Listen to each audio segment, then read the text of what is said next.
Well, good afternoon and welcome to our continued coverage of domestic cricket. We are in the southeast area of Trinidad and Tobago. It's the Southeast Sports League Finals, sponsored by SNS Supermarket. And we are here at the lovely Jairam Trees Recreation Ground.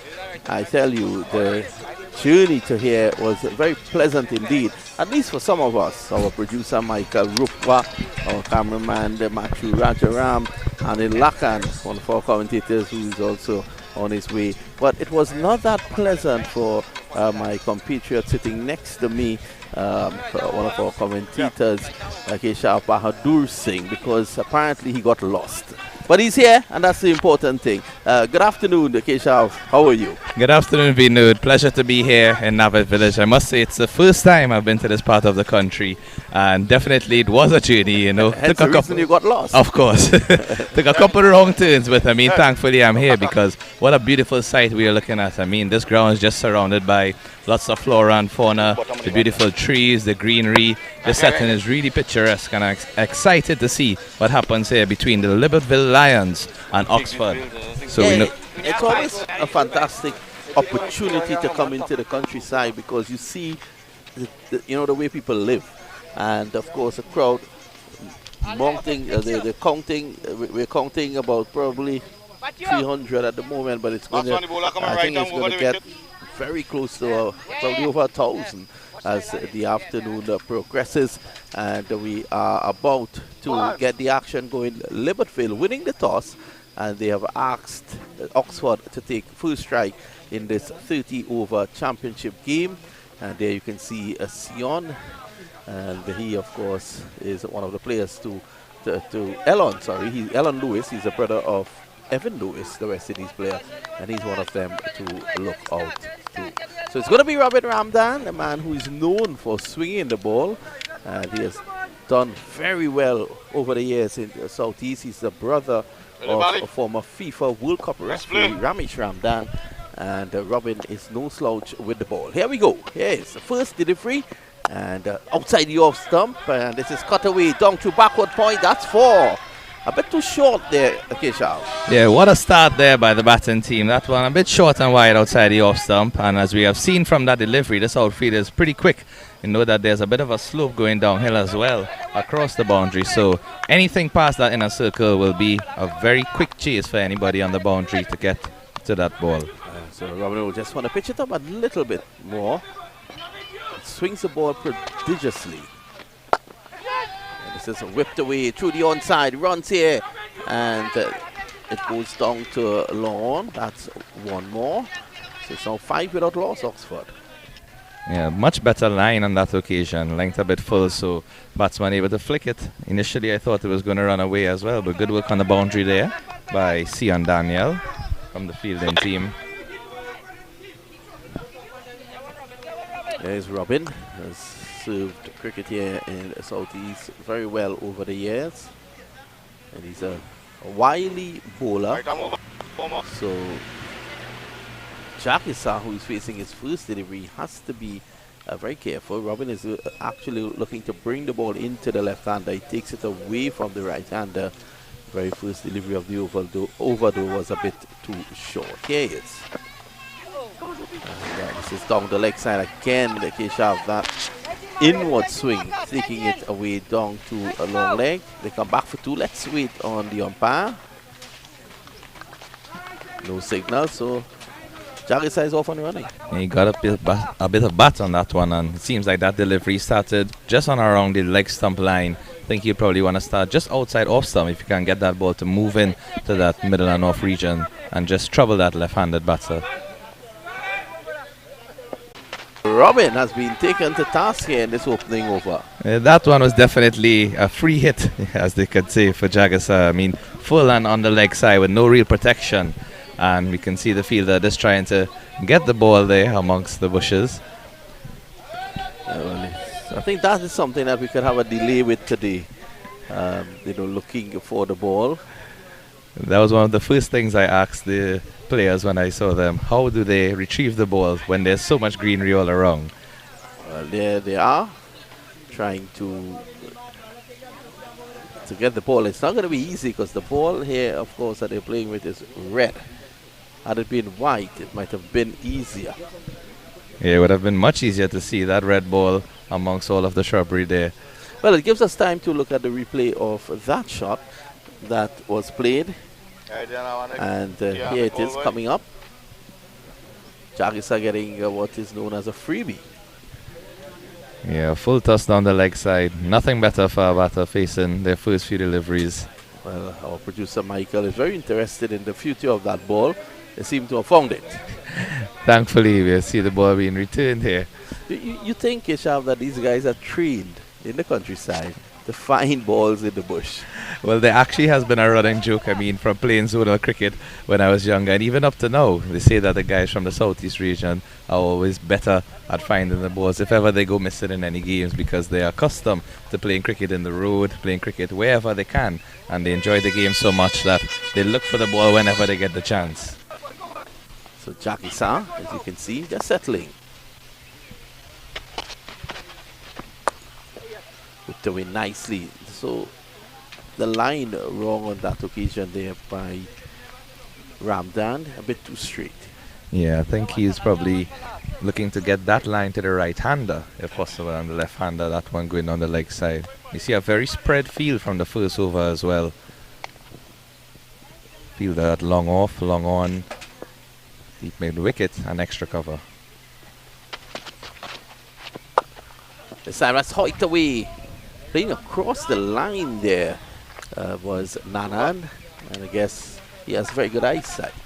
Yeah, so Terence Nanan noted he scored a couple of hundreds in this tournament leading up to this final, and he's one of the premier batsmen, also joined by Jagasa.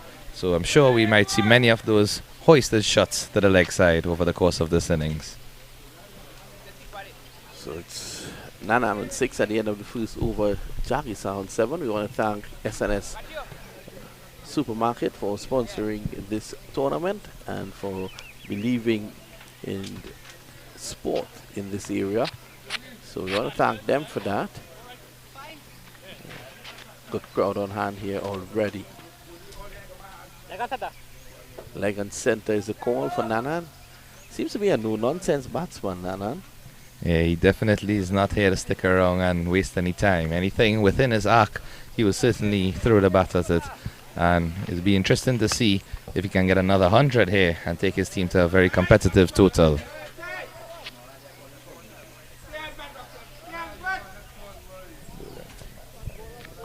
So the 57-year-old Robin Ramdan finishing his first over. 13 runs coming.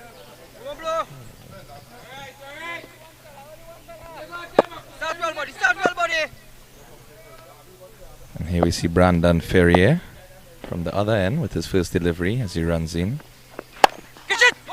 Full toss pushed away back along the track. I think that surprised Nanan.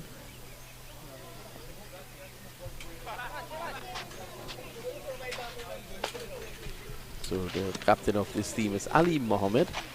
He's a brother of Khalid Mohammed, who did very well in secondary schools cricket for Presentation College, leading them to 2 titles, the Premiership and the Intercol. Yeah, I would have loved to see Kaleem play in this game just because of how explosive he is as a batsman. You know, always exciting to watch, and one of those talents I would love to see make it in the future with any limited overs and even the 50 overs, T20, even the test match if he can. You know, we have rules for attacking batsmen in all forms of the game. He's a no-nonsense man. It's going to be Jackie Sa. 7 of 3. He has done well.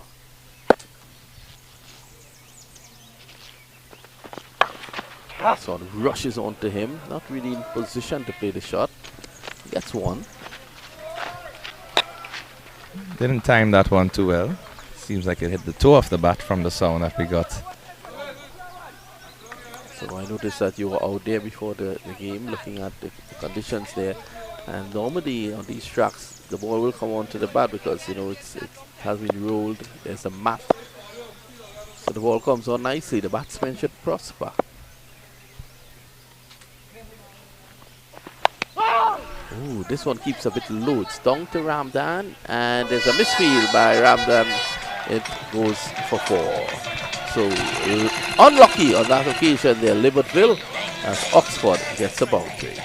Bit unfortunate there for Ramdan. He did get across in time and did get down low enough, but that ball just taking a bit of an awkward bounce and passing into the boundary. Good effort by Ramdan. Yeah, it's a good effort. He did all the hard work he got there, and that's the important thing. But in the end, he just couldn't hold on to it.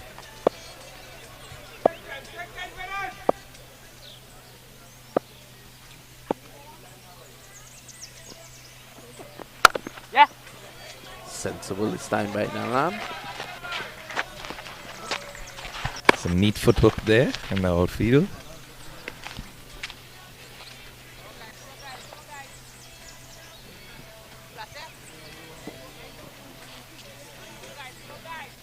With 7 without loss, Oxford. Sorry, 7 in the over so far, 20 without loss, Oxford. This is just over number 2. Yeah, already a very healthy run rate. I know you were speaking to some of the guys from the team. Did they give you an indication as to the average score in these 30 over games? So they indicated that this field is in fact one of the biggest that they play on in the Southeast League, and many of the other games would have been on grounds that were a bit smaller. So scores sometimes raised in excess of 200, sometimes even 300, with guys scoring hundreds and 50s in each game. So, I mean, just a note from the Oxford team itself, Terence Nanan scoring a couple of hundreds this season. Also, Ruplal scoring 126 in the semi-finals to bring them here. That's a good delivery, moving away, taking a thick outside edge. Lewis is after it. Yeah, that one just shaping away a bit. Yeah, and nice opening of the face to get a couple of runs, and Lewis did well pick up and throw that ball under return. So at the end of the second over, it's 21 without loss. Oxford, the Velvet Lions try to restrict the run rate as best as they can.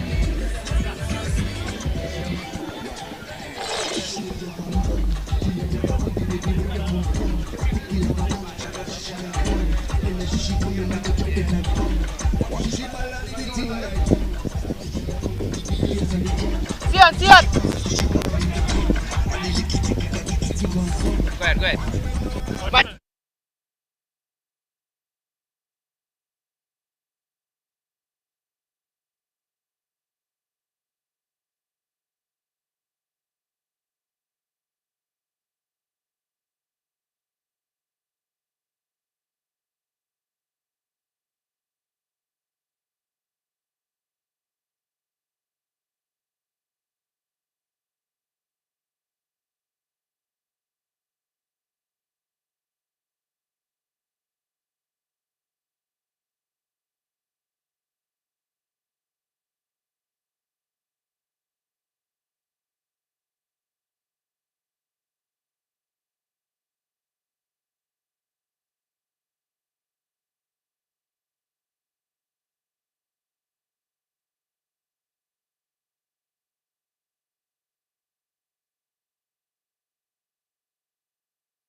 Go.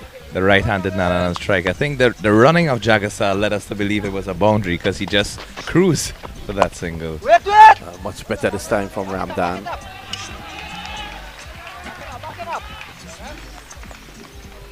Some good pressure in the field there, not able to get a quick single off that one.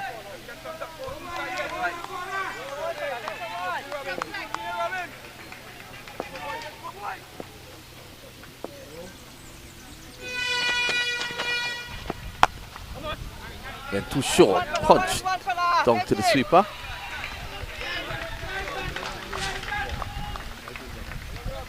Already much better in this over in terms of his line and length, his consistency. Just a couple singles. And there's Kaleem Mohammed. We spoke of Kaleem Mohammed earlier on.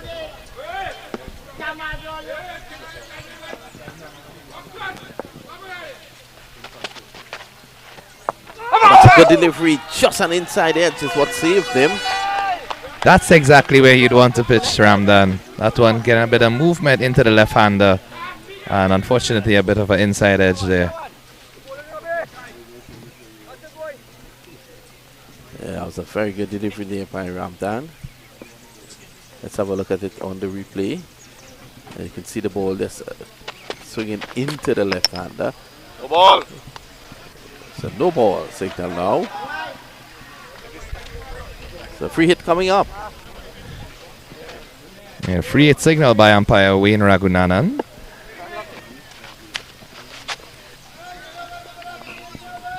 I'm sure Jagasa would be anxious for this opportunity to try and hit this ball over the ropes.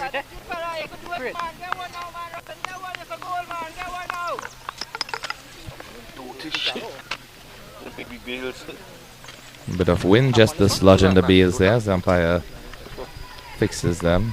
Ramdan has done much better in this over already though. Apart from that no ball, to just put a bit of a spoiler on it at the end. Yeah, 13 in his first. He's just given away That's one free. free hit. So the free hit is coming up.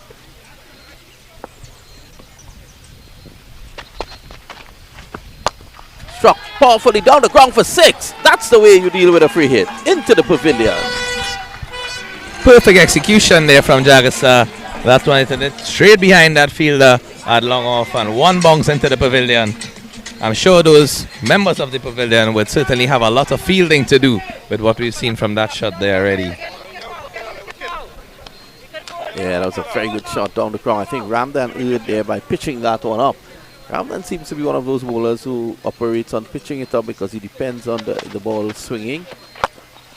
This is better. It's a nice looking shot there played. Just one run.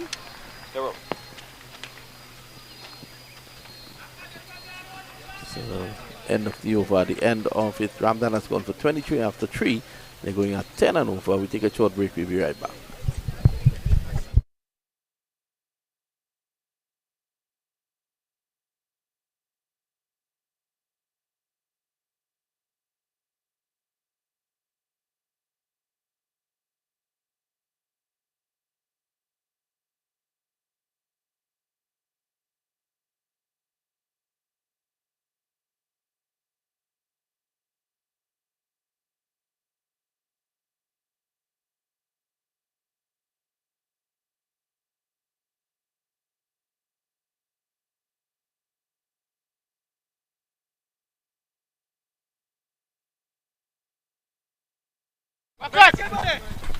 Yeah, so we're back here at Jai Ramtree's Recreation Ground in Navet.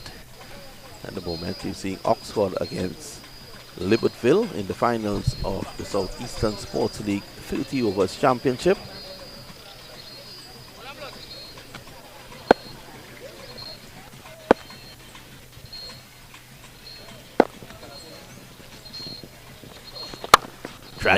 Driving well. Protection out there. In fact, poor bit of fielding by the sweeper, and it goes for 4. I honestly thought that one would have just been a single. He went down in the long barrier position, seemed to have done everything right. A nice looking shot again there from Jagasa. As we see the replay, even he seems shocked as to what took place. Yeah, didn't cover it properly. Reached him in a hurry, but still, there's no excuse for that. Ferrier looks like he's not too pleased with that fielding effort, but I'm sure he wanted to shrug that off and do his best for this delivery as his team's in here. The one just tucked down the leg side, fielder by Fine Leg coming across. Ramdan does well, picks it up and returns.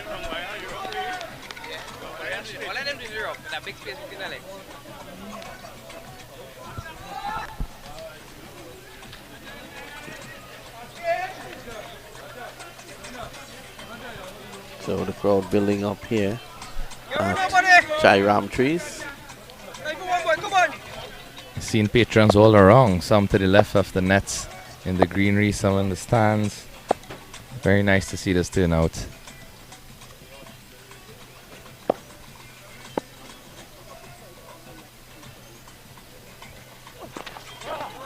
Come on, come on. That one Straight down. on the umpire, yeah. That one going down the leg side. Wide signal by the umpire. Not taken cleanly by the keeper. Heyman Dragbeer. Come on, blood. Hold on. After the spare, let's break this partnership. After the spare, the game start.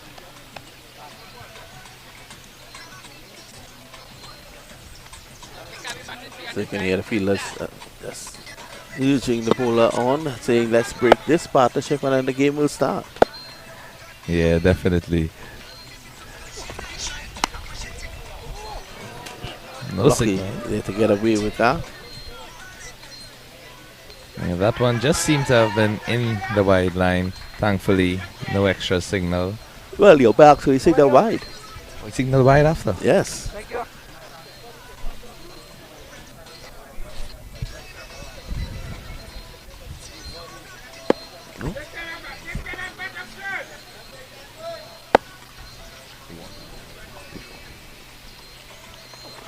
Well, it's a good delivery. And you can see the Jaggers are just standing there. He's playing a nothing shot. A shot that can get him out. So he's just standing there. He's not going after the ball. He's going half-hearted. And he is lead-footed at the moment. Nobody this players are make things by the real fat boy. He should have definitely jumped back and looked to use the angle, either punch it through the covers or just get it down to backward point.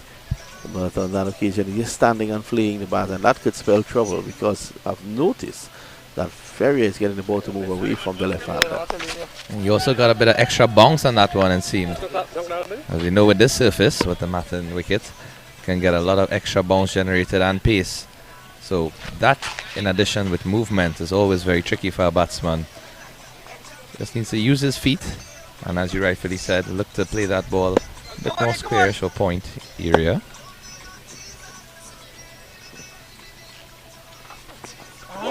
Beautiful delivery, the ball of the game so far. That one just taking off, slight movement away from the left-hander. That's one of those test smash deliveries. You know, love to see it. Beating the batsman all ends up as we see in this replay here. That's a beauty. That's worth the price of admission. Yeah, of course. Even the crowd appreciated that delivery, you know. Most times we expect the crowd to react for 4s and 6s, but everyone here is totally invested in the cricket. Take nothing away. The fans are really looking on here. They're glued to this game right now.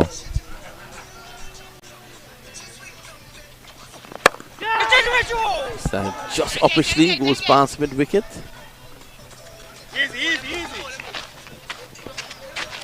Just a single. Ferrier there just stooping as he assumed that the fielder might have made a better effort, but unfortunately he was a bit too wide. And that one just going for a single. So at the end of the 4th over, 39 without loss, Oxford going along nicely at this time.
Third over, that one wide, and actually I think that one went almost off the pitch, but a wide signal by the umpire.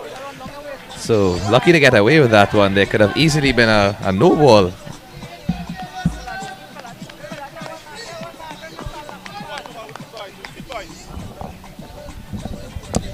Well, look at that. Well, that should have. Yeah, I think that was a bit lucky. Better delivery here. So Ramdal, you can see he's starting to settle into a bit of a groove as his spell goes on. Yeah, ideally he'd want to maintain that line and length of that last delivery. With his pace, it's very easy to be taken over the top if he pitches anywhere within the region of the batsman.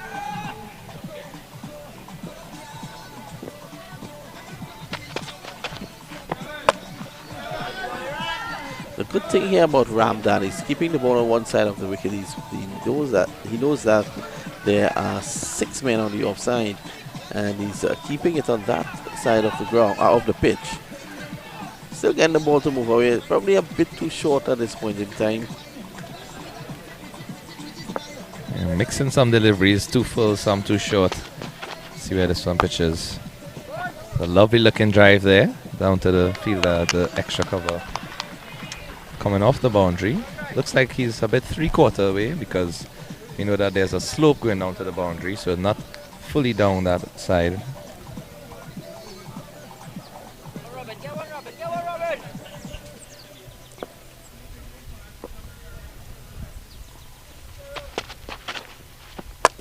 So he's driving down the ground. That's a massive hit. Bang! Into the hospitality tent there for 6. Great Beautiful shot there by Nanan. Always a sight to see, a straight back 6. Again in the zone, so to speak. And as we just mentioned, with his pace, you can't be affording to pitch there because it's very easy for the batsman, especially someone with Terence Nanan's capability.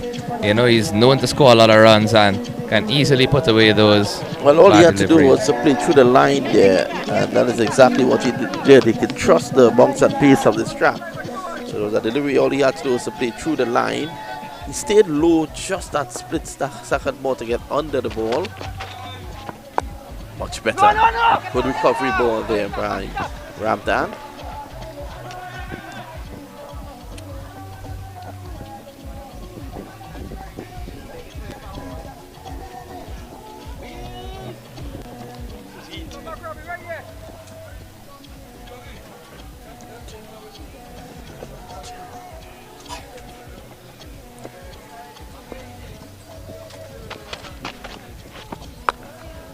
Again, good delivery, just a single. Well, it should be, and it is. It's at the end of over number 5.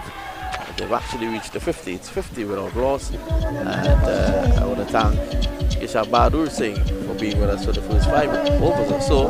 We're going to take a short break. When we come back, we'll have the chairman of the Mayaro Clara Regional Corporation, that's Mr. Garcia.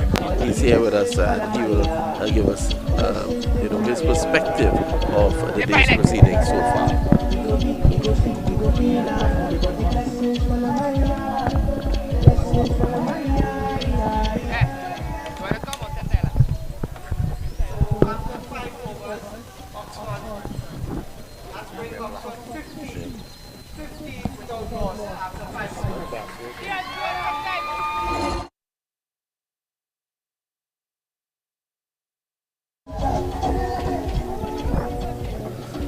So thanks for staying with us. We're back here at the Jairam Trees Recreation Ground, and we're very fortunate to have with us the chairman of the Mayaro Rio Claro Regional Corporation, that's Raymond Hosier, and we want to welcome him. Today is a special day here in the Jairam Trees, and you're here to witness it. Yes, it's really a great occasion and a great opportunity for teams of the Rio region getting this international coverage. I know it will over well for the region, so we really appreciate this opportunity for the players. Yeah, and you've done your part to make it happen. The facilities here, it's countryside. It's a very nice ground here at Jairam Trees. I want to say thank you for the work that you guys would have done to have this facility in the pristine condition that it is. Yes, we work together. We tried our endeavor to ensure that this final, and not only this final, because all during the season, from the beginning of the cricket season, we put a lot of effort to having the grounds in order. We had a lot of challenges, financial challenges. That's always the case. Yes. But we must thank the clubs also, because they understood the situation, and they also raised some funds to help purchase fill. We had our equipment out here, our grader, our roller, and our workers, so we could have been able to have the ground in this good condition for them this season. And we really are grateful. We are really grateful to the clubs for partnering with us to ensure grounds were made available. Well, that's wonderful, when you get the Burgesses to cooperate. That was a lovely shot, 2 straight by Ferrier, and whipped away to a vacant mid-wicket position into the boundary for 4.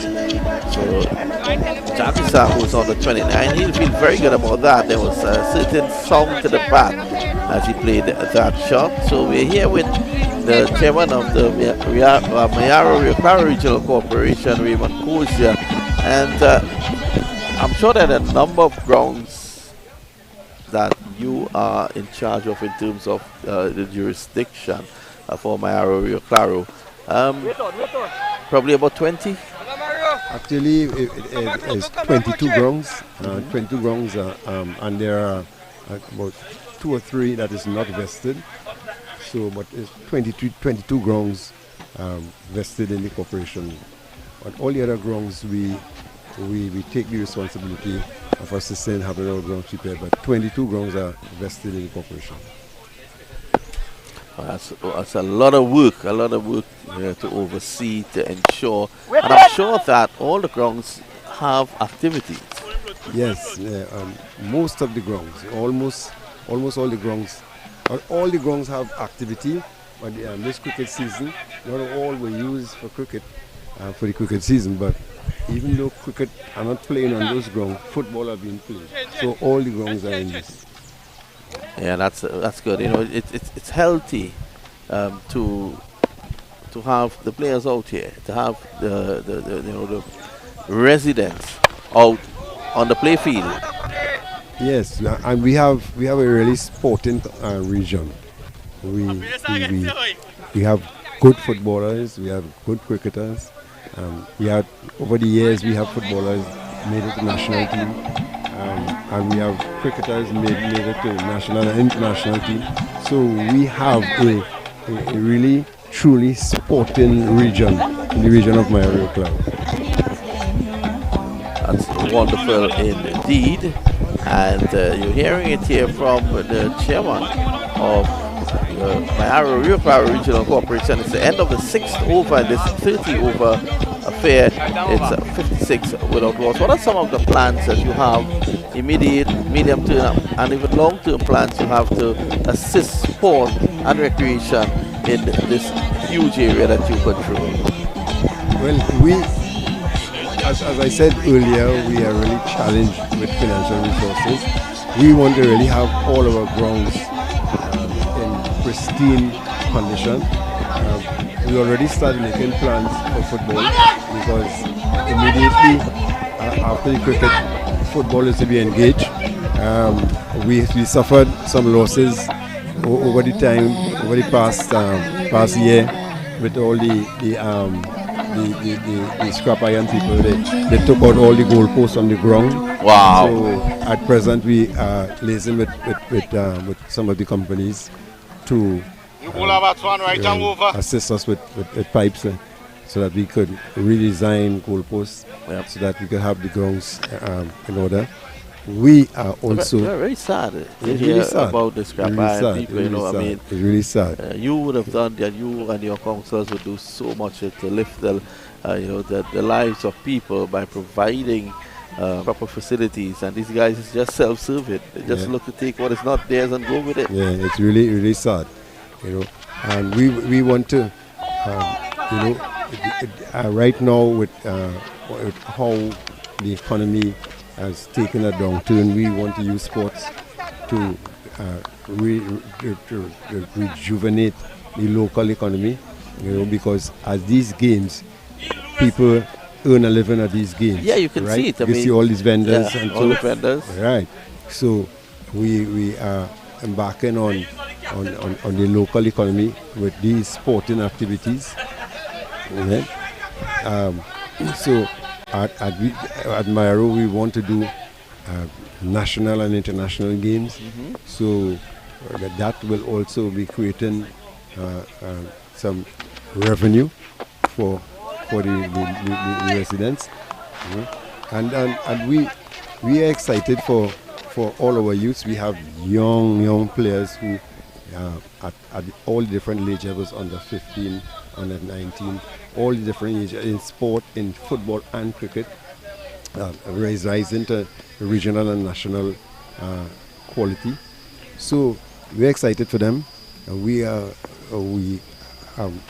right now. Whoa. That's a big hit and a great effort. Yeah, he did all the hard work running around to get to the ball, but in the end, Elon Lewis just couldn't hold on to the ball.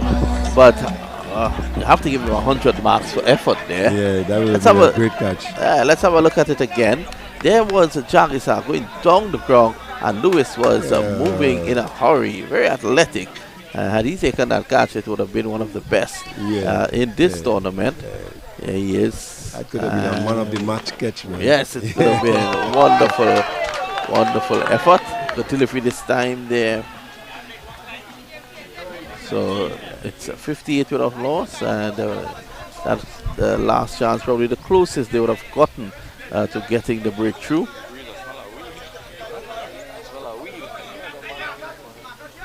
So as I was saying, right now, very soon we are going to start a project on renovation of pavilions. So we have received some releases for that. We will be refurbishing some pavilions. So at the start of football season, our pavilion facilities would be in better condition. But what is there? What are you putting in place to prevent? Let's say you get the material, you go back, you construct these goal posts and other facilities in the area, and at the end of it, you can't guarantee that they will be there. What measures are being put in place to ensure that there's some level of security that will, protect what the corporation is trying to give to the people?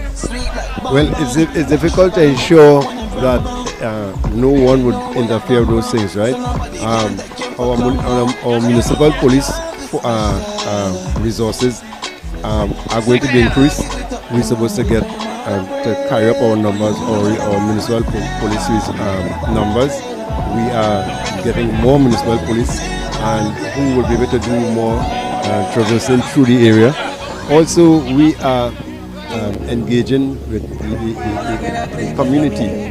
The community has to partner with us on these exercises, because the more they are together, the more the grounds are being used, the more the community are together. It will create a greater sense of ownership, a greater sense of responsibility, and so the community has to be on board in this whole exercise. Yeah, because they'll have to realize that once the facilities are interfered with, they suffer the most, not the chairman. Not the chairman. The chairman can only provide and give it to you. So I think the community, the chairman, Raymond Kozier here, is calling on the community of Rio Claro Mayaro to just take an interest and preserve what you have, so that you and your children could benefit from it. Exactly so. And now more than ever, back in the day we didn't have to. We never had to worry about these things. Back in the day, facilities were treated with greater respect and appreciation. Right now, other people are just thinking about making a living, and they don't care who or what they damage or interfere with. So now more than ever, we need the community to come out and be part. And right now, the community has been over the years have been starved of this opportunity. So the community is excited. I mean, look at it. Look at it. This is Jairam Tree. It has come to life, hasn't it? Yeah.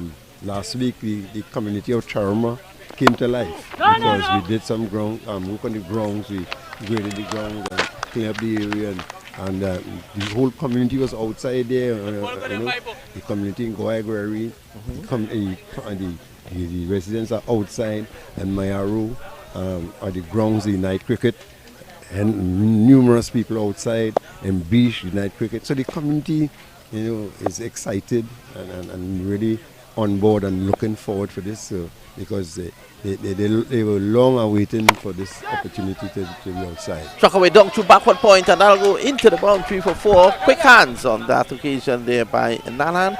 And the runs continue to come here at Jairam Chase Recreation Ground. Remember, Liverpool winning the toss and asking Oxford to take first strike. Well, Oxford has made a wonderful start, and that ball seems to have disappeared. It gives us time to have a discussion here with the chairman of the Mayaro Rio Claro Regional Corporation, Raymond Kosia. And, things like that you can't get away from. It's a community, it's a countryside. It's rural area. Yes.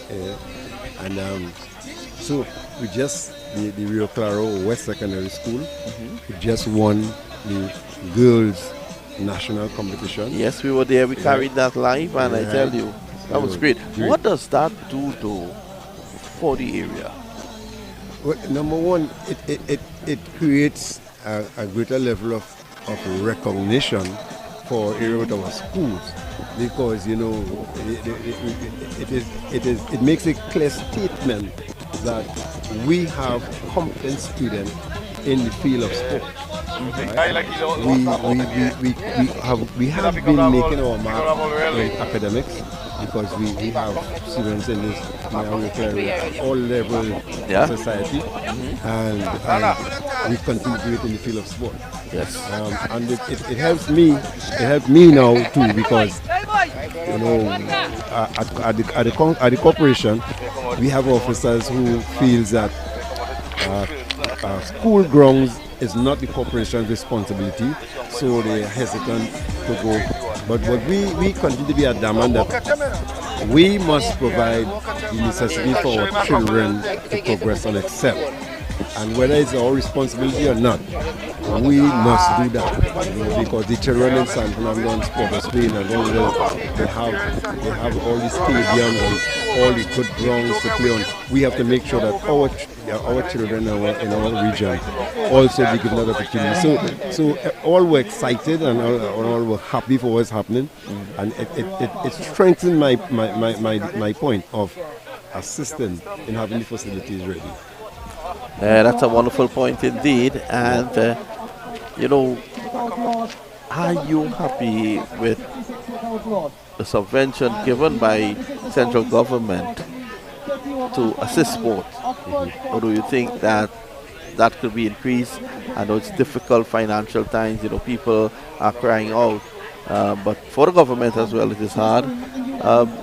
Do you think that there should be an increase subvention for that? For sport? Yes, definitely.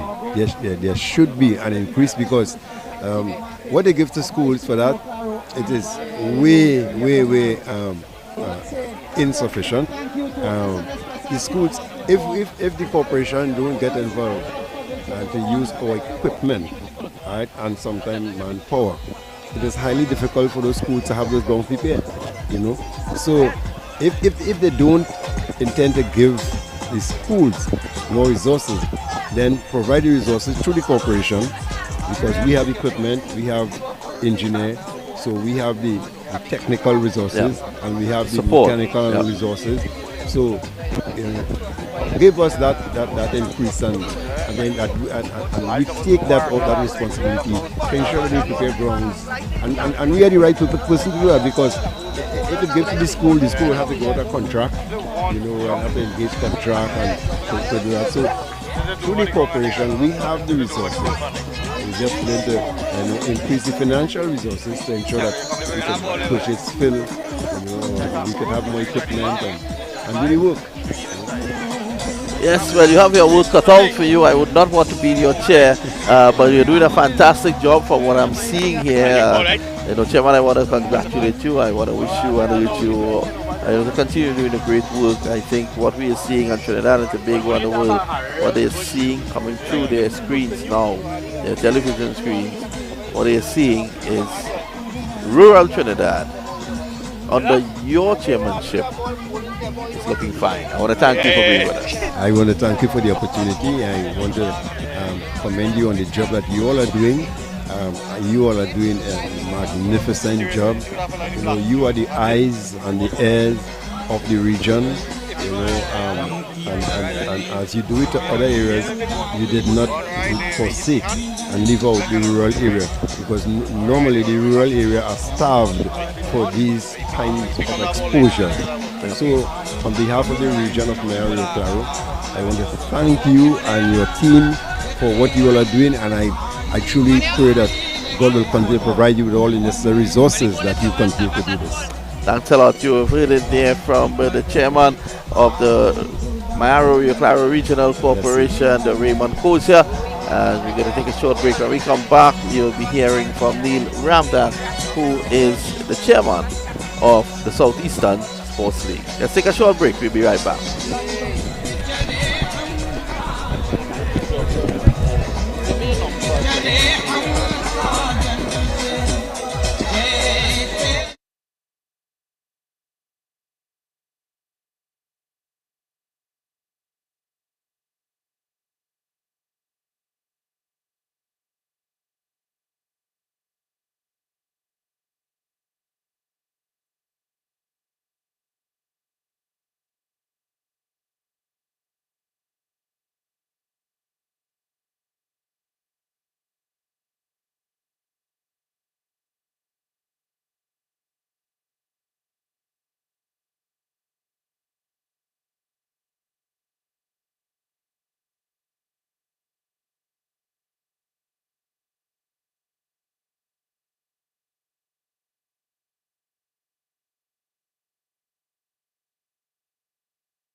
All right, so we are back here after an interruption where they were looking for the ball driven beautifully down the ground, and that's for a lovely shot. That, to me, is a shot of the day. Yeah, definitely. That was a very exquisite shot there played by Nanan. Going very nicely on 33 from 22 deliveries. And, you know, he showed his capabilities with some lovely shots down the ground, square of the wicket as well. So, sure, he'll be looking for big innings as we see that replay. Exquisite shot there on drive.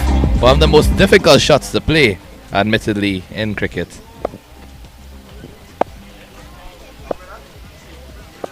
Ferrier just has to regain his concentration after that bit of stoppage in play.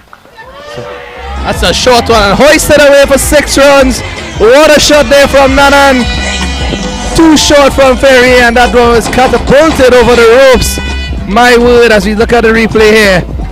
Got into position at the right time. Magnificent. That was a beauty. Yeah, that delivery too short. He just stood up. He was into position quickly and was able to dispatch that one down to the mid-wicket boundary for 6. It's the end of over number 8. We take a short break. We'll be right back.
To take nothing away from Jagasa as well, because he's also on 33 from 27 deliveries. So there's a couple deliveries, about 4 deliveries difference and 6 runs difference between the two batters. But an extremely strong opening partnership here. 77 without loss after 8.1.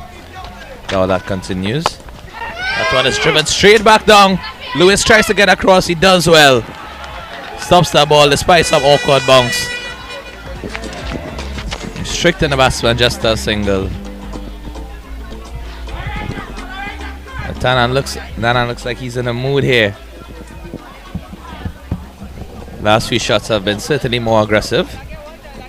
See Lewis just checking his ankle to make sure that he's not injured. Yeah, so Daulat in the air. This could be the first wicket, and it's dropped.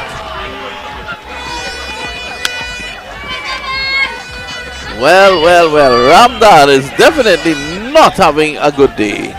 That one going over his head. I don't think he was able to judge it properly, because just a couple steps backwards and he would have been able to take that one comfortably. But it seems like from the moment the ball went up in the air, he didn't follow it, and unfortunately another life spared there. Oh, it's a good delivery. He has a slingy action, is Daulat. So he's going to get a ball to skid on. And on those a matting surface like this, it's going to come on even quicker. Yeah, unlucky with that missed chance there. He just has to maintain.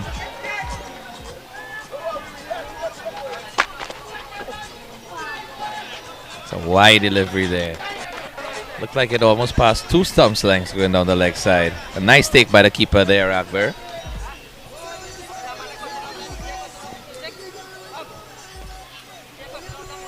You see Lewis just getting a bit of treatment down on the long off boundary here. Has a bruised knee from that stop in the first delivery of the over. Yes, it did hit him very hard. Got behind the ball, he covered it.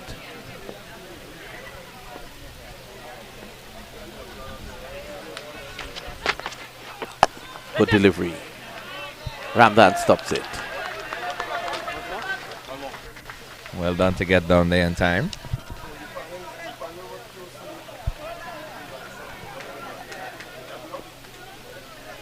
But there is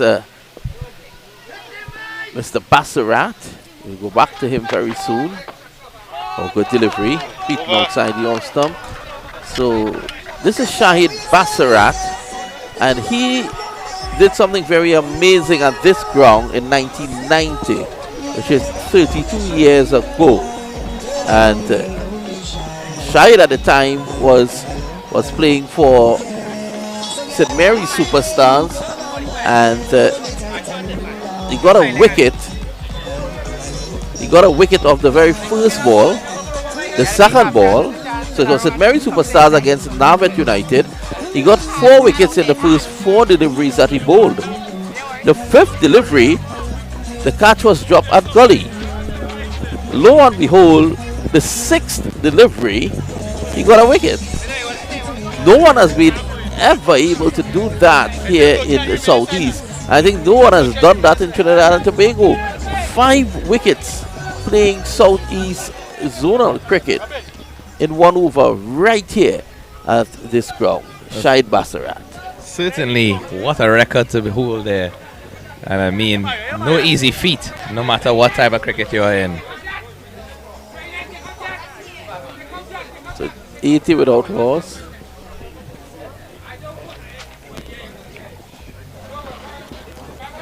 So good bowling by Daulat, isn't it? It's 2 overs, just a 7. A good spell from Daulat so far, and we see a change in bowling from that end. Ferrier coming off. Good delivery to start with. Left arm orthodox. Looks like Naresh Bechu there. Left arm orthodox bowler. Speaking to the manager before, noted that he has 28 wickets in the 30 overs competition leading up to the final. So definitely one of their strike bowlers, as that one is just played with an open face down to Ramdan. The ball certainly seems to be following him everywhere. The ball is following Ramdan, but knowing Ramdan, he's going to come back. He wants to be involved. Anything that Ramdan does on the field that gives him a little bit of confidence, you know, it could change around things for him. Yeah, the slightest positive factor can make a huge difference in any player's game. And he's done well despite a couple minor blemishes that still keep persistent. See a change in the field here. Lewis just sending that fielder from deep mid wicket. A bit squarer.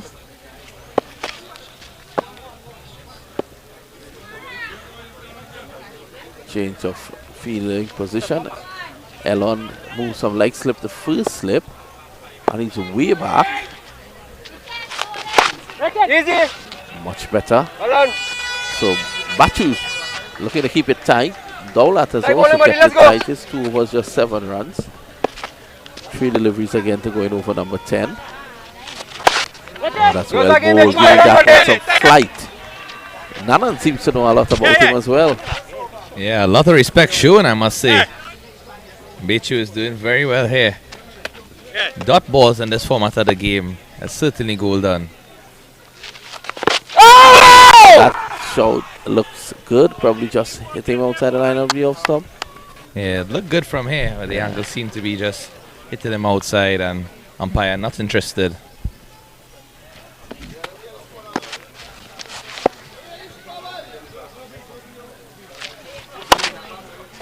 Quicker delivery. So good variety shown here by Bechu. And a very good over. Just 2 runs from his over. Excellent over indeed, and after the end of 10 overs, Oxford are 82 without loss. Run rate of 8.2, Terence Nanan on 41 from 31 deliveries, and Alvin Jagasan 35 from 30 deliveries.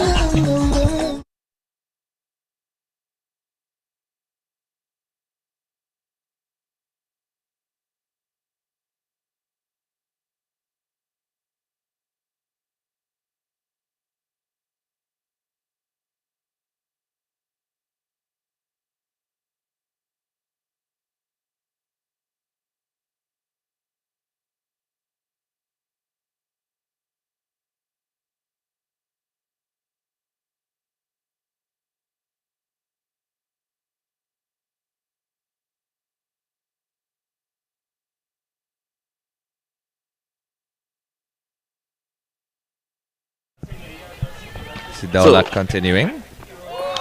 Driving and beaten. That one shaping away.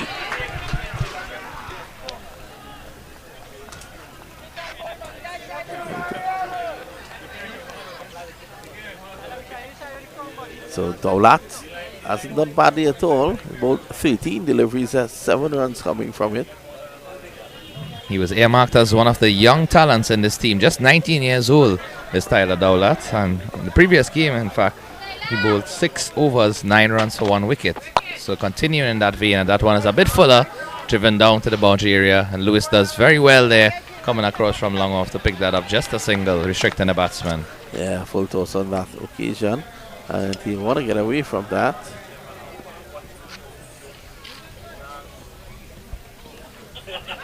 Just let you know that pretty soon we'll be bringing live to you the Trinidad and Tobago Cricket Board T20 Invitational from the Brown Cricket Academy.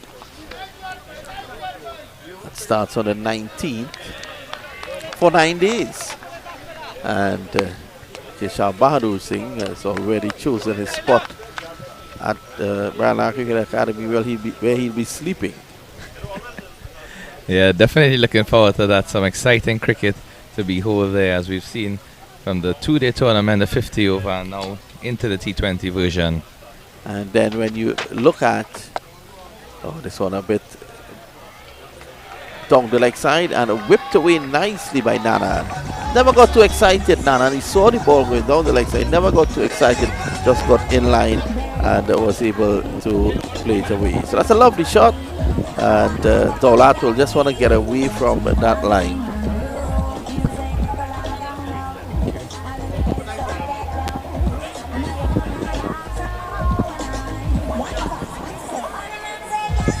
And Nanan has played a very cultured innings thus far. You know, he's mixed some of the shots with aggression and also some very smart shots, opening the face, tickling down the leg side.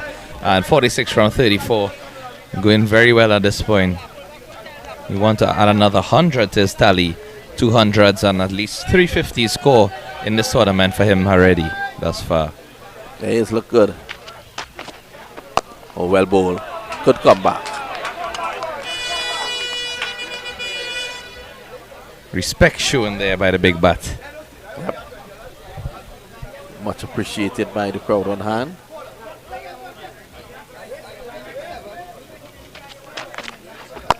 Well, that's well bowled, aiming for the Yorker.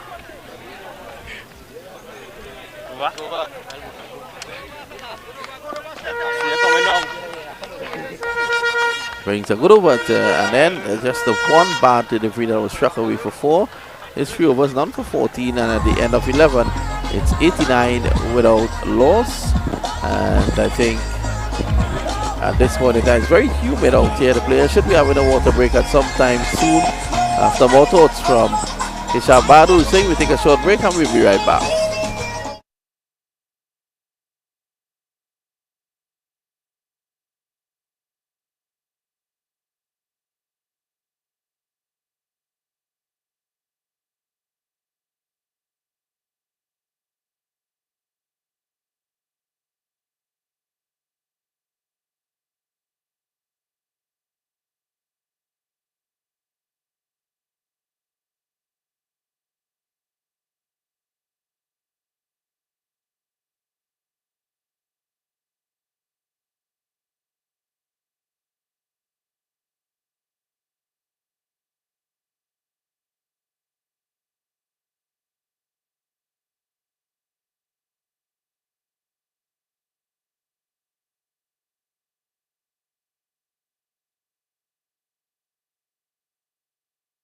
A breakthrough here. Antoine is pitching outside leg. Looks like umpire immediately shaking his head away. Umpire Glenn Farley there. Noting that both umpire Glenn Farley and Wayne Ragunanan were also players in the Southeast Zone for around 40 years, they indicated. Wow, and they're looking as if they can still play. This time, this is down the leg side. So what Achu is doing here initially is cramping him for room. Looking to build that pressure for then Nanan to play a naughty shot. But at the moment, he's really cramping him for room. Yeah, he's getting some nice piece of that delivery as well. Not looking to flight it too much. Just darting it into the batsman, and again another dot there. Going down the leg side. Crowd continues to stream in here.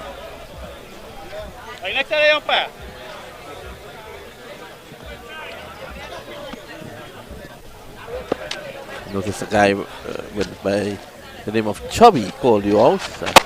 Hope that you're not his personal trainer. This is driving down the ground. That's one. I think he probably thought that we both look similar, but thankfully I haven't received that nickname Chubby as yet.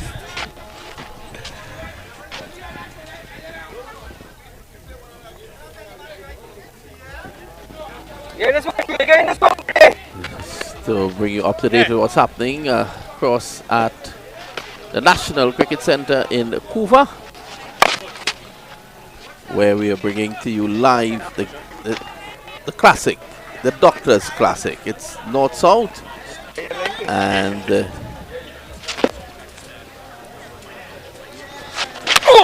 North seems to be batting at the moment, and they're chasing 166 to win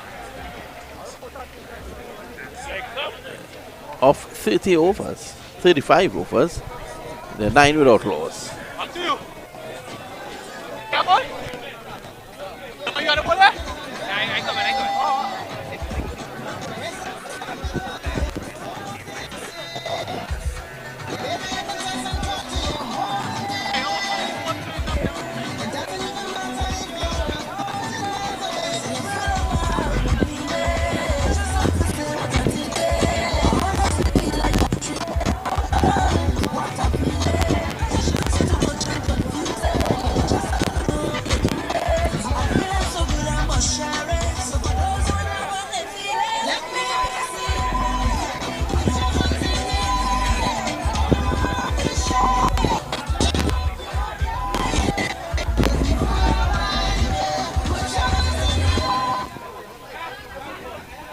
Come over. Coming, good one. Yeah. So we see another bowling change here as we have Aleem Mohammed And there you can see taking the up the crowd attack. coming in. Yes, and the Streaming crowd. in. No room for any cars there at all. Cars are already parked along the entire stretch. Aleem comes with his first delivery, and that one housed away on the leg side. Definitely gone over the rows for 6 runs. I think we might have another lost ball on our hands, and Nanan brings up his 50 with that 6. What a way to bring it up in style there. Well, I think that one was struck into Charuba. That was a huge hit. That brings up his half century, and there goes Matthew Sinanan into the crowd, into the bush, looking for it. Badly lined, and all he had to do was get inside the line of it. Ali Mohammed, the captain of the team, first ball struck away for 6.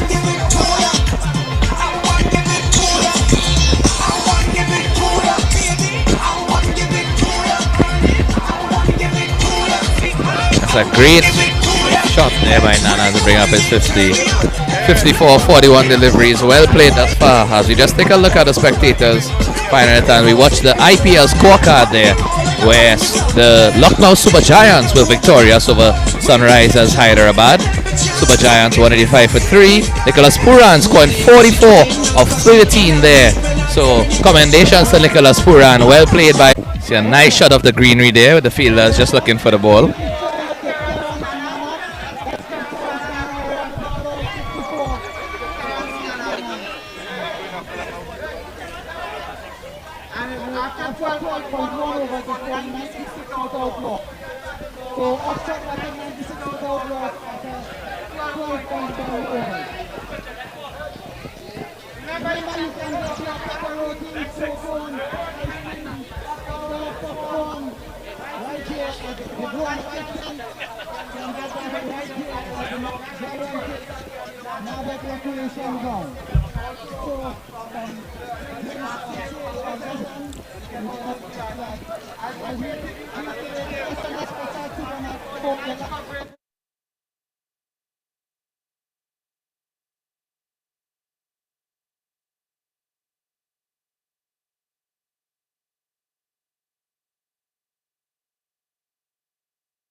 back with us. Well, this one was struck a mighty long way, and it came back pretty quickly. Yeah, I think comparison. I saw them going up on an elevated piece of the land there, so there's a small pathway that's cut out, as we saw some great work from our cameraman to show us that area. And all 11 players seem to have went and looked for the ball, except the bowler. So I'm sure he's trying to plot his next move here, as Nanan looks to be in divine form. In the air, this could be the first wicket. And the catch is taken. Nanan goes. Ali Mohammed gets the wicket.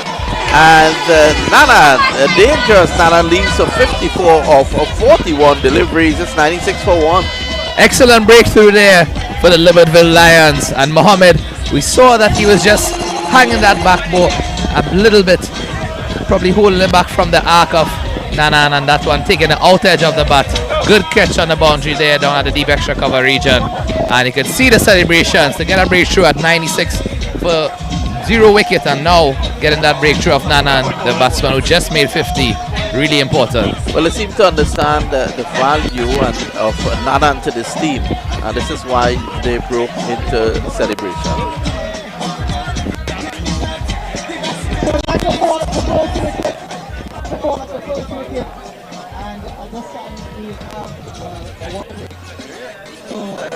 So they're going to take a water break. That's much deserved in these humid conditions. We are going to take a short break as well.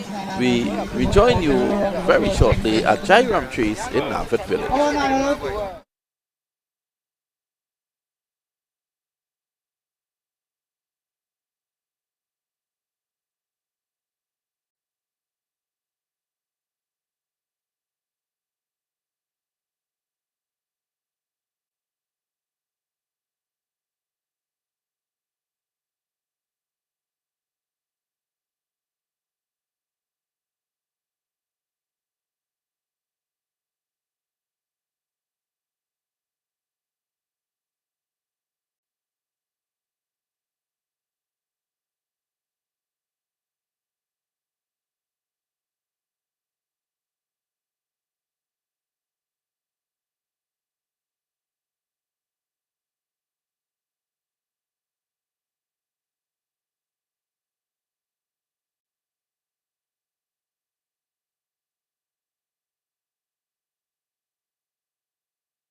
So we're back here after the drinks break, with Mohammed just picking up that key wicket of Terence Nanan after he scored a 50. And we see the Mohammed new batsman in Jason Passad. Ahmed is a very experienced cricketer. You know, he's a coach that started there. He has an indoor coaching school right up here in the southeast area and in the Liverpool area. So he has that experience. He's the captain of this team for that reason. He has the experience. And at the moment it's 97 for 1.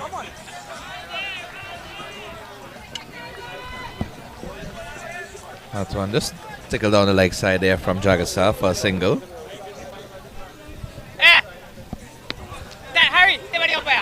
So the captain, Justin Passad, at the crease.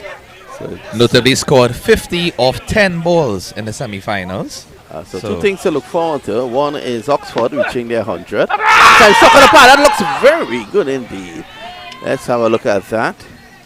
And the other good thing to look forward to is that Neil Ramdat, the president of this league, will be on at over number 15, where he will be speaking a bit about what's happening. Well, I tell you something. Probably just slipping down the leg side. In my opinion, that could have also been out. Yeah, I think it looked good. It looked good from here as well. It looked very good indeed. And we do know that we have the benefit of a third umpire here, so they had the opportunity to call for Yes, they could have the called. update if they wanted. Ali Mohammed unlucky, should have gotten 2 in that over. It's the end of over number 13, 98 for 1.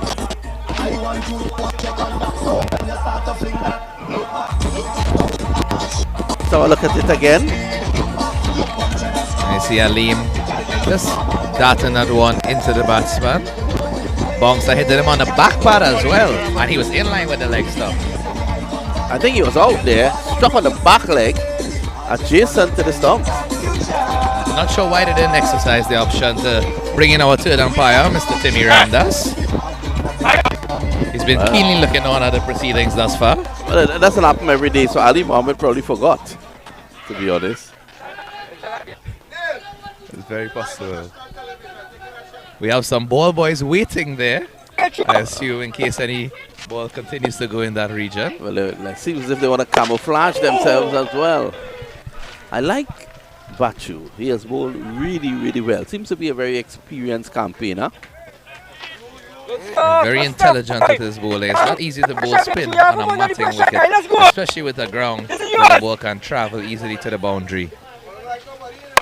Again, you see another dot delivery there. Excellent bowling by him. Second one rushing in. Easy wicket, you boy. Jagisar, run a ball, 37.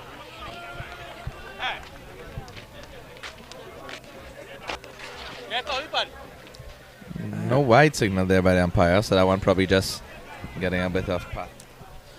I'm looking to the right of us, and it seems as if cars are lining the road from this ground right out onto the main road. And our cameraman Machu Rajaram might be able to pick that up pretty soon for us. I want to thank SNS Passad Supermarket. Have you ever been to SNS? Of course, it's one of the most popular establishments in the Southeast region. And in fact, anytime I go to Mayaro, I have to stop by SNS. Yeah, my wife as well. She has to stop there because you can get everything there. Everything. You can even find Neil Ramdat there. It's 99 for 1. That brings up the 100. I remember going there with a very dear friend of mine, Nigel Khan, the bookseller. And, we were going through all the aisles. It's like a price mark inside there. And you can get anything and everything. But here's what. You get it at fantastic prices. The 100 is up. It's the end of over number 14, 101 for 1. Come on, give me one now.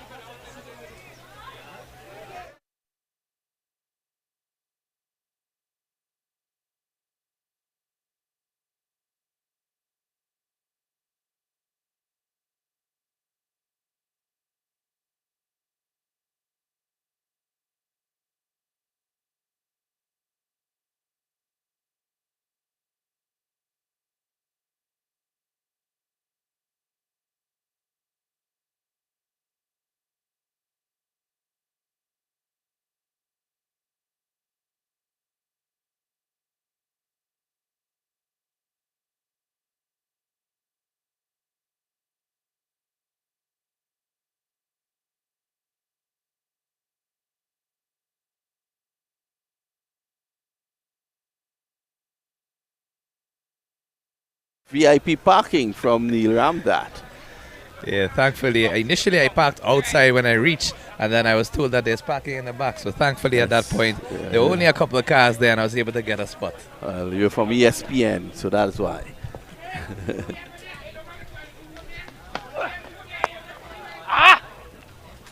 Push it over. One is placed nicely down the ground, picked up by Ellen Lewis.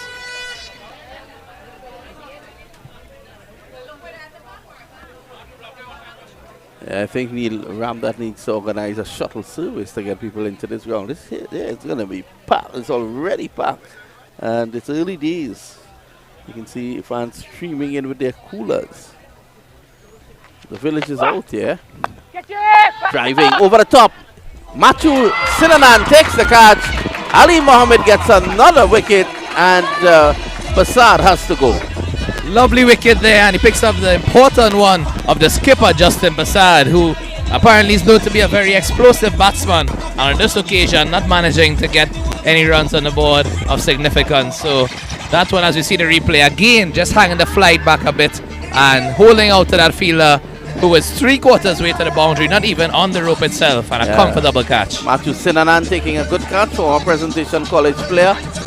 He backed away, made room, nothing wrong in that. It was not a bad option. The only thing is that he found the player Matthew Sinanan, who was posted down there at the cover boundary. He has to go, and revenge, so to speak, for Ali Mohammed, who should have gotten him in the last over. Mohammed 2 for 10 now, the second wicket has fallen. Yeah, he'd be very grateful for that wicket there. Very important breakthrough at that point in time. And it brings another potent batsman from Oxford to the crease. Number 20 in Zad Clark. But when I heard Oxford today, I remembered Oxford from San Fernando. Oxford Cricket Club was a very prominent club back in the day. And your uncle, actually, Ravi Deonarain, was a big part of that Oxford setup. Yeah, of course, and that's where I started with my love of cricket. In fact, from my grandfather, he was a member of the club, and he was also an umpire as well. So he used to do a lot of games, and then my uncle, played cricket and football for Naps and played cricket for Oxford as well. And, the love of the game has been embedded in me from even small days. Yeah.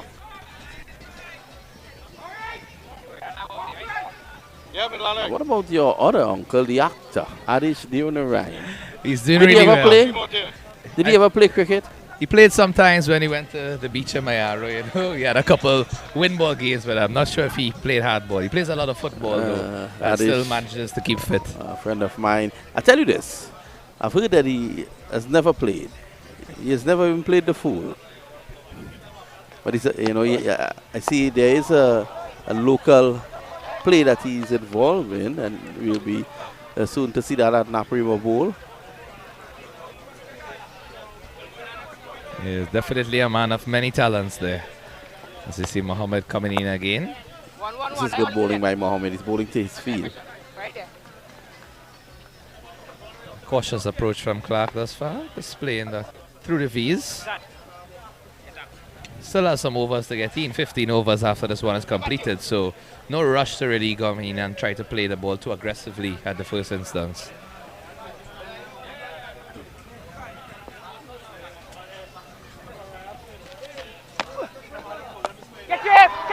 Simon said, just over the fielder at deep mid wicket. He made an effort though, and it went over him for 6. It's the end of over number 15. The score is Nelson, 111 for 2. There it was a shot from Mohammed. He backed away, and the fielder down a deep mid wicket. It just went over his fingers. We're going to take a short break at over number 15. When we come back, we will have the chairman of the Southeastern Sports League, Neil Ramdat.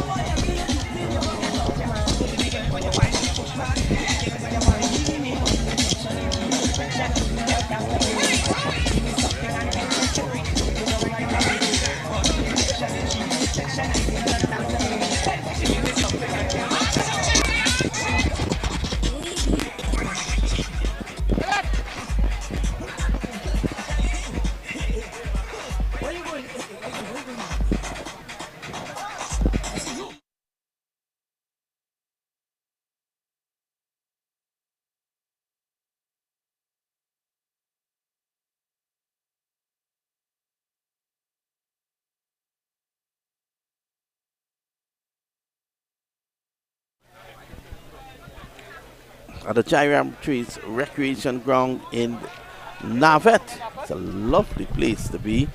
Let me say a very good afternoon to the chairman of the Southeastern Sports League, Neil Ramdad. Good afternoon, Neil. How are you? Thank you very much, and good afternoon to you, Vinod, and to your entire team of Cricket 360. Well, we're witnessing something very special down here in terms of the interest for cricket and what Neil has done in the terms of getting cricket to these parts.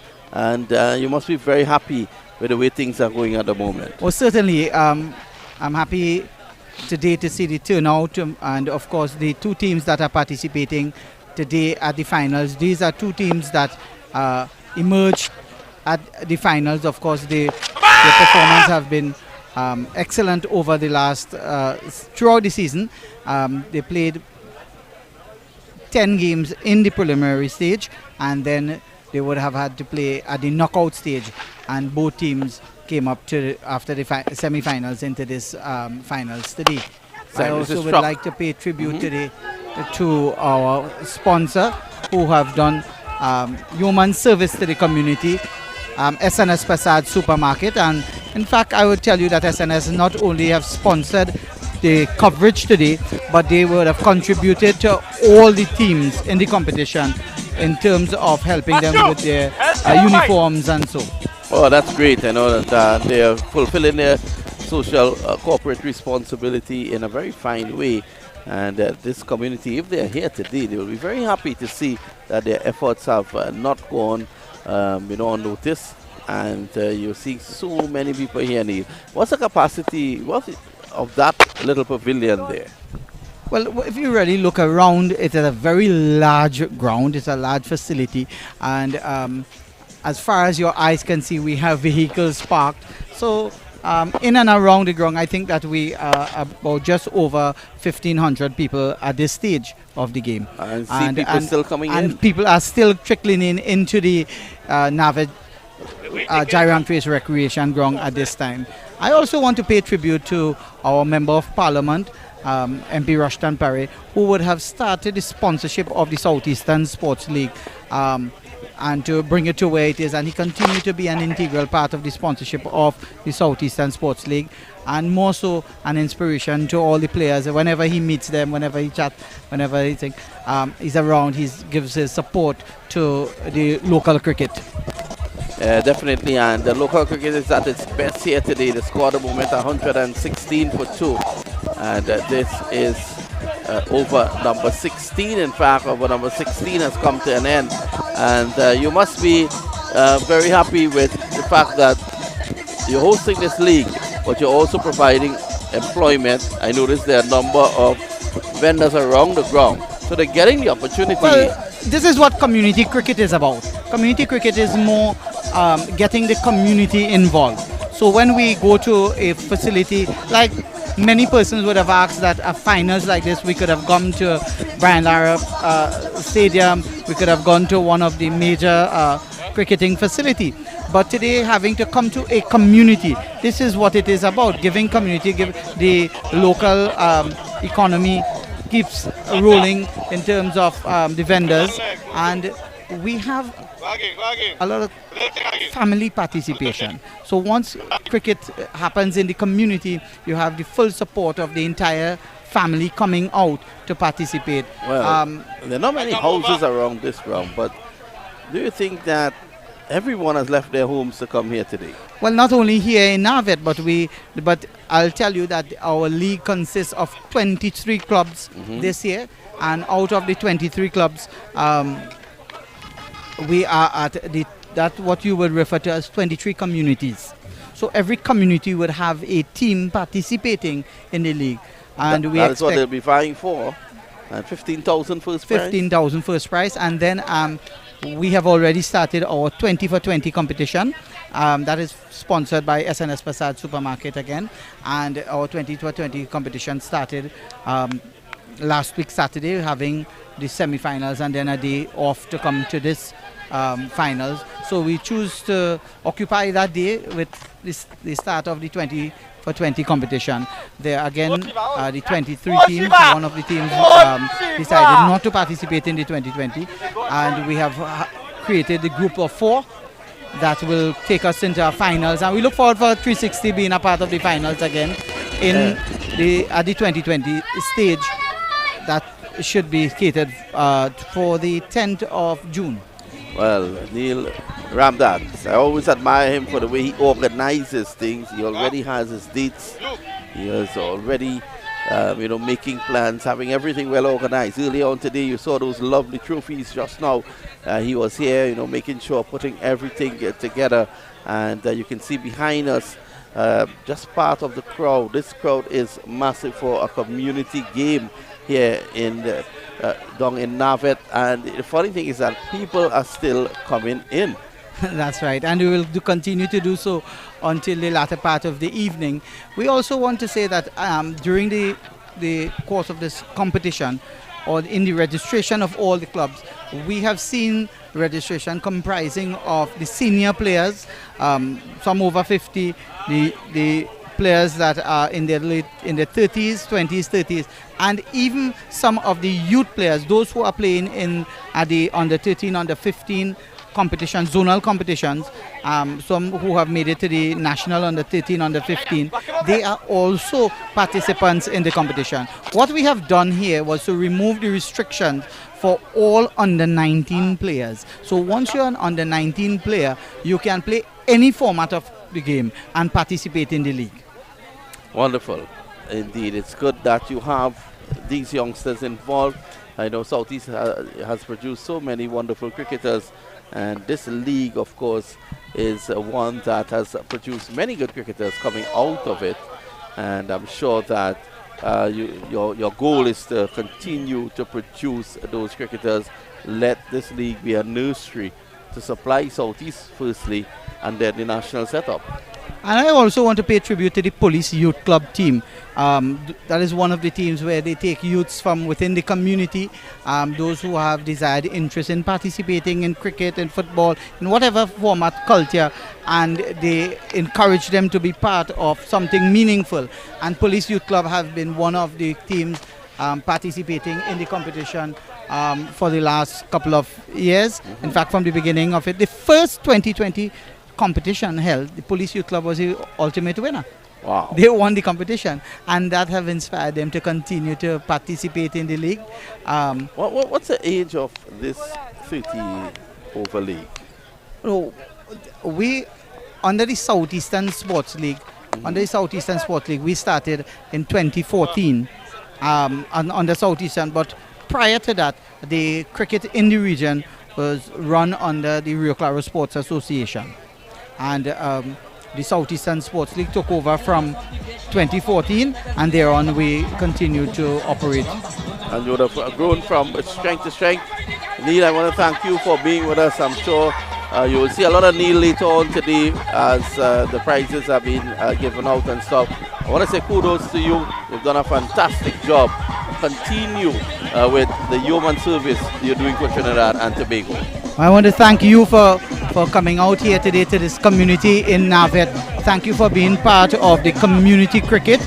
This is important for Trinidad and Tobago. Our intention is that after this league is to take the best out of the clubs, and we will look at a touring team.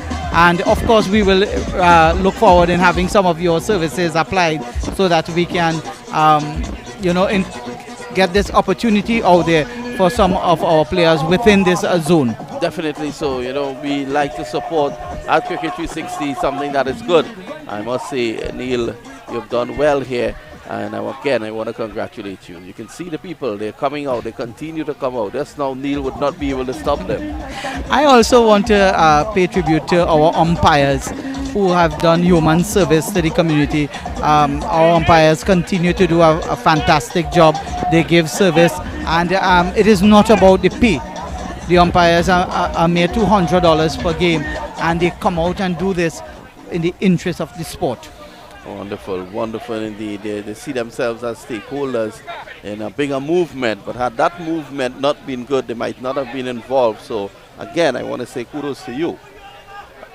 leading and leading well. And we must also pay tribute to the clubs. These clubs, because in these community grounds, the regional corporation can only do so much. They continue to do their part to have the facility to a particular standard, but it requires a lot of community spirit where club members will come in and they will prepare the pitches, they will prepare around the grounds, they will prepare the pavilions and do a lot of work, sometimes out of their own pockets. They will spend money in order to maintain the facility. And these clubs, like Navet United and others, we must pay tribute to them. We must pay kudos to them for that community spirit on maintaining the facilities for sporting or any sporting event. Wonderful indeed. Ellen Lewis, the brother of Evan Lewis, is with the ball at the moment. And this is over number 18. And you know that Evan Lewis is the brother of the very popular and famous. Yes. Well, you said Evan Lewis. It's Ellen. Ellen. So Sorry. this is Ellen Lewis, Yes, the brother mistake. of Evan Lewis. Right. And he has always been a part of the competition. He has been with us for many, many years. Evan has also played here in this competition. Wonderful indeed. Thanks a lot, Neil, for being with us. It's a pleasure having you. Thank you very much, Vinod. And you've heard it there from Neil Ramdat, who is the chairman of the Southeast Sports League. Very hard-working guy, a wonderful human being, and he continues to show that here by hosting this tournament, serving the people, serving humanity through cricket. Whipped away in the air, one bounce down to deep mid-wicket. Let me say good afternoon again to Kishab. Good afternoon again, Vinod, to all our viewers as well, taking in this very exciting game of cricket here. Thankfully, we've just gotten a bit of shade with some clouds just giving us a breather, as it's been a very humid afternoon, but blue skies, gentle breeze, lovely day for cricket. Whipping again, wristy, beautiful, finding the gap with the precision of a surgeon, and that's into the boundary for 4.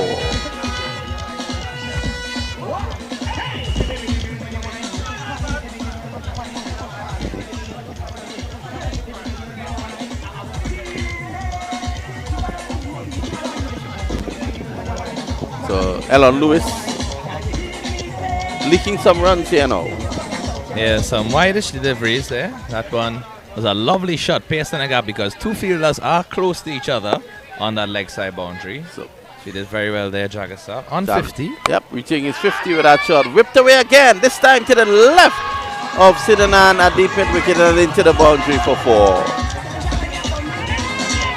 Very similar shot on that occasion, but this time going wider down the leg side and able to get repeat 4s there. So Jagasa moves on to 58 from 48, and that's an excellent shot off the leg, showing his strength in that region. That ball seemed to pitch around middle, in fact, and just using his strength to whip it down to that region. Not an easy shot to play at all, very risky. Seems to be a very risky player.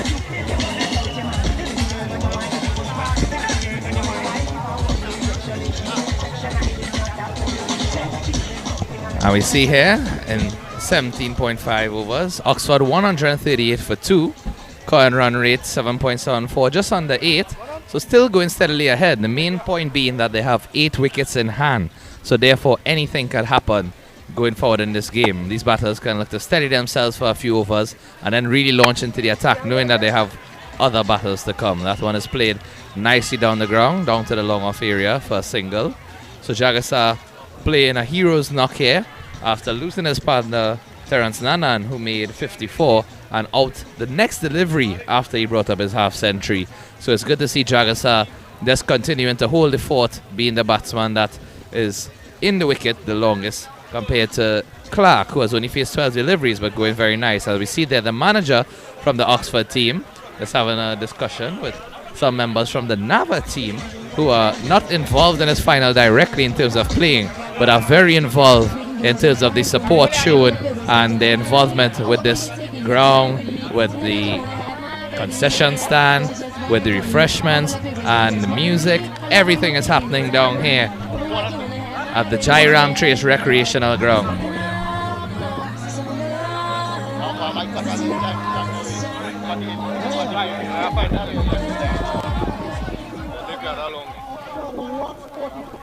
We're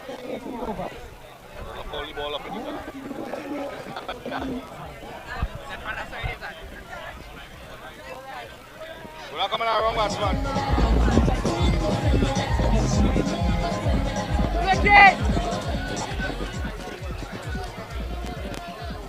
So you know the score 144 for 2 after 18 overs.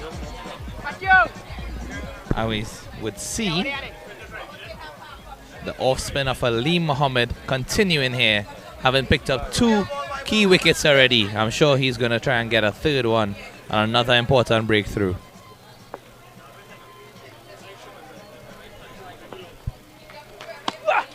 Salim into Jagasa. That one's played into the gap on the leg side. I think it's going for 6 runs here. Lovely shot by Jagasa. Again using his strength on the legs and just helping that one over the boundary. Didn't even see to put too much effort in that shot, but the timing of it and the placement of the shot was truly magnificent. As we hear the tunes in the back to bring up that lovely execution there. Mohammed wouldn't be two-faced though. He has been hit for a couple of boundaries at times, but has always come back really well in terms of his ability to regain and retain the scoring rate in over and also to pick up crucial wickets. Being the only bowler thus far to pick up the 2 wickets in this innings. 2 for 23 after 2.1. That's 6 off the first ball.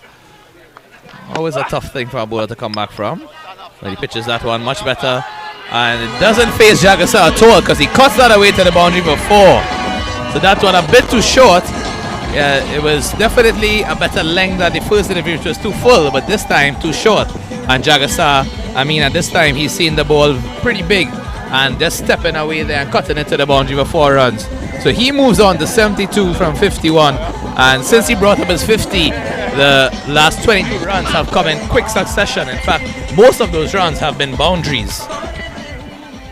As we see his skipper, who was the last wicket to fall, but still very much in the game, Justin Prasad, just offering some encouragement for his batters. He would be very impressed with what he's seen from Jagasa. I want him to carry through. This one flighted, he goes straight back down the ground. Would it be taken? The fielder comes in and it's taken. Clean catch taken there, down from the logout fielder. And that's excellent work from Marcus Ali. And again, Ali Mohammed strikes, picking up a key wicket there. Jagasa having to go from 72 or 52 as you see the replay there. That one in a much better area. And that flight playing crucial in terms of deceiving the batsman, allowed him to sky up one there. Marcus Ali with a celebration in the back of his hands as well. And a well played innings from Jagasa comes to an end. 72 from 52. And now we see him trying to mirror the shot. He knows he should have probably gone a bit straighter or probably hit the ball a bit harder to go over the ropes. But holding out to that fielder there. And a well played 72 as the entire pavilion here stands to applaud him.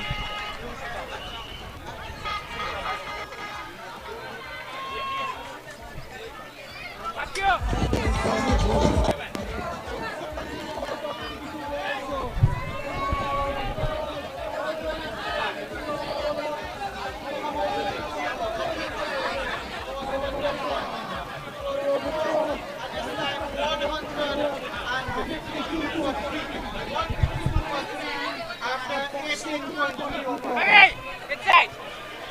Yeah, but they on the slip. Oh, actually, man, go. Hey, short it, man. Hurry.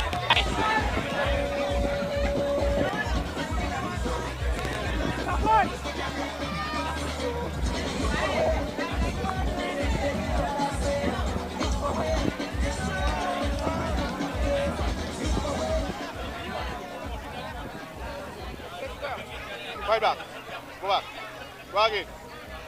Too much. Come back.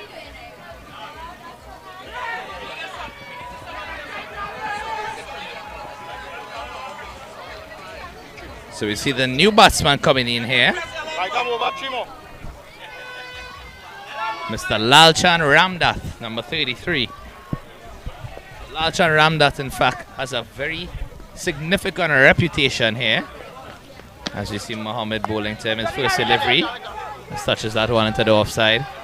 So as we were saying, Lalchan Ramdath, in fact, has scored the most runs in the Southeast Sports League for the previous years in this competition. At least the last 3 to 4 years, as was indicated by his manager, in terms of his consistent performance getting the most runs. And that one is a beauty from Mohammed, beating the outside edge of the bat, as it just seems to get some deviation away from the right-handed Ramdath there. So his first 2 deliveries, not most confident in his approach thus far, but I'm sure he has a good enough reputation. That one is carried up into there. Oh, it's an excellent catch. Is it taken?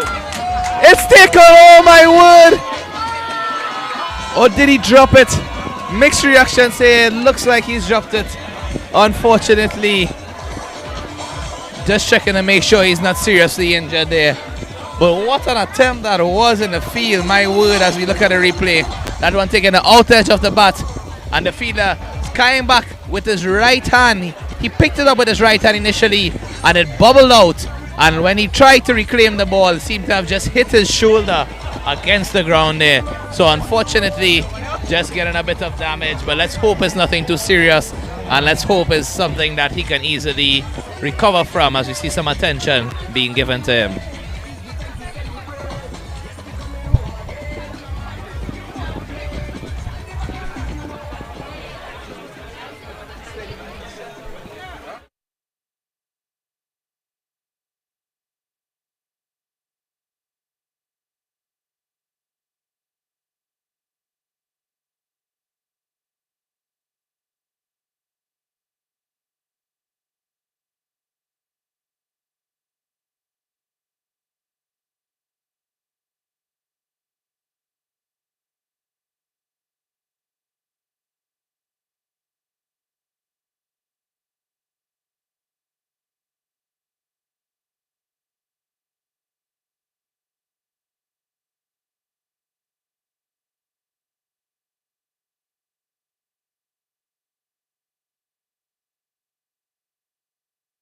Oxford on 153 for the loss of 3 wickets.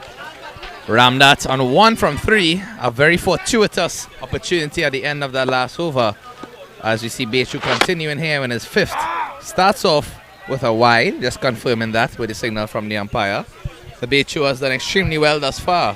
4 overs, none for 13, just on or around 3 runs per over as his economy rate. So that's really excellent in this form of the game, 30 overs cricket. That one flighted and played with an open face. Fielder coming in quickly from that point reach and firing the return into the keeper, Heyman Ragbir. Noting Heyman Ragbir also plays for the Trinidad and Tobago Lawyers cricket team as well as a guest player. And that one is into the air and hoisted over the boundary for 6 runs. So that's a lovely shot there from Ramdath, finally able to free his arms. Initially, the previous delivery seemed to have gotten the better of him, but this one, he definitely got all of that as he hit it confidently over the boundary for 6 runs.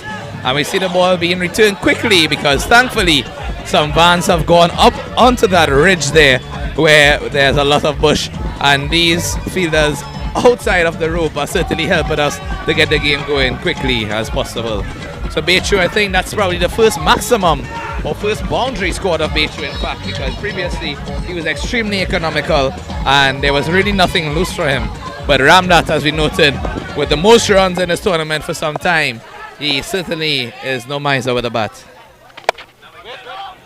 That one is playing again, open face, down to point. Bechu. Bechu again. Ramdath just playing that one down to the extra cover region, gets a single.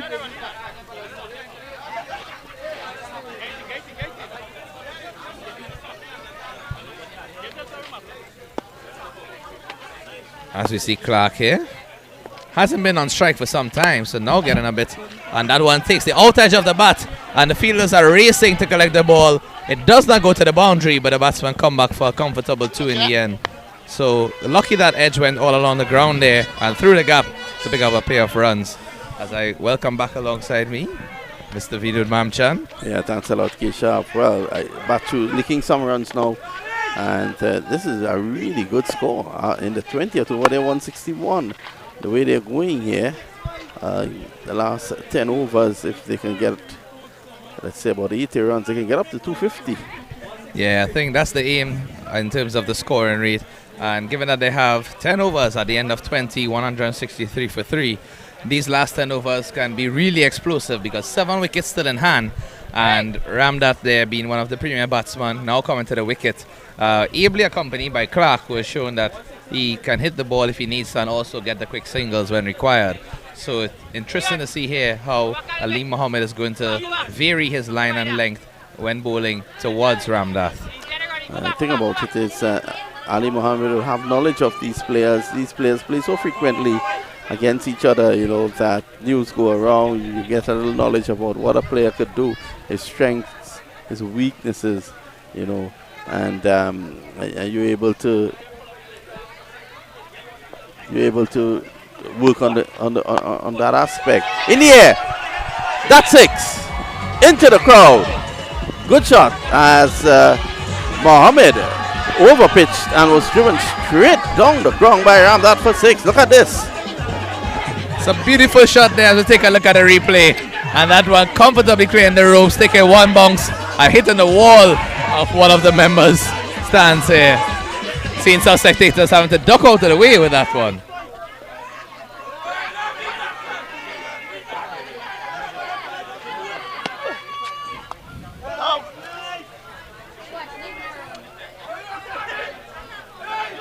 So you need to pull it back a few inches as he did there.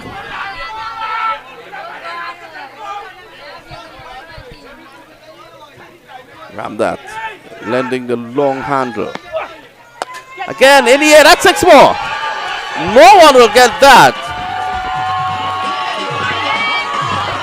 Balls are flying here at Jairam Trees. Another classic straight back 6 there from Ramdat as we take a look at the replay. And this one didn't seem to even hit it off the middle. That one clearly took the toe of the bat, but his strength, we see the supporters enjoyed every minute there. A bad delivery by Mohammed because he put pace on that and it was a length ball. Yeah, and just allowing Ramdat to swing. We can see from how he's playing his shots thus far. His bat just seems to turn in his hand and he hits it with a sideways as we can see there.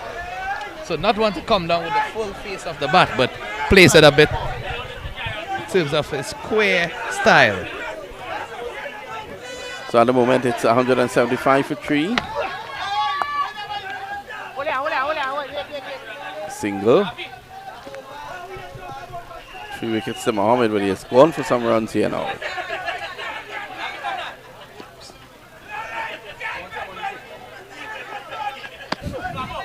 Much better.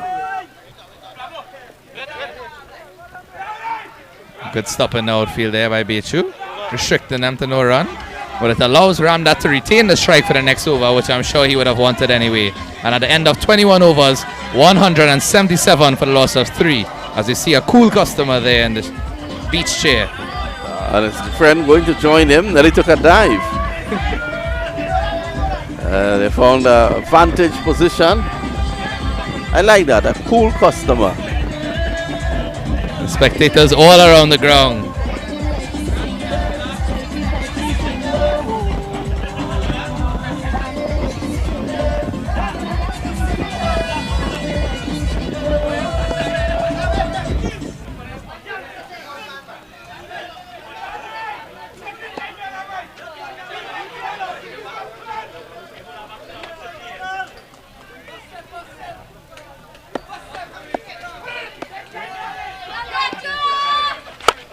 Driving again at 6. Over cover. Bang. Ramdat is on fire.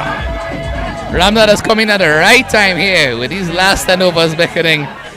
What a shot. Bechu, who has been so economical before, and on this occasion, that one of the more difficult shots to play. A 6 over extra cover, and that one was played with such ease by Ramdat. That one looked as if he hardly hit it. I think most of his shots, in fact, it seems like he's not even putting any force. He's just caressing that ball for 6.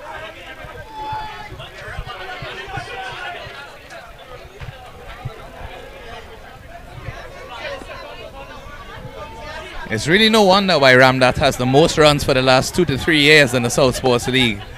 It's a class act, it seems. That's it. Bachu started so well. It's started to really leak ground. Is in his final over. Yeah, after 4 overs for 12 runs, the last 2 overs conceding the most. I'm sure he'd want to finish this with dot balls to execute the rest of the over, not giving away anything and keeping Clark on strike. Clark getting a single there. So Ramnath will have 2 balls to face off Bechu, and I'm sure he's relishing the spin at this point. Yeah, he's going to look for big shots after this over 8 to come. Wickets in hand. Driving down the ground, 6 more. Everyone is getting it here. No one is being spared. Everything he touches seems to go over the boundary rope, and that one again, look at how comfortable he played it as we see in the replay. Just opening that front leg, and again the bowlers are, to me, delivering the ball into his arc, because you can tell that he's very strong at anything on the offside, and with the bat coming down at that square angle, you can't give him any sort of width on that side. And that's exactly what is happening. Just need to pull it straighter, and this is what Bachu was doing very good in the early phase of his spell. He was darting those balls into the legs of the batsmen, not giving them room to play the shot.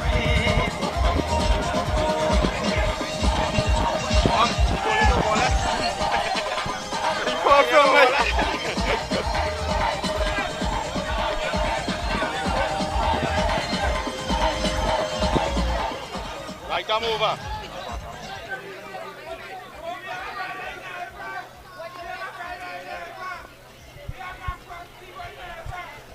As we see the return of Tyler Dowlatt into the attack.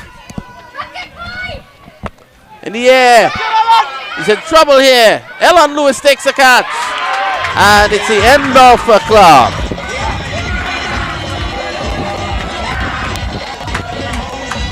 Well, the scorer left us for a while. The scorer ran amok. What animated support we have down here. I've enjoyed every minute of this down in Navid Village. And an important wicket there for Dowlatt. Finally a reward for all his hard work. He bowled really well with his 4 overs previously and kept a very tight line and kept the runs low. Dowlatt strikes. It's important to take wickets now because they really have the run rate under control. So 8.57, that's very healthy indeed.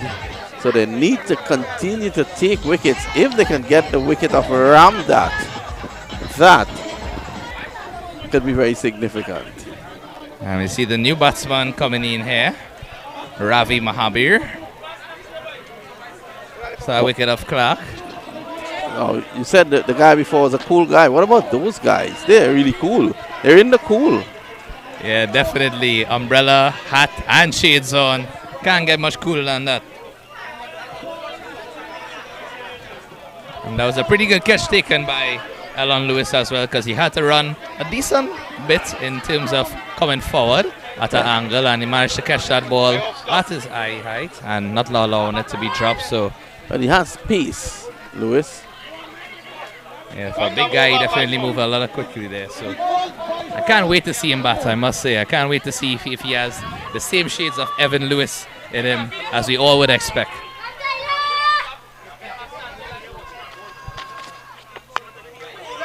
Sliced away, down to short third man.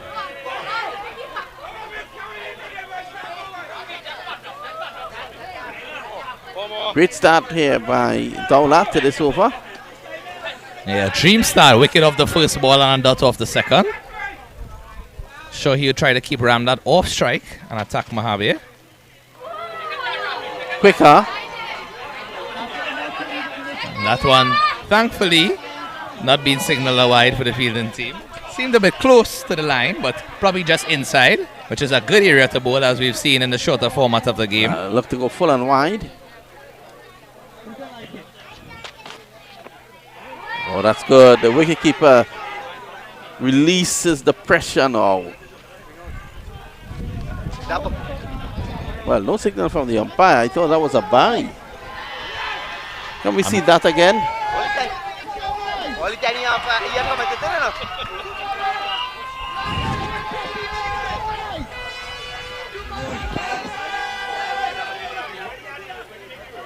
Yeah, that one not taken clean, and he signaled a wide there.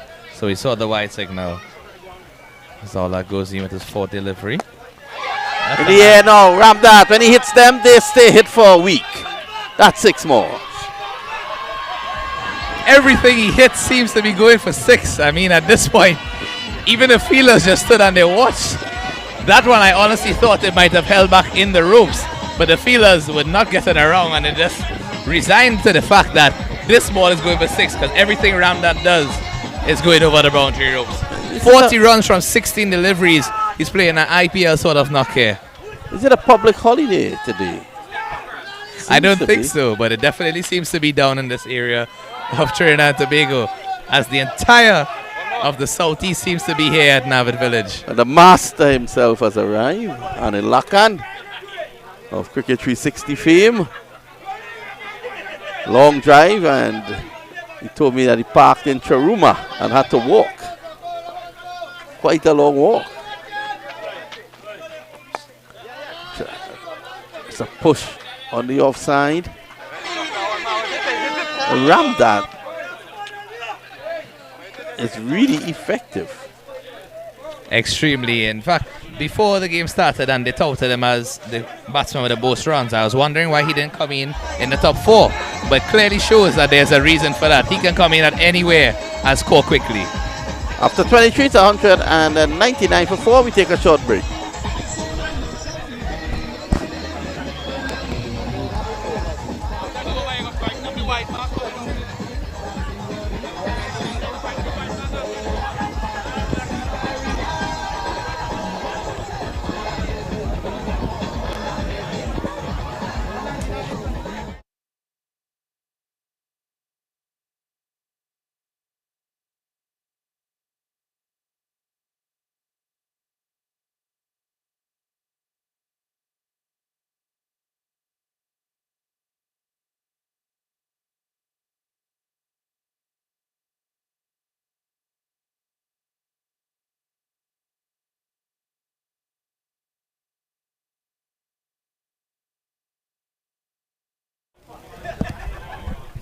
$199 for 4. It's going to be the fast bowler who opened the attack. He's back, Ferrier. He is bowling from the eastern end of the ground. It should be the northern end of the ground. Driving. What about that? Take 6. This guy rammed that. Says take that. Another 6 over extra cover. And he makes one of those most difficult shots. Looks like he can do it in his sleep. That one again, outside the off stump. Too much length on that one and allowing him to free his arms. That is, I'm not sure why the bowlers are not trying to cramp him for room. They're feeding into his ability to hit the ball. I tell you something, this guy Ramdat, I can look at him bat every day and twice on a Sunday. Yes, looks like he's definitely on the mission here to score not only a 50 but even 100 if he continues at this rate, because some 6.5 overs left in the innings and he has 47 from 19 already, so anything is possible. I must ask the chairman of Southeast Sports League, Neil Ramdat, if there's any relation. I'm sure he's going to say yes. I'm sure he would say that all of Lalchan Ramdat's skills has come from him, or some sort of relation there.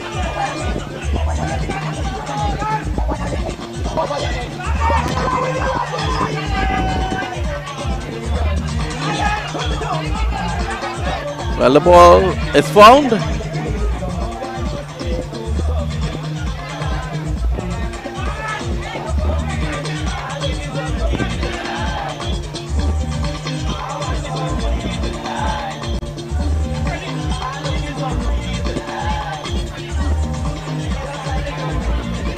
That 6 brings up the 200. It's 205 for 4.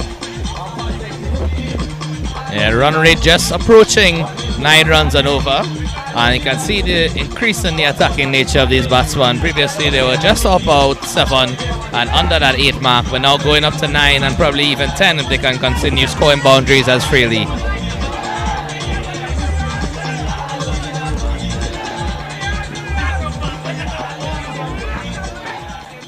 Ferrier is going to give him pace to work with, and that's even worse at this point in time. And it's not the sort of blistering pace that can deceive the batsman, but the sort of pace that helps the ball just come onto you quicker with this matting surface.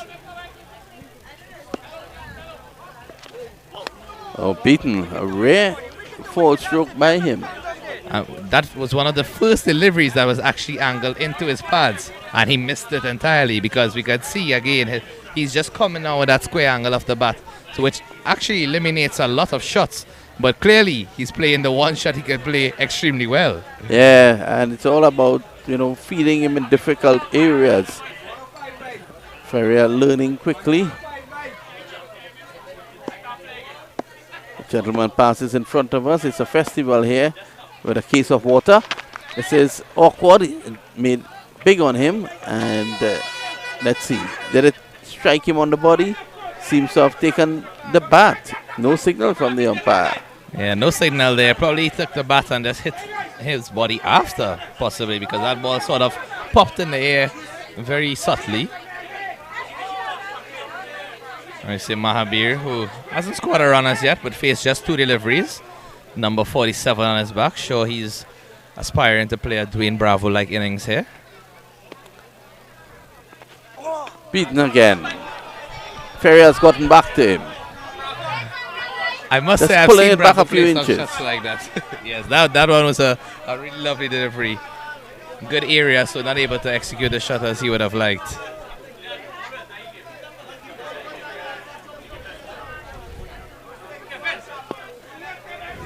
Take a look at the captain on the right side, Justin Bassad, as well as the manager for Oxford, Stanley. In the air. In the air. 6 more. In fact, it goes to 4. 1 bounce into the boundary for 4. And Ram that. I think brings up his half century. I know he goes on to 48.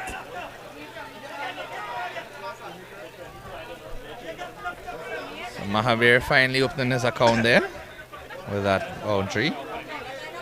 Nice shot executed into the gap.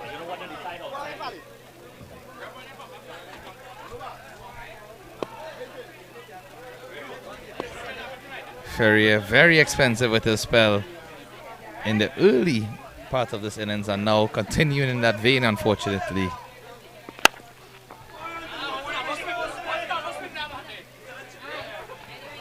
It's a better delivery and played down to the field at extra cover for a single. So it brings the 24th over to an end. So at the end of it, the latest score 211 for 4. We take a short break. When we come back, Anil Lakan will be joining you.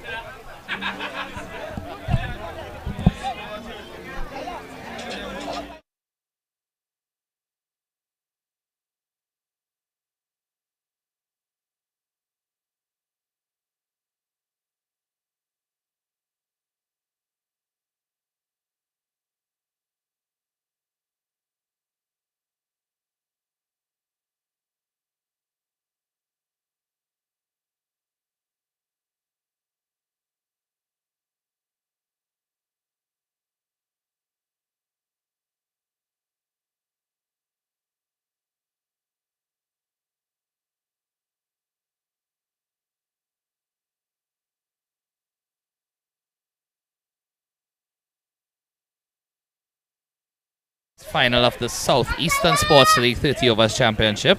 We have Mahabe on 5 from 5 and Ramdad 48 from 21 as Tyler Dowler continues. And I welcome alongside me the very revered Mr. Anil Lakan.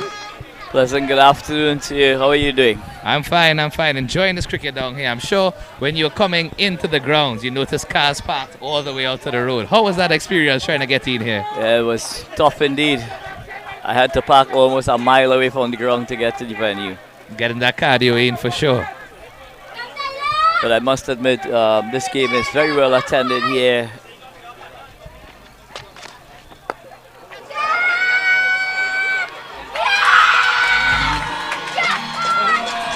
So we see another wicket there for Tyler Dowlett. Caught there in the field by number 33. That is Shiva Mirage, the 12th man coming in. As we take a look at the replay there, that one, very poor shot played by Mahabir. Mahabir just trying to get the single there for Ramdad, who is really going guns. Trying to turn that ball into the mid-wicket area, only getting a leading edge. It spoons out to extra cover, and Mirage takes a very, very easy catch indeed. So wicket number 5 for Oxford goes down there. But I must admit, the score is an imposing 212 for 5. The run rate just hovering around that 9 mark. And there we see that it's going to be an uphill task indeed for the Libertville batting team, to come up trumps here. Yeah, initially, before the game started, both teams boasted that they have made over 200 in all of their games thus far, whether they have batted first or they have chased. So, I mean, it must be a testament again to the ground size as well and the power hitting nature of these batsmen, because each of them have shown they are able to hit sixes. As you see the new batsman entering there. And that's a full toss down the leg side, and that's flicked away for 4. That's a poor delivery first up there to the new batsman, number 24, Primchan Ramdath. And it's definitely not the best way he'd want to start there, Anil. Yeah, it's practically a freebie being offered there to the batter. But wasting no time at all in getting into the thick of things here. So you're looking at the Southeastern Sports League 30 over championship between Oxford and Libertville. We are into over number 25 here. Just to remind our viewers, it is a 30 over contest. And possibly about 5,000 people here strong at this venue. There are people from all the vantage views here, Badur.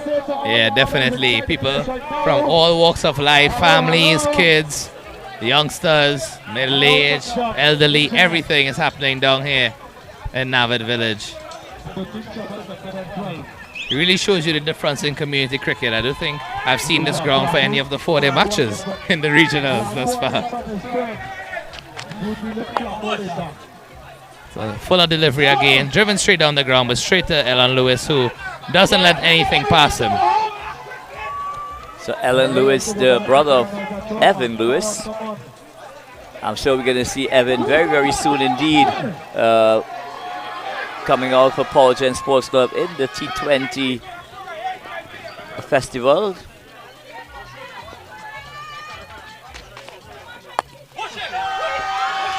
That one is into the arc of Ramdan. Played down to the Cow Corner region, but some great work in the field there.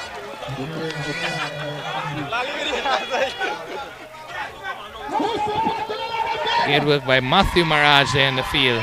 Able to pick up that one. So I'd like to say a pleasant good afternoon to Ricardo Chase, the young man. And a lovely delivery there from Daulat there. Going for the hard lengths. And the batsman unable to make contact. So a red dot ball in this innings, Bader. Yeah, definitely. Daulat after the wicket in the start of the over, conceding a boundary, but coming back well with his dot deliveries. And again, he strays there with a wide delivery. Good stop by the keeper, not taking it cleanly, but able to prevent any extra runs being scored. And at this stage of the innings, you don't really want to be giving away any extras, because you will have to reload those deliveries. So Daulat, possibly just striving for a bit too much space there, losing the radar.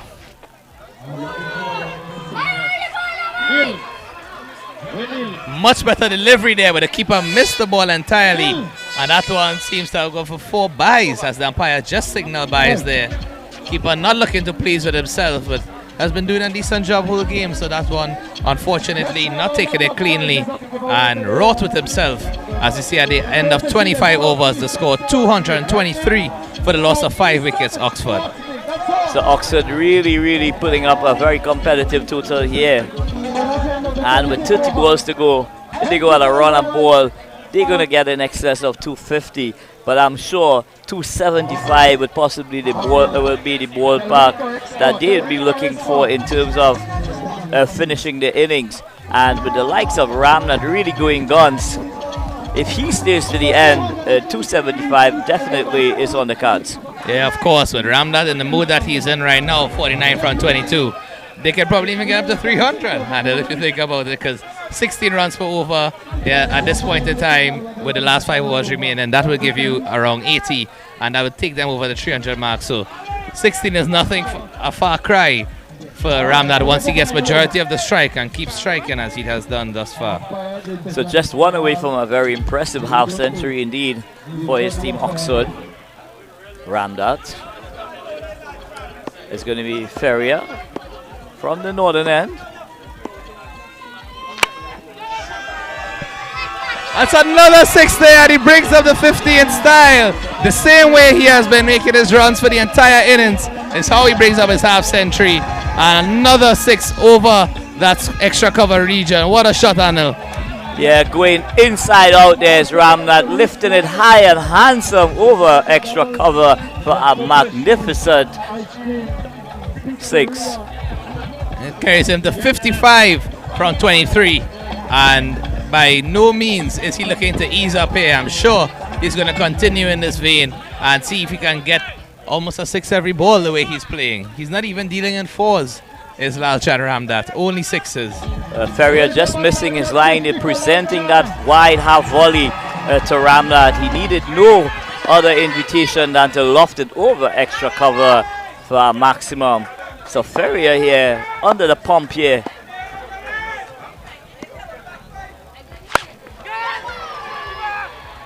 That one is down to the fielder, fine leg, and he takes the catch. The fielder from backwards way comes around, and Lalchand Ramnath has to depart, and that's a great breakthrough there for the Libertyville Lions, with Ferrier finally getting the wicket, and Ramnath not getting all of that one, but holding out to the fielder down here at backward square. A very important wicket for Libertyville Lions, but an excellent innings by Lalchand Ramnath as we take a look at the replay, Anil. Yeah, Ferrier going into the pitch, which he should have done earlier on. That delivery getting big on Ramnath. All he could do is possibly try and fend it off, but it took the top edge and it goes on to that deep backward square position. And the fielder made absolutely no mistake indeed. So Ramnath is on his way back to the shed. Played a magnificent innings of 55. And that's the third batsman to cross a half century in this innings thus far. Noting earlier Terence Nanan scoring a 50 and Avin Jagasar. New batsman in there is Bisnath.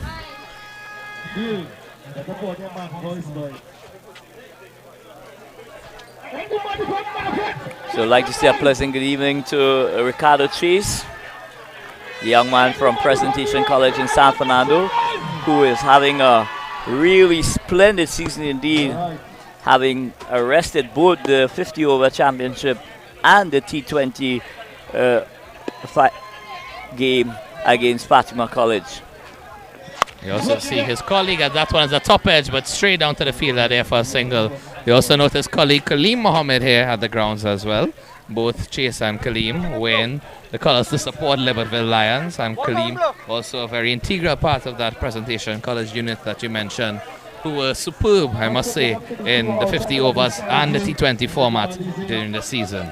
Yeah, Kaleem Mohammed has been a revelation at the Secondary Schools League, having really dominated. As you see a swing and a miss there from Bisnath. So Bisnath at this stage just needs to get in line. There's acres of space on either side of the pitch. You know, there's a single and all the likes of Ramnath the opportunity to tee off.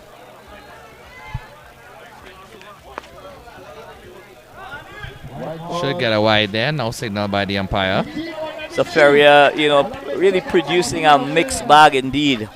You know, some balls outside the line of the off stump, straight down the leg side, and you know, just giving away an extra run and an extra delivery. And normally, an extra delivery does, you know, cost the fielding team. And that one passing between the wicket and the batter, so won't be signaled a wide as he moved away to the leg side and allowed the ball to pass through there. So a very vital dot ball for Ferrier at this stage. Yeah, Ferrier, it just seems at this stage, you know, the pitch is just about getting two-piece. Some of the balls just climbing over good length, and hit that one into the pitch, and it basically rolled along the mat in there. So batting second, it may just pose some challenges. So a short one banged into the pitch, and Bisnath plays a defensive shot there, taking a quick single to regain strike. So Bisnath just looking to camp onto the front foot there. That one was hit into the pitch. But we're seeing both batters exiting the field. So I'm not too sure if the cutoff time has come into effect here, Bahadur. The 3:30 cutoff time has indeed come into effect. So we do have a 26 over affair rather than a 30 over affair. And Leibertville, they will have a huge task on their hands, having to score consistently at 9 and over for 26 over in order to get over the line. Yeah, we know there at the close of the sentence, 234 for the loss of 6 wickets after 26. So that means that Liverpool Lions will require 235 when they come back out. And just to note a couple scores from that innings by Oxford. Terence Nanan opening 54 from 46 deliveries. Arvind Jagasar, the fellow opener, 72 from 52. And Lalchan Ramdat in the end there with a blistering 55 from 24. So excellent all-round performance by Oxford. And Liverpool Lions did fairly well to try and pull it back, because it could have been easily a target over 300. So as the players look to take a break and resume, we would also take a break here at Cricket 360 and rejoin you shortly.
Welcome back here to the finals of the Southern Sports League in the Southeast region.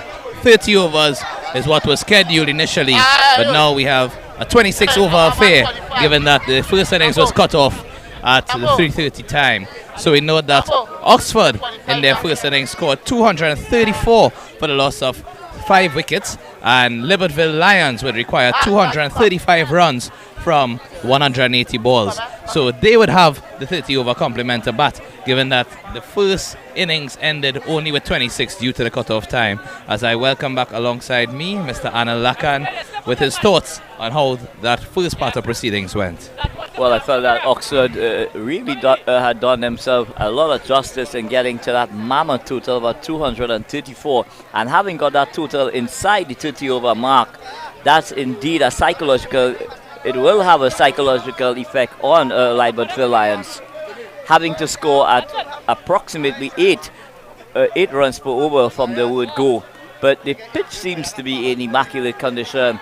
The batters are basically able to hit through the line of the delivery. So any delivery that's not on target, short, full or wide, will be dispatched with some level of disdain. Yeah, most definitely. As you just recall some of the premier scores from Oxford's innings, Terence Nanan, the opener, who's actually going to open the bowling here, as we see as well, scored 54 from 46. His fellow opener, Arvind Jagasar, scored 72 from 52. And Lalchand Ramdat with that quick fire 55 from 24 in the latter stages of the innings, as Nanan was the first delivery here of Libertyville Lions batting innings, and that one is a wide down the leg side, so not the best start, but runs on the board already for Libertyville. Yeah, so Libertyville Lions off and running a wide. Nanan just possibly trying to go into the pitch here, not looking to spin the ball at all here, Badur, just more or less looking to bowl darters into the pads of the batters. Yeah, I think from all the spinners we've seen in the first innings, not one ball has turned. So we know that with Matthew wickets, it's very rare to get purchased unless you're a leg spinner or back of the arm, left arm Chinaman googly. But these off spinners here are really just trying to dart that ball into the pads of the batsman, cramp them for room.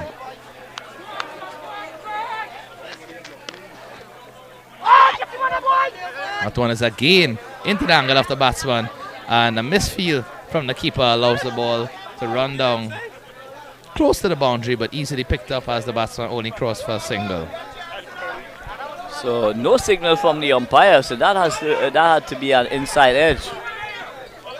But that takes the score on to 2.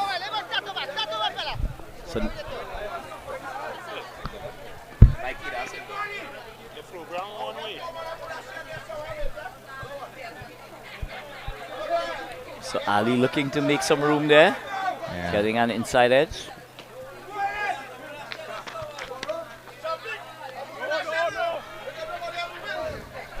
Again another wide signal there, so not the best start from Nanan. All of his deliveries have been angling into the legs of the batsman.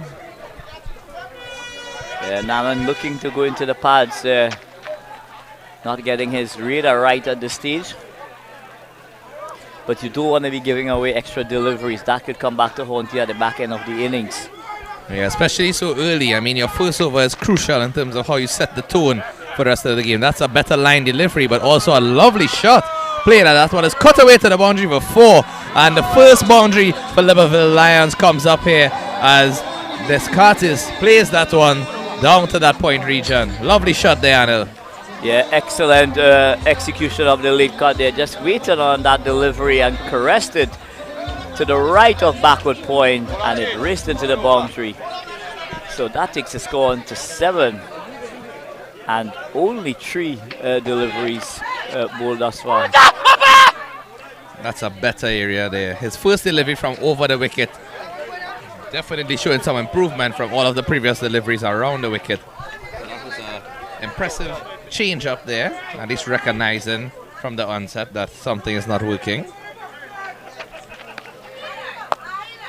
that one is hoisted straight back, goes to the field now. When he takes it, he takes it, and a wicket in the first over here for Oxford as Libertyville Lions loses Descartes after that lovely 4 he played, caught on the boundary and long on. And a breakthrough there for Oxford, 7 for 1 after the first 5 deliveries. totally unnecessary at this stage of the innings. Absolutely no reason to go the aerial route there, but the Carter paying the ultimate price, looking to loft that ball over long on, only succeeded in finding the fielder at long on, who took a pretty comfortable catch. But more importantly, Oxford makes a very important breakthrough, getting rid of one of the main batters in the opener. It's now 7 for 1 with one delivery to go in this over. And Terence Nanan, despite some poorly lined deliveries to start off, has gotten what's most important, a wicket in his first over. And I mean, it just shows you how cricket is such a funny game, Alan. You know, you can start off horribly wrong and it can still work out good for you in the end, or you can start off extremely well and then you can let it go in the end. So really interesting to see how Liverpool would look to approach this innings here. I mean, that run rate is definitely not an easy one to maintain if the bowlers look to keep it tight. Yeah, so the likes of Nanan, his job would just would be to bowl wicket to wicket, you know, and let the batters, you know, let them make the pace, you know. If they want to take the aerial route, they want to try to execute some maximums, then it's up to them, you know, to take that gamble at this early stage of the innings. I thought that shot was totally unnecessary. He haven't gotten 7 in the over already. He should have just looked to work it around, continue to get the singles, and whenever that boundary option is available, try to cash them. Yeah, definitely agree with those statements there. As you see, the new batsman in the crease, Matthew Maharaj. Into the So at the end of over number 1, Lightbird Lions chasing 235 for victory. They are 8 for 1, having lost Descartes in the first over to Nanan via a catch to the long on fielder. So you know that's some of the premium batsmen to look out for in the Lions lineup. We mentioned Ellen Lewis earlier, the brother of Evan Lewis, who has scored a couple hundreds and 50s in this tournament thus far. You also note the captain, Aleem Mohammed, who also has some hundreds and 50s in his competitions. In fact, Aleem has 446 runs total in the Southern Sports 38 Overs League. And with him to come in the lineup, as well as Daniel and Ali, 2 other premier batsmen scoring over 250 runs for the season individually amongst themselves, I'm sure they will be looking to just take the batting in stride, watch out the bowlers, see how the pitch is playing, and then look to attack when it comes to the latter stages. Well, it's important to bat balls, it's important to have rotation to strike, but you got to do that in a very smart manner. You can't go hell for leather at this stage of the innings. There's no power play in effect. You see the captain for Oxford, Justin Prasad, taking up to the attack with his right hand off spin.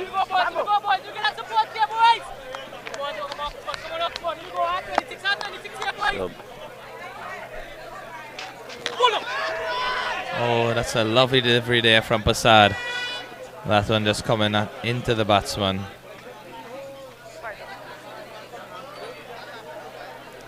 But the off spinner getting a lot of bounce here.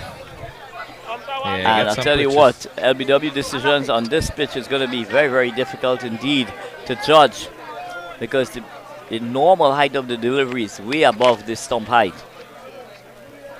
So the umpires will have to be really spot on.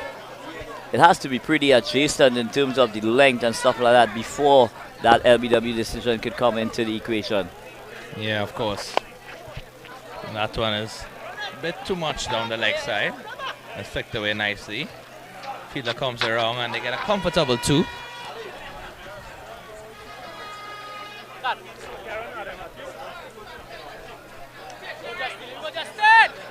Now, having gone through all those stats that you have had done earlier on, in a final, all those things come to 0, because each one of those batters will be starting from 0.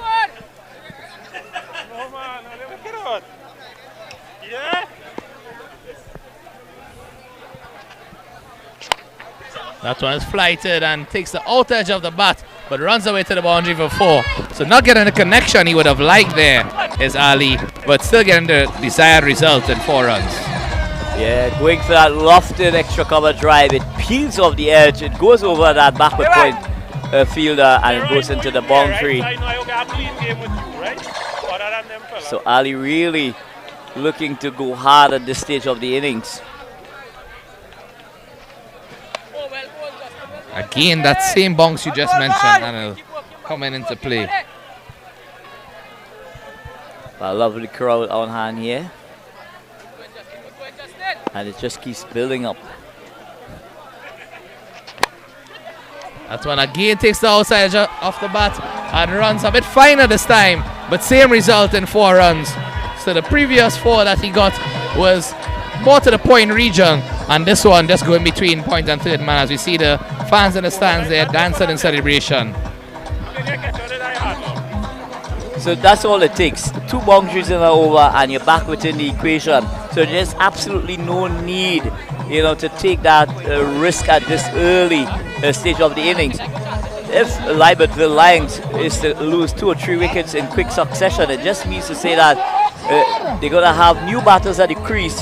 Then the bowling team, the fielding team will have the opportunity to stitch some dot balls together. And what that does, in effect, the domino effect of that is the required run rate is just going to keep plummeting to over 10 and over. Yeah, of course. See Nanan continuing with his second over here. 1 for 8 from this first over. Didn't start off with an accurate line, but got that most important wicket. As we'd like to again make mention of the sponsors, SNS Prasad Supermarket, the premier supermarket in the southeast region. Nanan continues. Comes forward nice there, Mirage plays that defensively into the offside. And remember, the Libertyville Lions, they don't have the luxury of all of 30 overs to bat. So they're starting with minus 24 deliveries. And that is gonna take a big toll in terms of the scoring rate and the allocation that's allowed to them. And imagine if it is that Oxford were allowed to bat those 6 overs if the time was there, what total they would have set. Because this total is still daunting with the full 30 overs for Libertyville. So it's a very interesting contest here. No single there despite that ball running straight down to the fielder long off and 2 other fielders converging around. Well, for a moment you would have thought that the bowler, Nanan, would have stopped that delivery. Oh, and that's a one-handed attempt at a catch there. But I think he would have probably gone with 2. As you see, the bowler himself signaling to the other fielders that 2 hands is a better approach. That one as we take a look at the replay.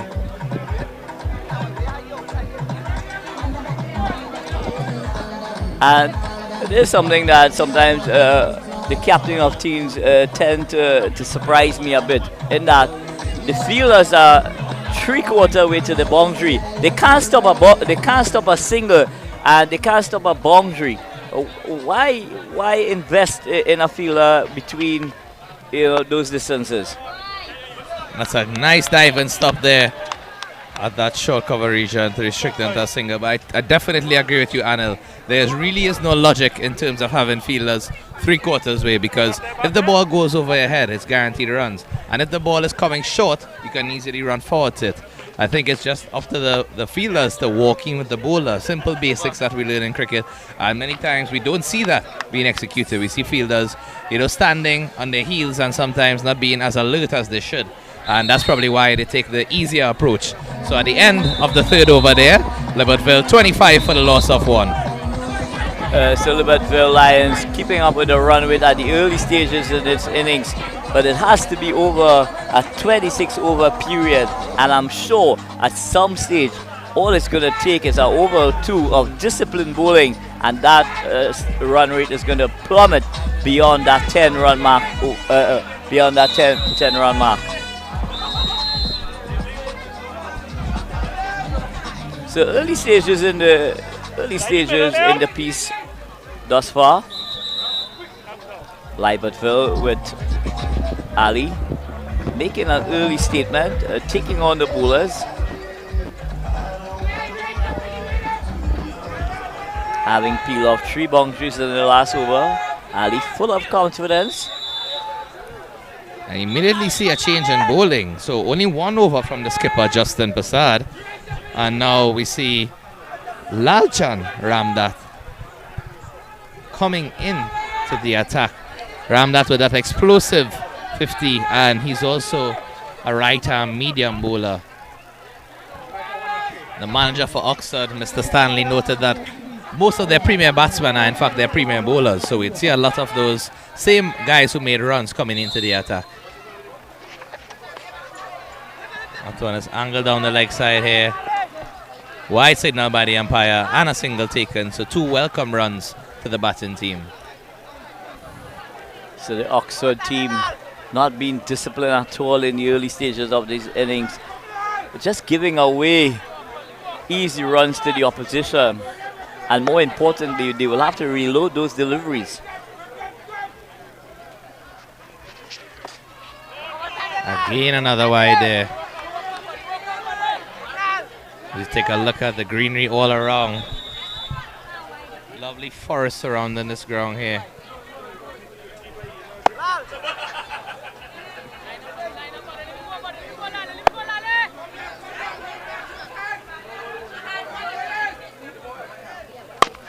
That one kept really low there. That same variable bounce you were mentioning, Alan, is very evident. And from that length, a couple of deliveries was climbing beyond the stumps. And, having bowled that same length, that ball was definitely crashing into the stumps there. But excellent batting from Maharaj. Looking at that delivery until he made the contact.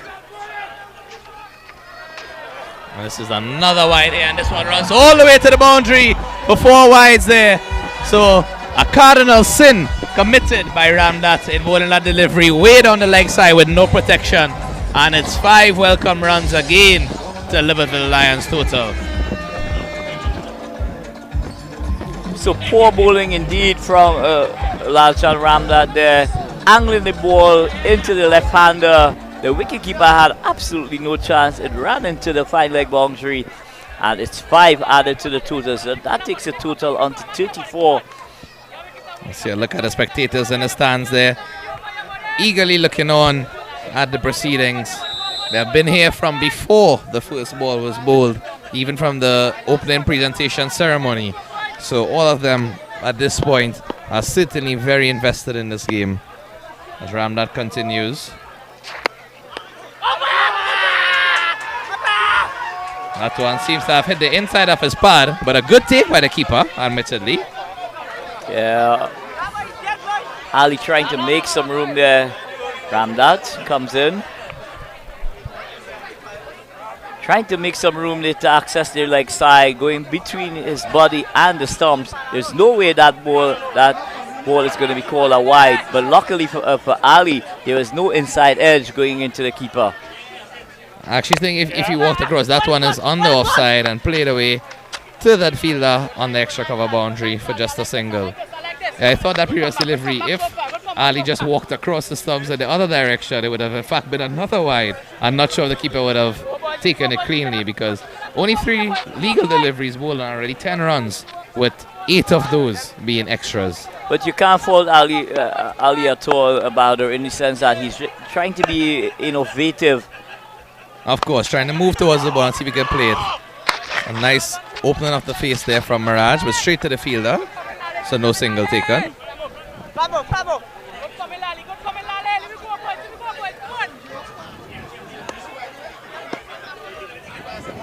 So Libertville, coming with their fans here to the venue. A lot of bragging rights on offer as well. Both communities, coming out in their numbers. Yeah. And I'll tell you what, Bahadur, this crowd seems to be a very knowledgeable crowd in terms of the game. They're having their discussions in regards to the run rate. They're having discussions in terms of who is going to bat. That one is swung away, and another edge for 4 runs. That's the 3rd time that Ali has gotten an outside edge for 4. But I'm sure he'll have no complaints about that because the runs are flowing in his favor. Well, it doesn't matter one bit. Once it registers in the books, that's what matters. So you see, after 4 overs completed, the score is 40 for the loss of 1 wicket. And Liverpool is going pretty well at this point in time. A run rate of 10 runs and over with only 1 wicket down. What I'd love to see from Oxford, rather than have the fielders 3/4, get the fielders back on the boundary. There's absolutely no restriction in place. So better give away a single than that boundary option. What that happens over a period of time, it does help the run rate to escalate. So give them singles, and if they want to take on the boundary riders, well, so be it. Of course, and we saw that from Liverpool's innings because from ball 1, they had 3 fielders outside on the boundary, and they were all hugging the boundary rope. So essentially, they were playing into that same game plan. But the bowlers have not helped themselves. The bowlers have not helped themselves as well. They're bowling on both sides of the wicket. On that one is edge, and it's a catch. It's taken in first slip there, and a nice rising delivery from Clark takes the outside edge of Maharaj's bat, and he has to depart for just 5 runs. What a delivery there, Anil. Yeah, an excellent delivery, but he was aided by the pitch, that uneven bounce that we have grown accustomed to at this venue. This one taking off from a length, nothing he could have done there. He tried to take evasive action, dropped the hands, it took the glove, and it goes into the hands of the first slip fielder. So Libertville Lions lose their 2nd wicket. Maharaj going caught and slip, but what a timely intervention from Clark here. Again, we see that bounce. So that's that Clark there.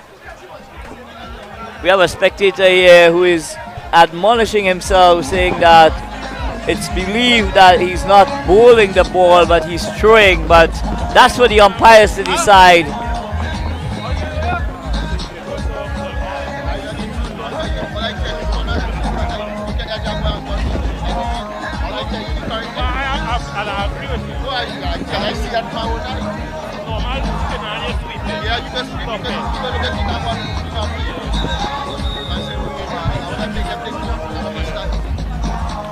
So the new batsman coming to the crease is Ali Mohammed, who is the captain of the Liverpool Lions team. We know that earlier the toss was taken by Ramesh Ramdan, but for all intents and purposes, even he himself indicated that Alim is really and truly the on-field captain of the team.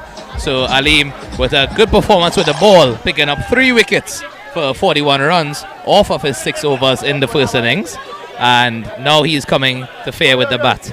So in terms of the bat and his history of scoring runs, he has scored 200s and 350s in the season thus far. He has 446 runs total in the Southeast Sports Competition. So certainly someone that they would look to with a bat in terms of coming to anchor this innings and bat through the rest of the overs. Well, he'll have to come to the party again by scoring a huge total, possibly in excess of 100 runs, to get his team over the line. But I'm sure Oxford will be very aware how prolific he is. He has been in the past, and they will want to get rid of him as quickly as possible. Clark here to continue. First ball, first wicket, and that's a ridiculously wide ball. That one beating the keeper, beating the pitch, beating everything, and it goes for 4 runs. We saw a similar pattern in the first innings, Anil, where bowlers got a wicket and the next one was a wide delivery, just easing that pressure off the incoming batsman with his first ball.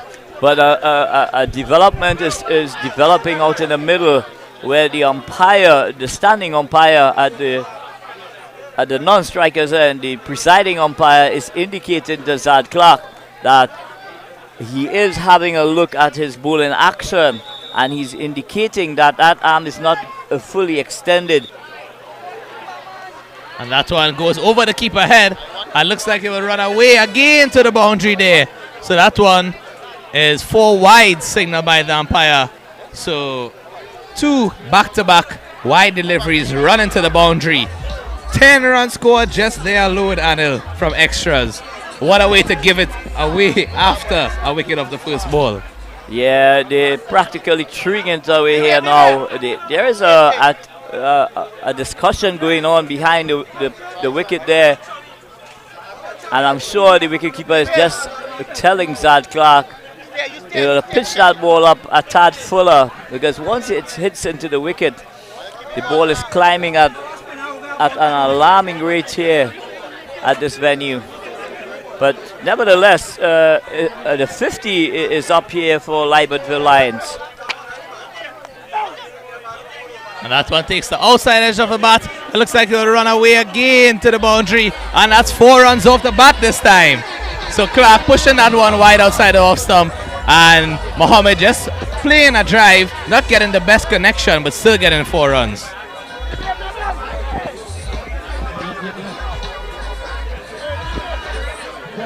Clark moves in.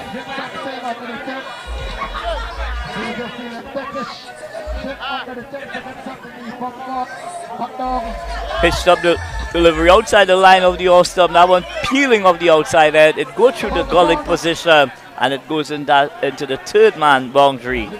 So that takes the score on to 54 for 2. And I'm still saying to you, Bahadur, with no restrictions in place, I'm still surprised that there isn't the boundary riders. Yeah, definitely agree with that. And it's not to say that the ball hasn't gone to the boundary already. So you would think that they would have seen how quickly the ball is running away and probably put some more protection.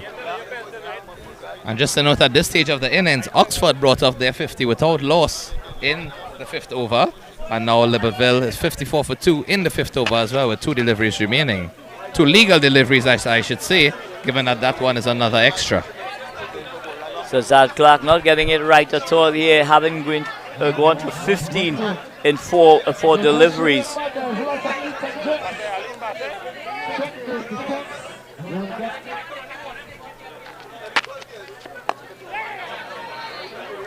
That one is played into the offside there. Nice shot from Mohammed. Let's get a single.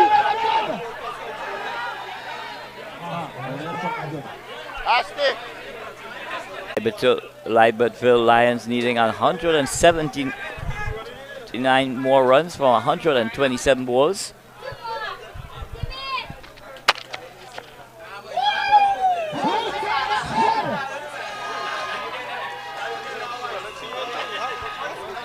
And that one pitches on a length, just back of a length, and takes off. So a lot of inconsistent bonks in this pitch here, Bahadur. Yeah, definitely. Some balls keeping extremely low and some rising exponentially. And that one again rises over the batsman, but it's a legal delivery. So that's the end of the 5th over there. And Libertyville Lions are 56 for 2.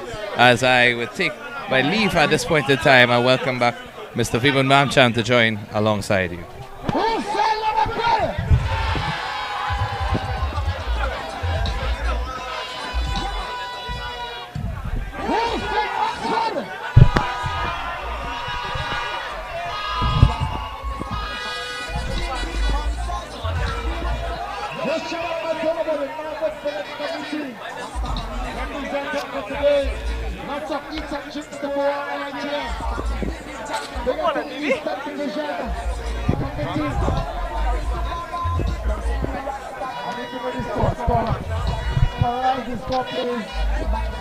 So I'd like to say a pleasant good afternoon to Mr. Vinod Mamchan.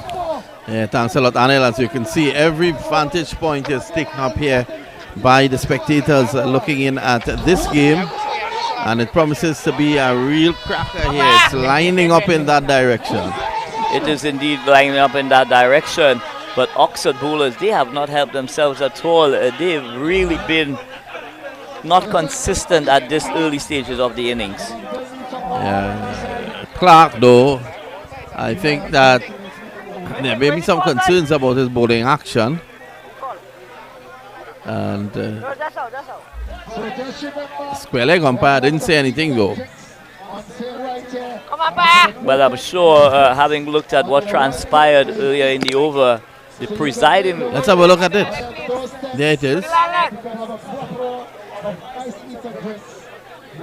Oh, look at that, Ben. Definite cause for concern. Yeah, we will have to send him to put Loughborough in England to have that measurement ratified, Vinod.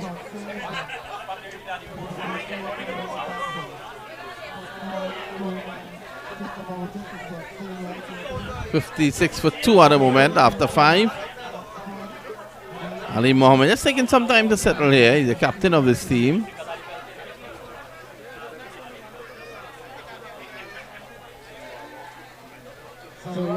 So a lot of talk on the ground here, Vinod, about the bowling action of Zad Clark.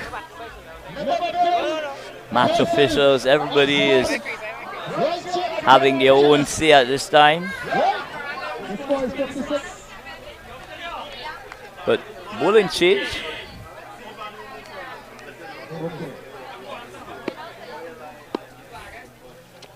Oh! Golden boy! Well, it's Ram Saran from the far end, better known as the RBC Fruits man.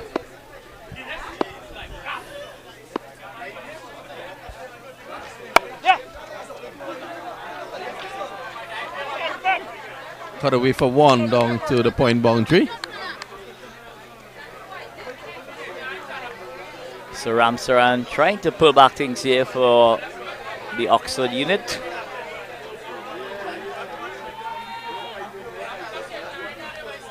So it's going to be Ali to take strike. He has been very prolific thus far, dealing in boundaries.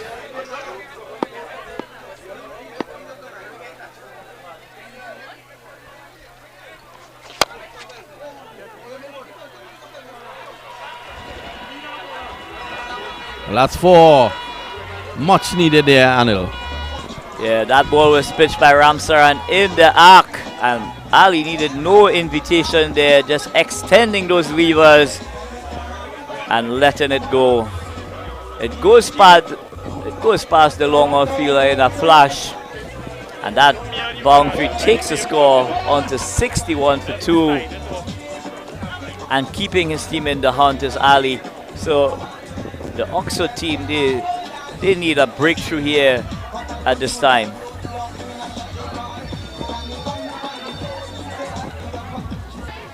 Yeah, I think everyone in Arved Village is here.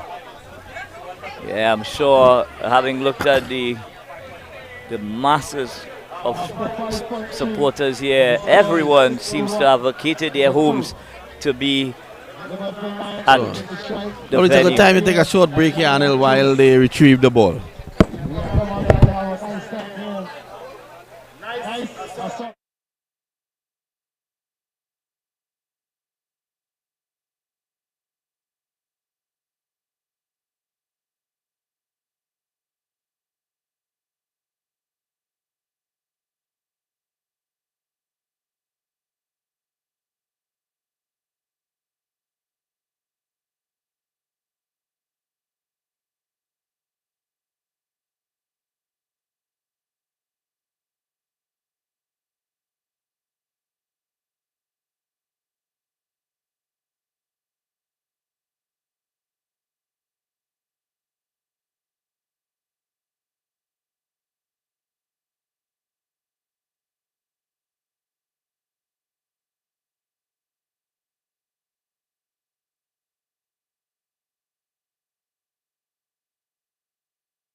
We're back here and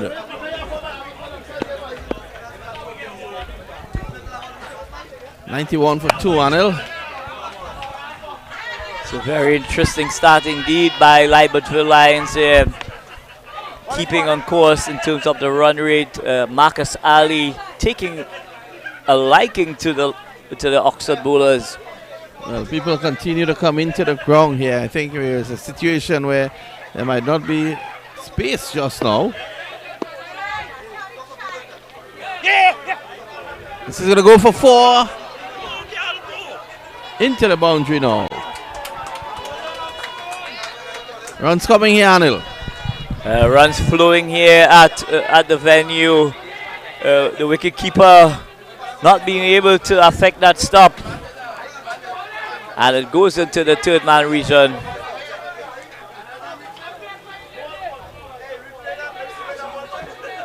So that boundary takes the score on to 66 for 2.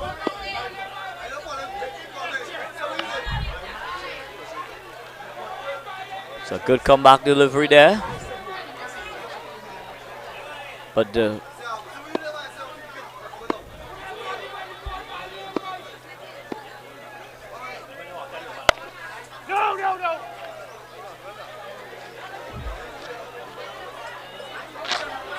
skipper Mohammed seeing out the end of that over. At the end of 6, it's 66 for 2. All the sixes here at the moment. Required rate at the moment is 8.45. So we have a game on our hands here, Anil. Yeah, Libertyville Lions, they will need to consistently score at above 8 and over in order to stay in the hunt.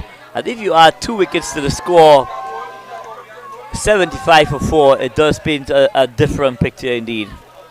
So a wicket here in the next couple of overs could really change the stem the scoring.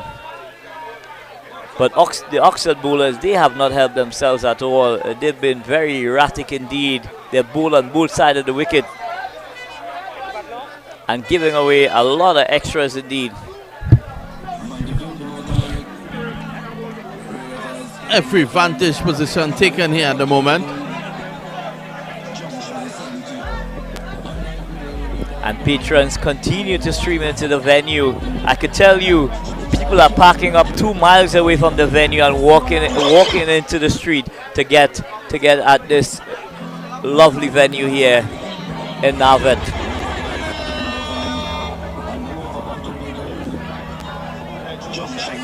And I tell you what, Vinod, this is what makes And that is here, and Ali cuts well. That's 4.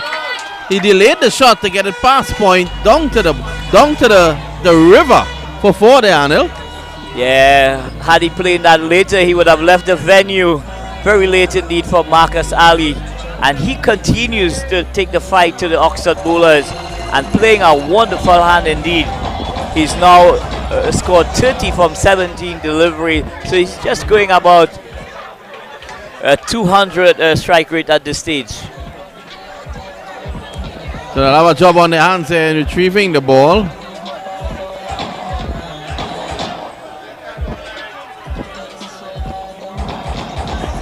So while the fielders are retrieving the ball, some form of discussion is taking place on the edge of the boundary there. Ramnath not happy with the scoring rate at this stage, telling his skipper we need to arrest the scoring. But it's been all Marcus Ali in this innings thus far, really being the enforcer and taking the fight to the Oxford bowlers.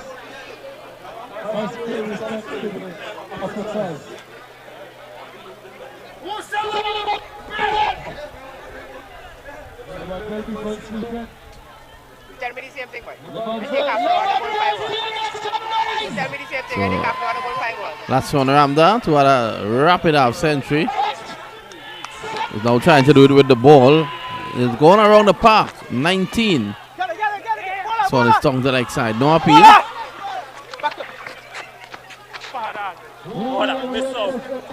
Miss out, Ali. Miss out. So what Oxford need at this stage here, Vinod, is for 2 bowlers just to stitch a couple overs together without giving away the boundary option. And we're definitely going to see that run rate escalate to beyond that 10 run mark. And then you build pressure. But Libertville Lions, they do have a lot of ammunition in the tank, with the likes of Ellen Lewis still to come.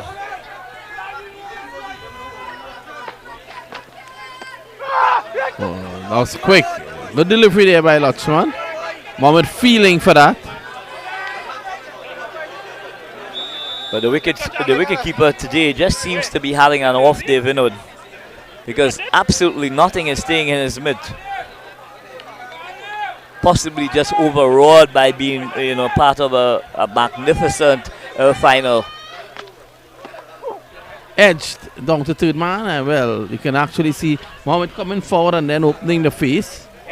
Thick outside edge, gets one. So skillful batting there from Mohammed, just allowing that ball to come onto him, opening the face and ran it down to third man. And I must admit that pepper routine was top notch, Vinod, we had just a while ago.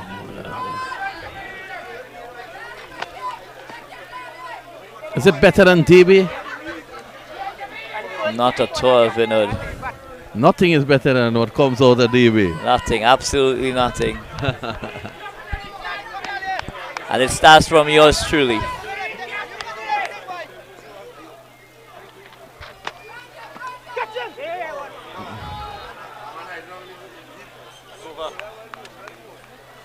But when you look at this ground, Vinod, when you look at it, it is huge in size, but there's different areas in this ground that's difficult to defend. And when you look at the third man region there at the southern side, from the moment it passes the batsman, it just seems to disappear into the boundary. Yeah, even the square boundaries are not that big. But compliments to the ground staff. The outfield is in immaculate condition. The pitch is playing one or two tricks, but by and far, it has been a good cricket pitch indeed. The batters have been able to express themselves. The bowlers, once they bend their back, they've been able to get something out of it. So really and truly, a sporting pitch indeed for a wonderful final.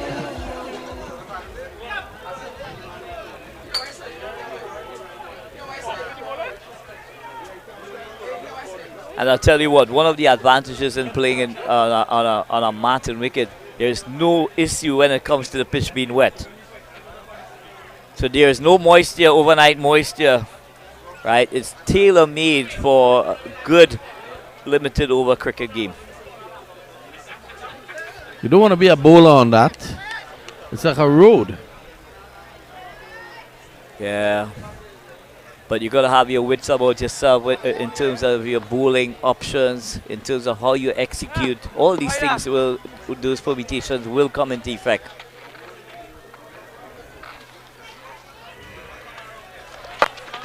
Down the leg side, middle away there by Ali.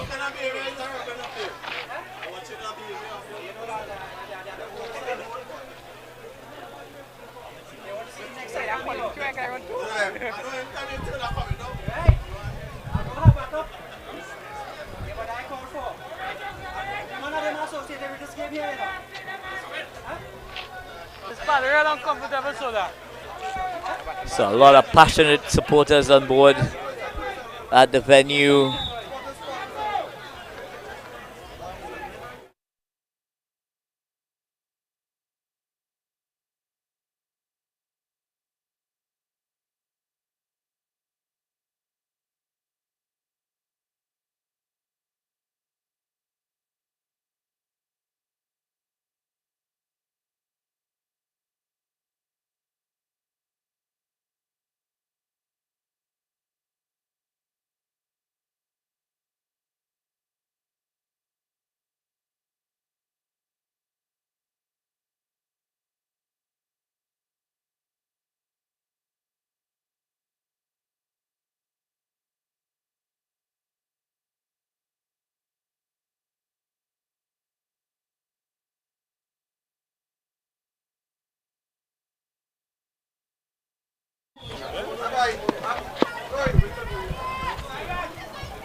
77 for 2. This is over number 8.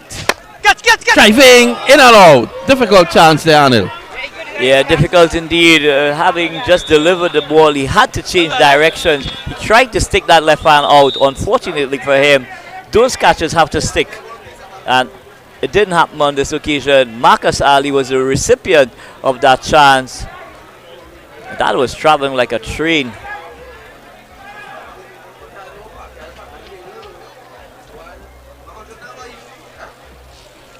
So one of the better overs thus far in this innings. Just going for single digits.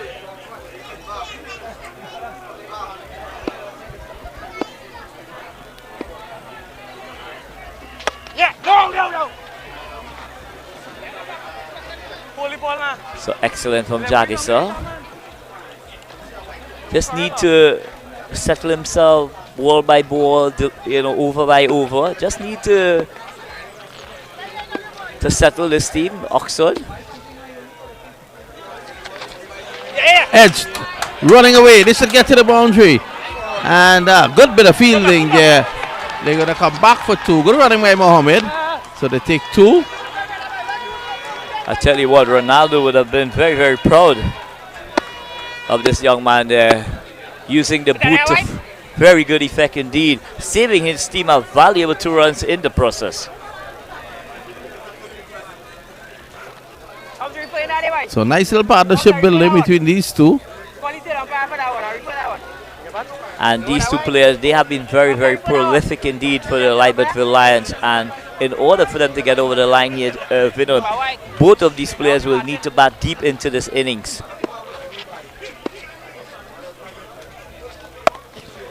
Again, looking for a similar type shot. Short third man is in place. But it does bring to the end a very good over indeed in terms of run scoring. 5 coming off the over. So an excellent over from Jagisa. So 155 needed for 108 balls. For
excellent shot there, going over mid-wicket there and into the boundary, lifting that ball elegantly and getting a boundary. That takes the score on to 84 for 2, and it's over number 9 in operation.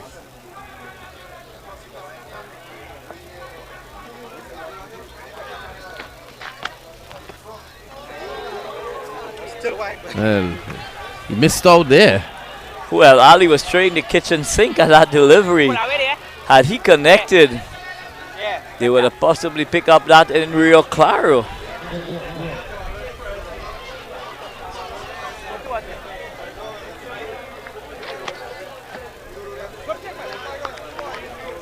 Wide. Excellent wicket keeping from the wicket keeper there. Moving smartly to his left, diving away. Saving his team what would have been a definite boundary. This time he goes with this one, and that's a 6. That's a big one in the slot, and he went with it there, Anil. Yeah, the ball was in his arc, and Marcus Ali being in the kind of sublime form he is this afternoon. He just lofted that high and handsome over that deep American. Look at him go. And from the moment it left the bat, you know it's only going to go one way, and that's way beyond the boundary. And that's going to take some effort from the fielders to retrieve that ball. Well, it's probably a good time just to take a break while they retrieve that ball.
Welcome back. The ball is back with us.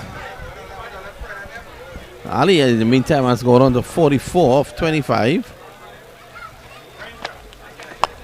Driving again through the offside. Only one.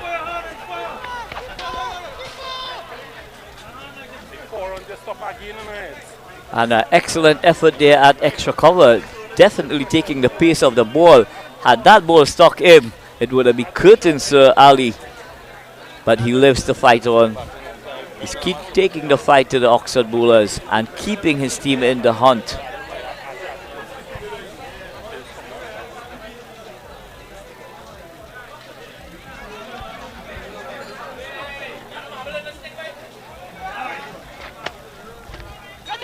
Beaten, slow delivery. What's up? What's up? What's up? So Ramla getting that ball just to shape away at the last moment there. Mohammed just trying to get a little bat down to third man. Oh, that's a well ball. But at this stage of the innings, Vinod, as the Oxford captain, what I'll do is send my players out onto the boundary, allow Marcus Ali the opportunity to have a single and bowl to skipper Mohammed for as long as possible. Try and take him off stride, stem the scoring, and try and create that dot ball pressure, and hopefully some wickets going to be coming their way. Good point there, Anil. 92 for 2.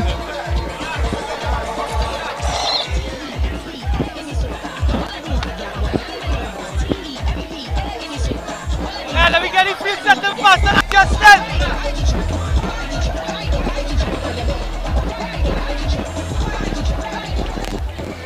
You can see the fans at the edge of the boundary here. And even at this stage of the game, the fans are still streaming into this lovely venue here in Navat village.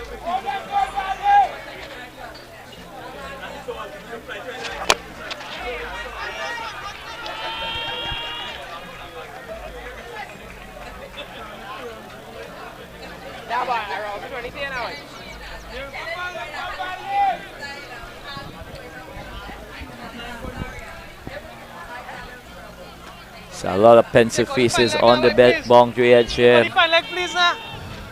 Everybody glued to whatever space is available here, whatever seating is available. It's all now filled to capacity. People are now streaming into the forested area, trying to get that vantage point to say, I was here at this venue.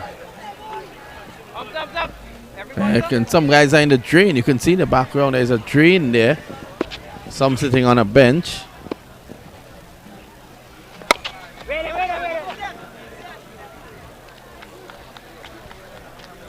So Jagisa continuing from where he left off.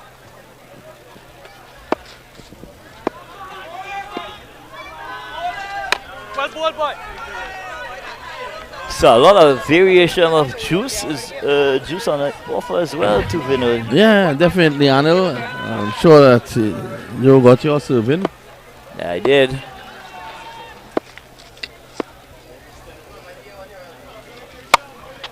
Hey! Yeah! Well done still. Ali has to be careful here. He doesn't want to eat up too many deliveries, but he's playing a good role. He's supporting Ali. That's Mohammed, sorry. Just not seem to be timing the ball as fluently as he is accustomed to becoming. Jesus Christ. But important for Oxford to get rid of Marcus Ali. He's in sublime form. The only thing will give them that is wickets. Indeed.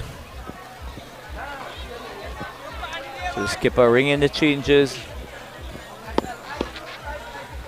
And wicket has fallen. He has to go, Ali. And that's a big blow there. Yeah, indeed. Ali was the person who was really taking the fight to the Oxford bowlers. But what it will do, it will give the opportunity to Ellen Lewis to come at this stage of the innings with 16 overs still available to the batting team. if Ellen could get into the party, he could start the party, that party now by getting into it. This game could still be, won from this stage. Good innings there, 46 by Ali. And number 23 it is Vinod. Ellen Lewis striding out to the middle.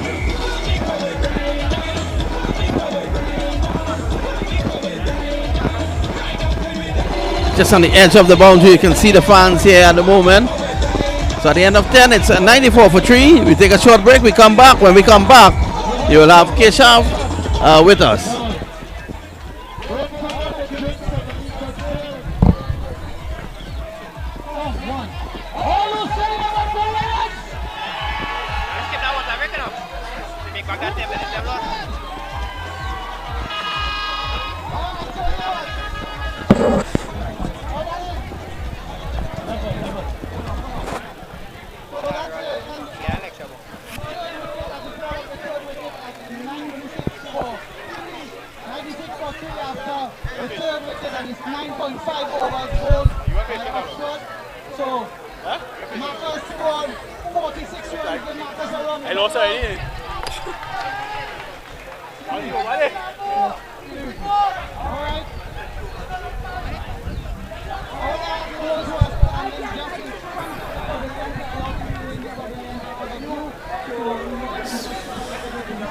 So a big wicket there, 94 for 3 after 10. Ali, he did the heavy lifting early, getting up to 46, and just couldn't break the shackles to get to that 50. So this is a very important passage of play now.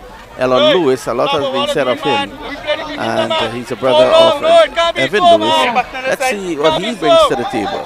Yeah, definitely it's going to be a very interesting phase of play. As I was just speaking to some of the players in the pavilion and having a chat with them, they all have high expectations of Lewis bringing this game home for them. In fact, they were so confident that they didn't even seem worried, Only one other guy was padded up at that point, and they thought that they would just have Lewis bat through the entire innings. So, I'm very excited to see what he has to bring to the table. They said he is almost the print of Evan in terms of his batting style and his aggression. So, very interesting to see how he fares.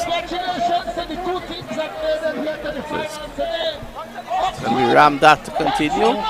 It's been expensive.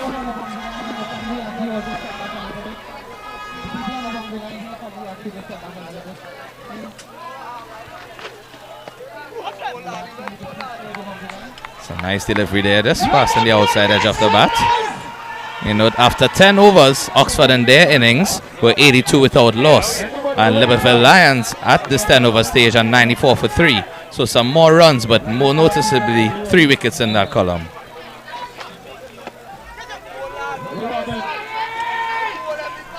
That one rising extra there. Seen that a couple times from the end of the pitch. Variable bounce indeed.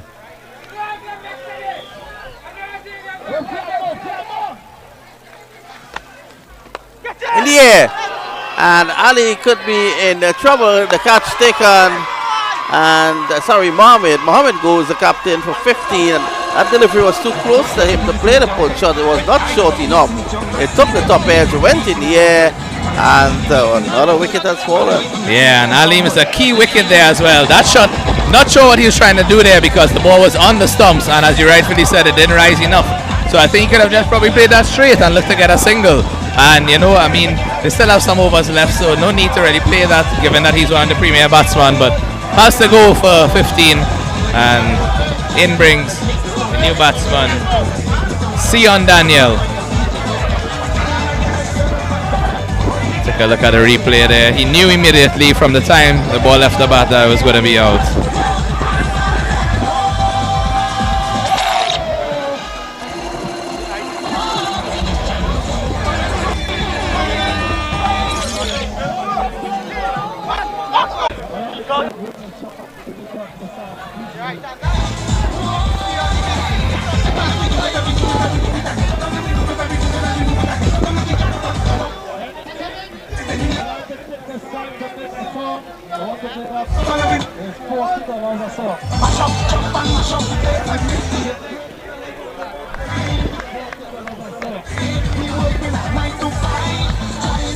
Off stump. Off stump. Right arm over 3 more. Sion Daniel, the new batsman, has scored a total of 384 runs for the season thus far in this 30-over league. So definitely is capable with the bat, and they indicated that he's an aggressive type of player. So I mean, we have seen almost all of these players show aggressive intent at one point. From early o'clock. So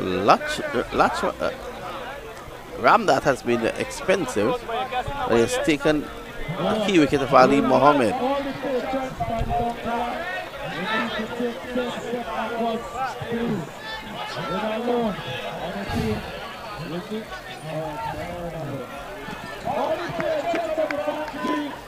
We have some patrons that are so excited they are almost close to entering the pitch here. That's a situation that you have to take care of.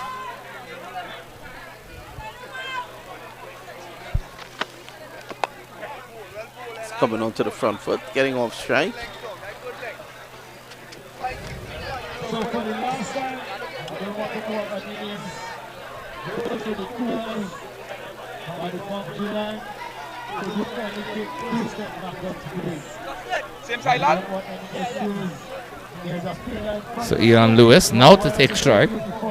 Hasn't faced the delivery as yet. I'm sure he'd have been watching and waiting patiently from a non-striker's end. Right arm over 2 more.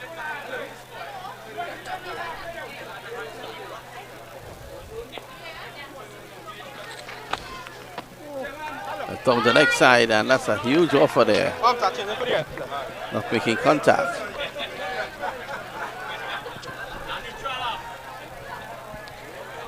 Change. 140 required from 92. Certainly is gettable, but these batters would have to get their eye in very quickly. Yep, no time to relax. But that required weight over 9 already.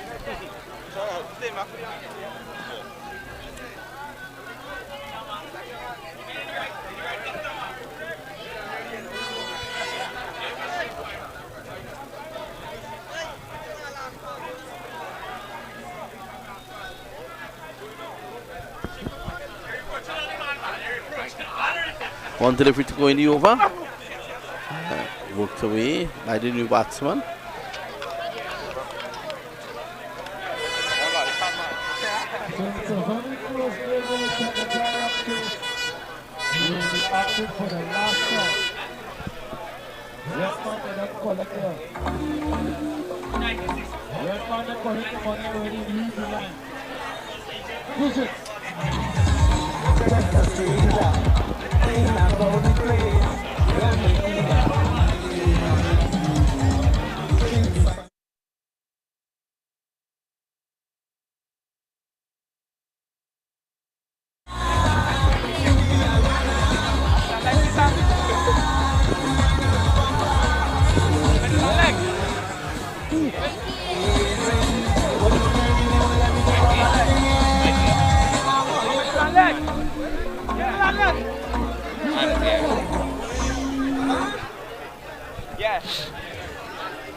So Daniel taking his card now.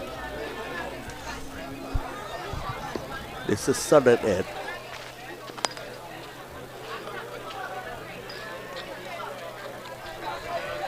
Yeah, no, no. You have to watch this if I pick it up and go with it. Oh gosh.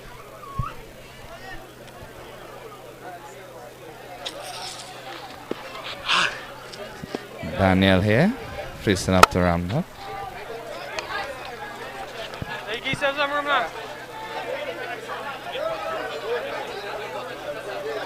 Arvind Jagasar, that is. First ball at dot. That one is short and pulled away to the leg side. Just a single though. Enough protection out there with the deep mid wickets in place. So trying to keep the scoreboard ticking here. Singles are most important. Can't get the odd boundary here or there once the bowler doesn't pitch in the right line of length. Yeah.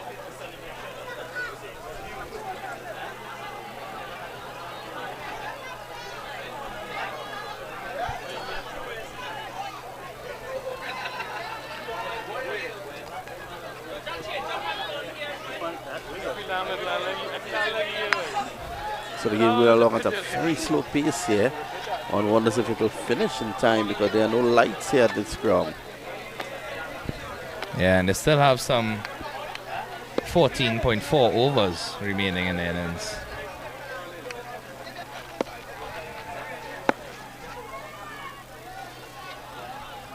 I see a dead ball there as he doesn't complete the run. So I wonder if it's some mind games they're probably trying to play with Alan Lewis, not giving them time to settle in. He needs to take a couple of deliveries and settle in. Down the leg side, clipped away. He's going to get one.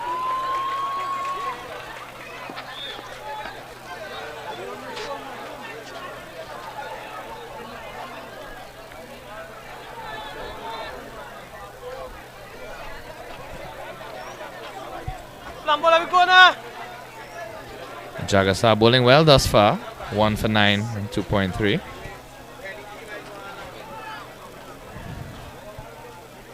Let me go set the field every ball now.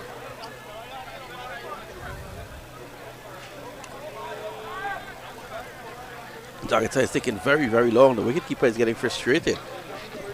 He's telling him that he's setting the field every ball. I think the umpires need to take control of the situation. The umpires are not in control. Yeah! I'm just played into the offside. They got a comfortable single. Yeah, I agree with that because even the first innings when they were looking for that ball for extra long period of time, we didn't really see the umpires trying to call them in, you know, get the game going.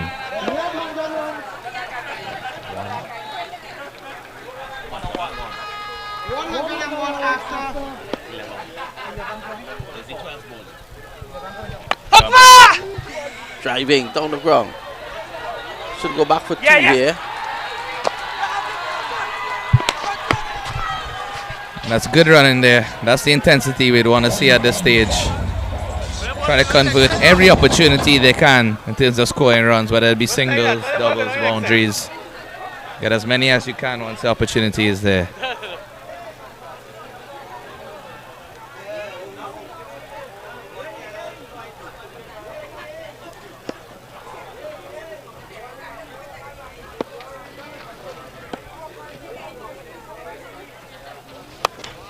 It's a foolish delivery, and that one is played down to the leg side boundary. Yep. 4 runs there for Alan Lewis. Not depending on this young man.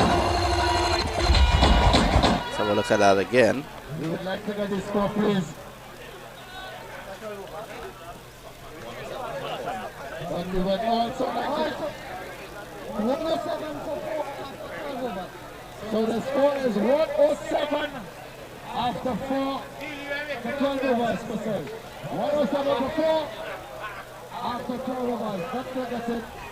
We have the concept. The concept well lashing to all the concept by the right hand. By the right hand concept. Very. You see another lengthy discussion in the field here. Not even seen a bowler at his mark yet. Shows a lot of strategy going on. I think it looks like the skipper, Justin Bassard, who is taking his run up, but it's another bowler who is in fact going to take out the man. So I think he's continuing with Lalchan Ramdath.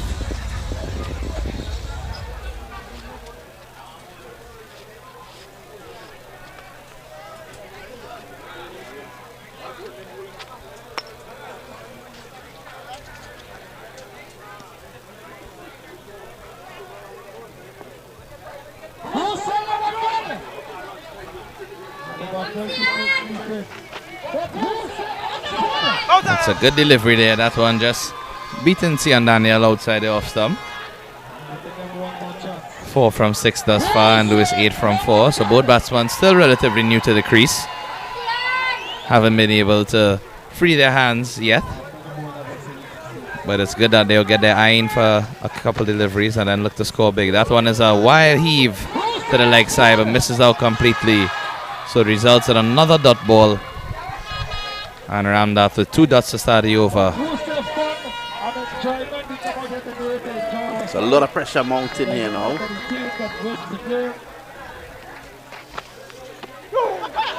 And that one is rising there. Some extra bounce on that delivery, pitching in a nice region and beating Daniel again. So 3 dot deliveries. Definitely some pressure building on him at this point. As you look at the crowd there, the young, old, everybody alike. The youngster on the shoulders get an advantage view. Big choke.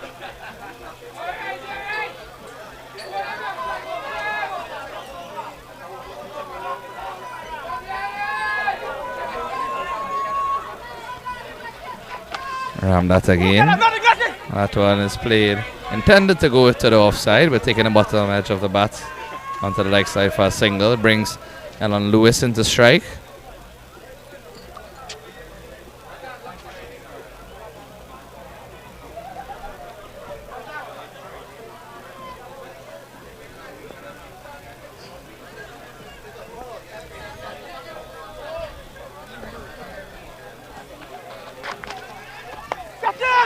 And that one is hoisted away on the leg side, and it goes for 4 runs there. Bit of a misfield on the boundary. Fiedler getting one hand to it. But Lewis swung that one away comfortably and gets the resulting boundary. As you look at the replay, good shot. He waited on it and just swiveled in that Evan-like fashion and got it away. Yeah, you've seen shades of Evan there with him.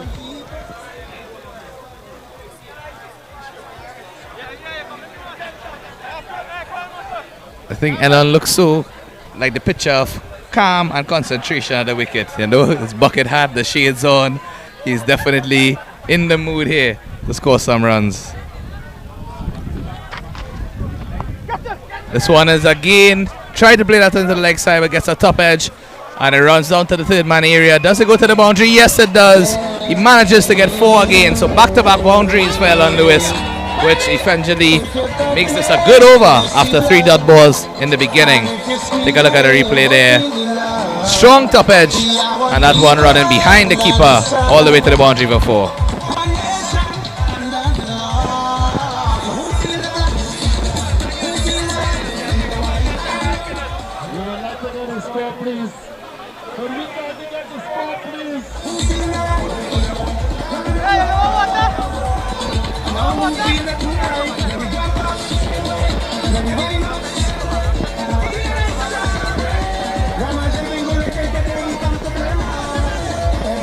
So at the end of the 13th over, the score 116 for the loss of 4 wickets. Required run rate 9.15 at this point in time, with Liverpool Lions requiring 119 runs from 78 balls.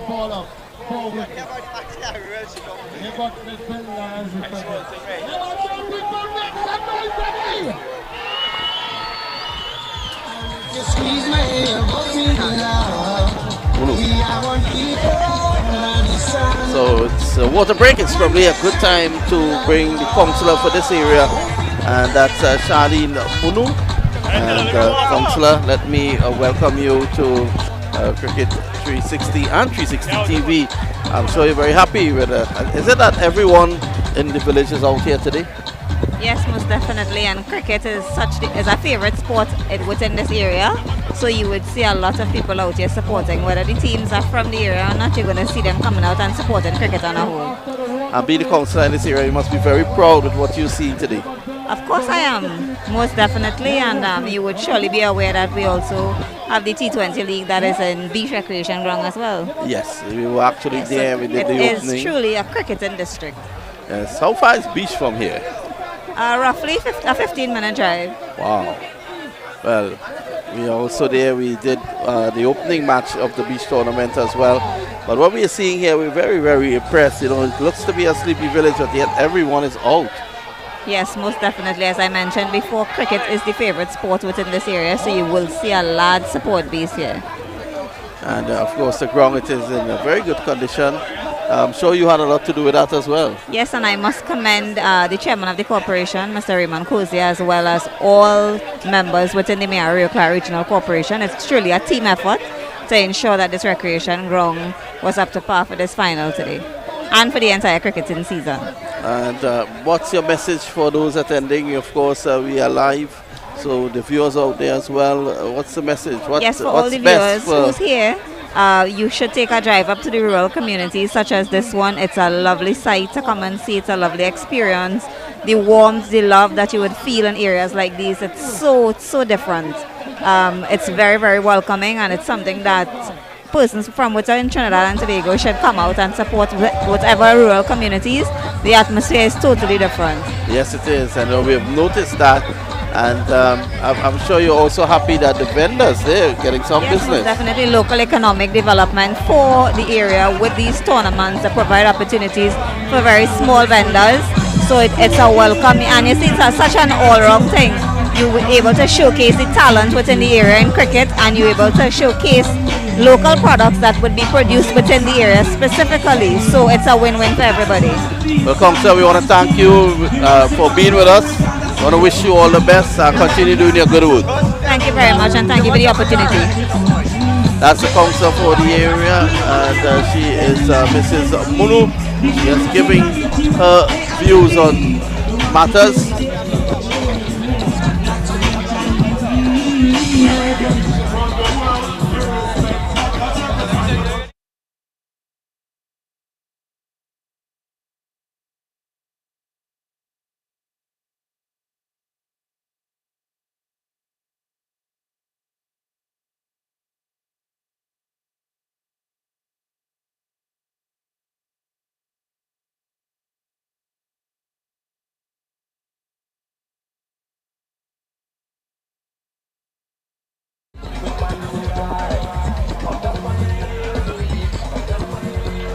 So we're back here with Liverpool Lions on 116 for 4 in the Southern Sports Final Southeast Zone 30 overs final between Liverpool Lions and Oxford. Liverpool Lions requiring 119 runs from 78 balls, and they have two of their premier batsmen at the crease in Elon Lewis and Sion Daniel. Lewis is on 16 years, look good. Looking to take a single, quick single taken. Lewis comes into strike now. So a lot depending here, as you said, on Lewis. If he goes, well, then Oxford will think that they have this one in the bag. Yes, definitely. I mean, all of the players were certainly reliant on him. All of the supporters, in fact, a big cheer when he went out. So he has looked very confident thus far, 16 from 6, and hasn't really played any rash shots, to be fair. You know, he has played normal cricket and shots and just capitalized on those loose deliveries. He's looked good, hasn't he? So Jagisa, who tends to change the field after every single delivery. Thrown around.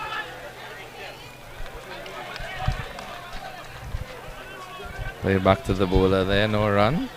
Yes, it's definitely one of the longest spells from an off spinner I've seen in terms of how many times they take between deliveries, changing the field, consultations with the skipper. That one is angled down the leg side.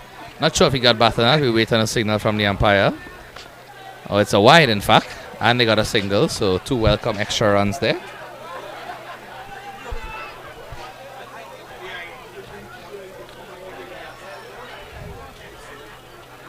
Ready?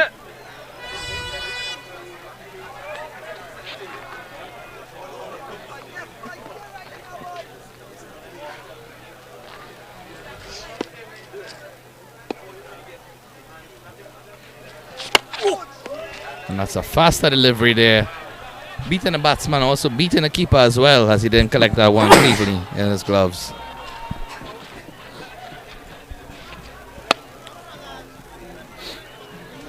Yeah, good delivery there. And Jagisa. Something slow. Not out, says the umpire. That kept low. I mean, you're seeing a review being called for there. Yeah, when he's calling for a review, the third umpire is now coming in.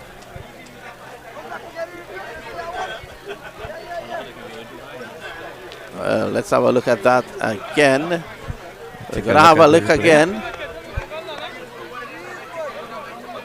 Well, it was pitching in line.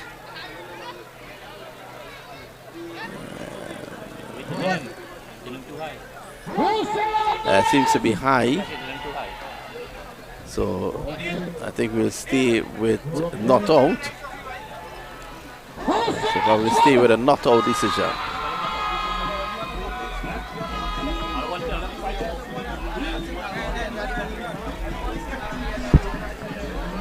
Let's have a look again.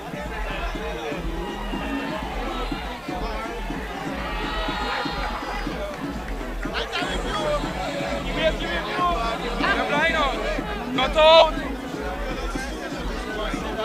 Well, the third umpire is saying it was a bit high.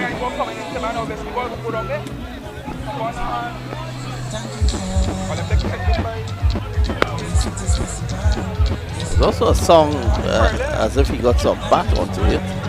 Yeah, I mean, at the end of the day, the umpire decided that it's not out, and admittedly there's some dissenting looks from the fielders, but the umpire's decision is final, even after the review. So it could very well be that he got some inside edge onto that, or the height would have also been a factor. That one is played straight down the ground to long off for a single.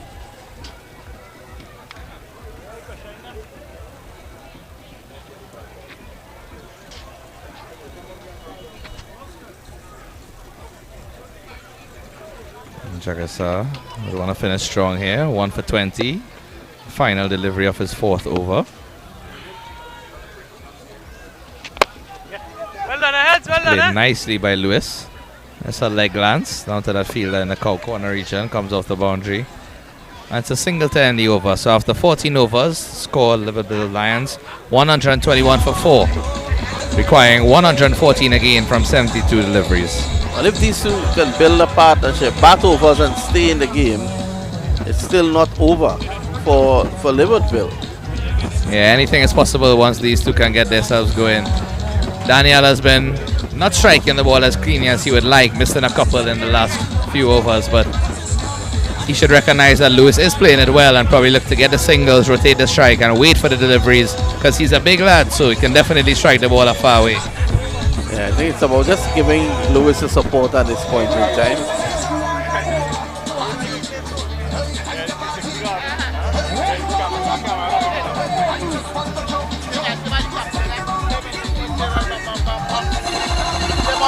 Looks like it's going to be Lal Chan Ramnath again to continue, or is it, in fact, Terence Nanan? Yes, Terence Nanan.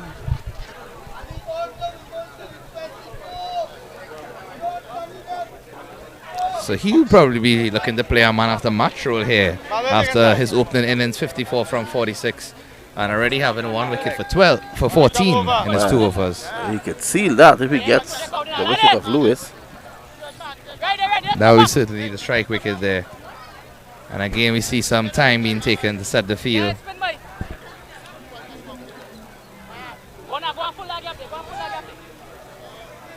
A very strong leg side field. We're seeing a fielder at deep extra cover. Long off, long on. One at cow corner, one at deep in the wicket, and one at a backward square leg. All those fielders on the boundary. Spoiled him! Is he? No, it came off the wicket keeper and crashed onto the stumps. But he threw everything at that, didn't he?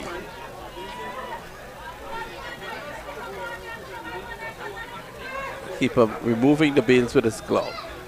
Yeah, that was a close one there.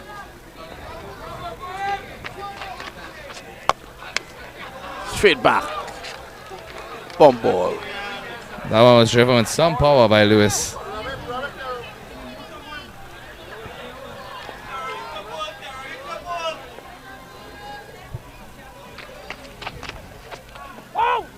This time let's wait for the umpire. Did he get an inside edge? It's running away down to the boundary. Nice pick up and return. They get 2. No signal from the umpire, which meant that he probably got an inside edge. Yeah. That's the second delivery in this over that's kept a bit low with Lewis trying to play that shot, so he might probably be encouraged to play with a straight bat rather than with a cross bat to get the full face. This time he's gone. And there's a review immediately. Lewis reviewing that. Lewis immediately calling for that third umpire review there. No, wait. Tell him wait. Tell him wait.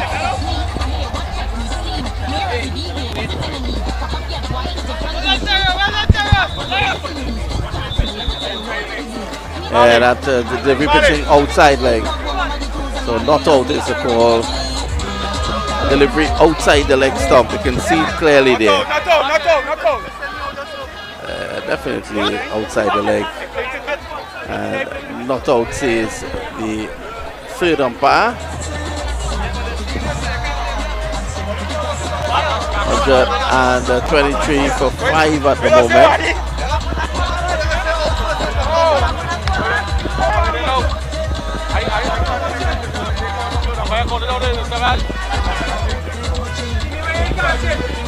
No. Mikey. Go.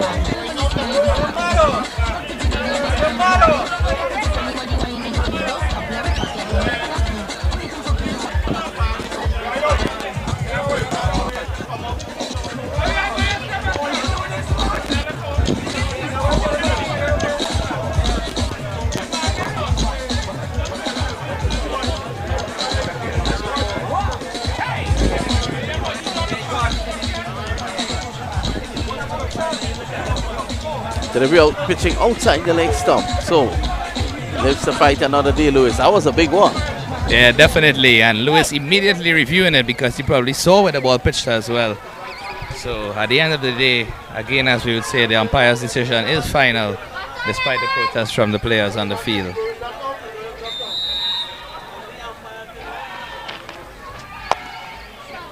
That one is flicked on the leg side, just for a single. I'm on side, isn't it? I got jam it, I jam all this now. Now that catch it. Nah. So it's all happening. Yeah, lots of excitement going on here. That one had the entire place in an uproar. I mean, that just shows you the value of Lewis's wicket as well.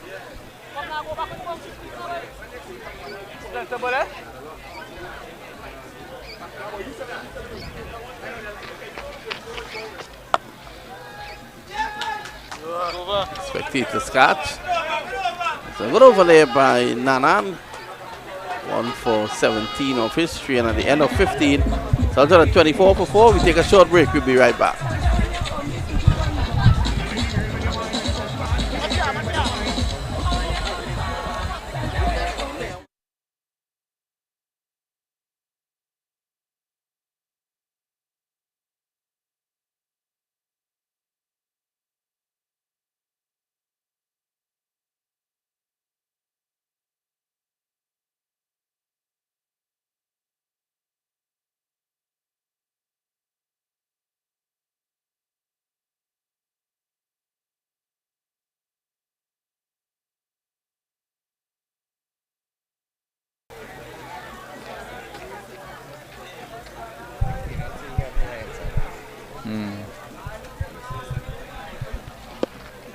So we're back here at this exciting finals. 11 overs remain as Jagasar continues, and that's a wild swing by Alan Lewis. Seems to have gotten the outside edge of the bat, and a diving fielder there in Passad who does well to get that ball back in, and 2 runs completed, 2 byes.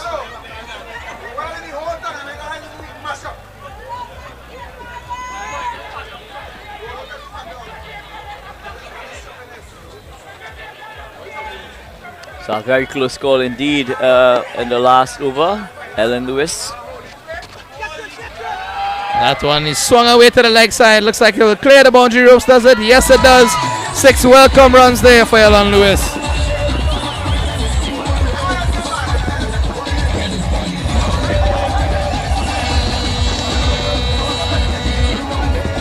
Alan Lewis getting length there and going for that slog sweep, depositing that deep over cow corner for a maximum. That maximum takes the score on to 132 for 4. And that takes Alan on to 26 from 13 deliveries. So he's striking at 200, Bahadur.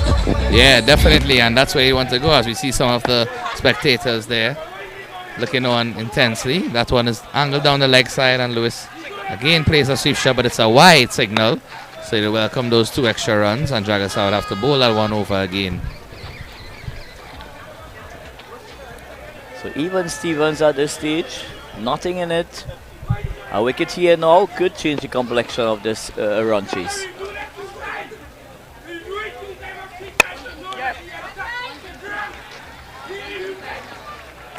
That's a nice single taken there.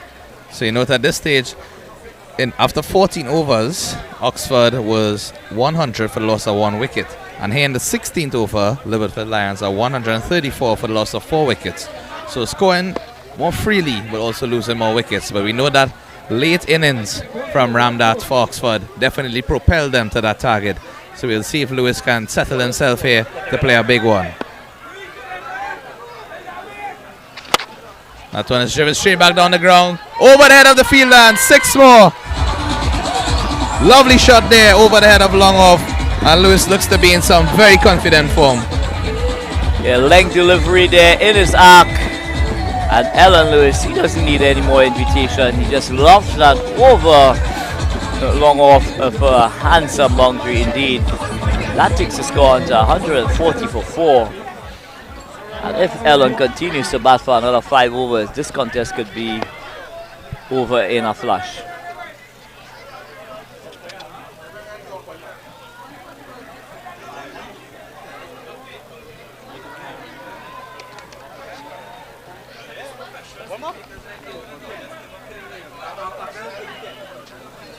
So 141 with 1 delivery in the 16th over to go.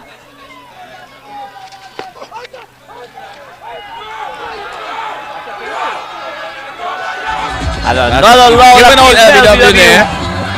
And you're seeing a review being signaled for. Hey, I don't want to over yet. You can't allow nobody yet. Once you win it. So we're waiting on the replay to take a look. Hey, my bow, buddy.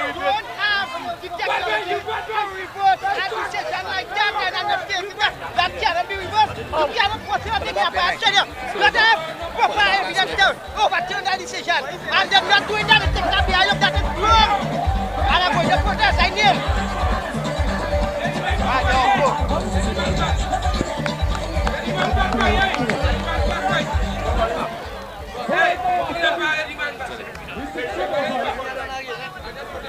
The score is 141 for 5. Yeah.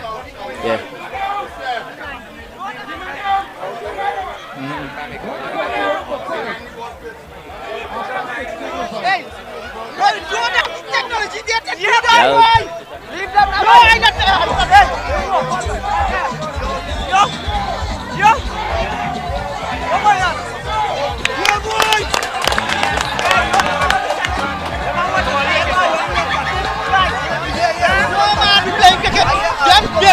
So big wicket there for Oxford. That of Alan Lewis being given out LBW after the review process. And goes for a well-played 33 of 16, striking at that 200, but unfortunately not able to carry on and score more for his team. Yeah, vital breakthrough indeed for Oxford there, getting rid of the dangerous Alan Lewis there. He was just motoring on there, but whenever you want to stem the tide of the scoring, all you've got to do is chip away at the wickets, and this wicket was a big fish indeed here, Bahadur. Yeah, certainly a very crucial point to this game. As we see Heyman Ragber coming to the crease. Very capable with the bat. Wicket keeper, all-rounder, bowls, bats, fields, does everything. Does Ragber, so a utility player for Liverpool Lions, and coming to the crease, I'm sure he'd want to play a big innings at this point. Yeah, but there's also scoreboard pressure as well. That scoring rate just hovering around that 10 run mark per over.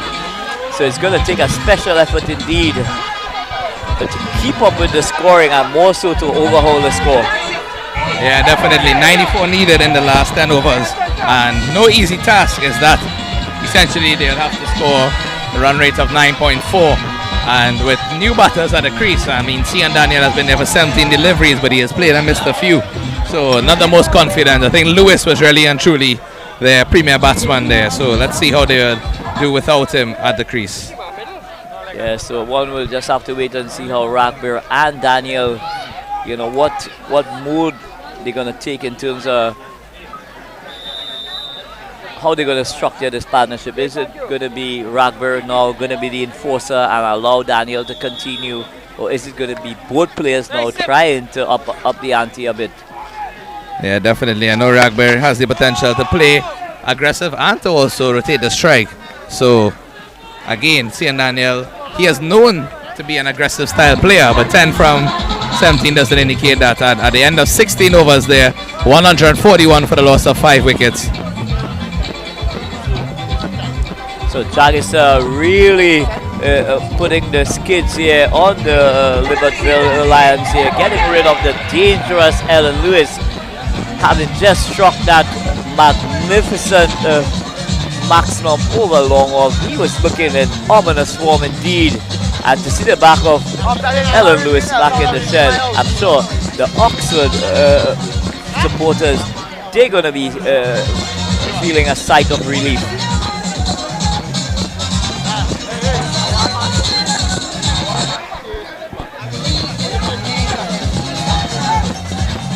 So it's going to be Terence Nanan to continue from the pavilion end. Nanan bowling well thus far, 1 for 17 from his 3 overs. I think anything under 6 runs or over given the required rate is a good economy for a bowler at this stage. But Liverpool Lions, they will have to calculate now in terms of what's available from a bowling option, which bowler they would possibly want to have a go at. Because one of those bowlers will have to go the distance if they are to get that total of 235. That's a nice shot there played by Daniel. Just got a single for it though. A lot of coverage on this offside part of the field. And the leg side as well, in fact. So it's a 5-4 field in favor of the offside. So the mode of attack has to be outside the line of the off stump. There's a third man, deep backward point in the boundary, cover on the boundary, extra cover inside the circle, and we've got a long on and long off. That one's angled down the leg side. Not seeing a single from the umpire. Probably just brushing the pad. So Nana going into the pads, and when you go into the pads, basically what you do is take away the levers on the batters. So every dot ball here now is going to add to the scoreboard pressure that exists. So Ragbear just trying to be a bit cheeky there, trying to run that ball along to third man, but excellent glove work from the wicket keeper.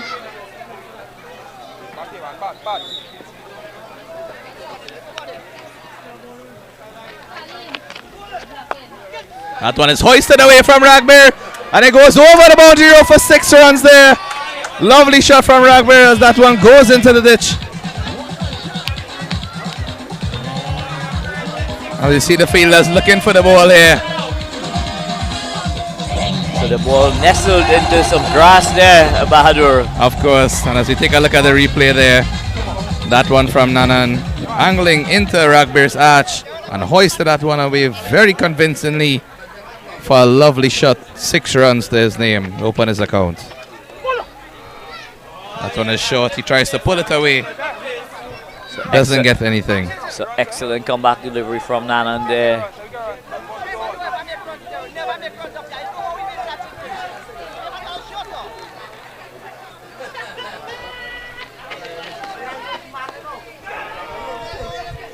And here we see evidence of that two-pace delivery there. That one just taking off from a length. Nothing Ragbear could have done there. He was fending for his life, trying to ride the bounce, but it got big on him. Luckily for him, there was no fielder in a catching position, but he lives to fight another day. At the end of over number 17, Liverpool Lions chasing a total of 235 for victory. They need another 86 on 55 deliveries. So a lot to play for here, Bahadur. But in a scenario like this, the batting team is always has the advantage. So the batting team, with 5 wickets still in the shed, you know, they will definitely be, you know, confident that they can overhaul that total. I see lots of discussion out there as well. Keeper, fielders, captain.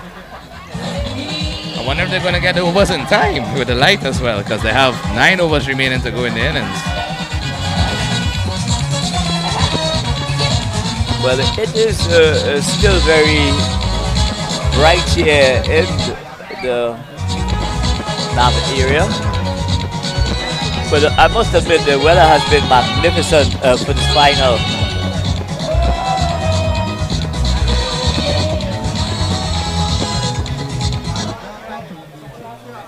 Let me go, Justin, let me go! So the present run rate 9.56. But it's going to be Jackista to continue. Yes. This ball is worked into the square leg region. Rathburn gets a single, it brings the team to us. Daniel back on strike. And how a wicket here for Jackista could really arrest this game from the likes of Libertville. Hey, Michael, balance at the tele button.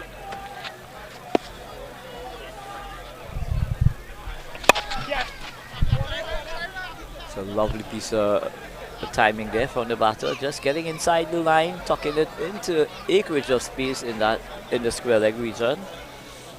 Yeah, so they definitely have to get a single off each ball, if not a boundary, and keep the strike rotating, because if they let that balls accumulate, it'll be a very uphill task for them to achieve. Yeah, the boundary option is a must. So foolish line delivery there, couldn't get that one. They couldn't have bowled it any better. Yorker on the crease. Not much you could do with those deliveries, but the wicketkeeper doing an excellent job in holding that delivery in. Hey! Well done, Danny. Warm up now, don't keep me cool. So Jackista into his final over here. So I'm sure that the Libertville Lions, they will be very aware of that. They wouldn't want to give him any more wickets during this bowling spell. Yeah, of course. Umpire! We are review still? Seems to probably have hit him on the pad, but not sure if there's any inside edge. Umpire doesn't seem interested.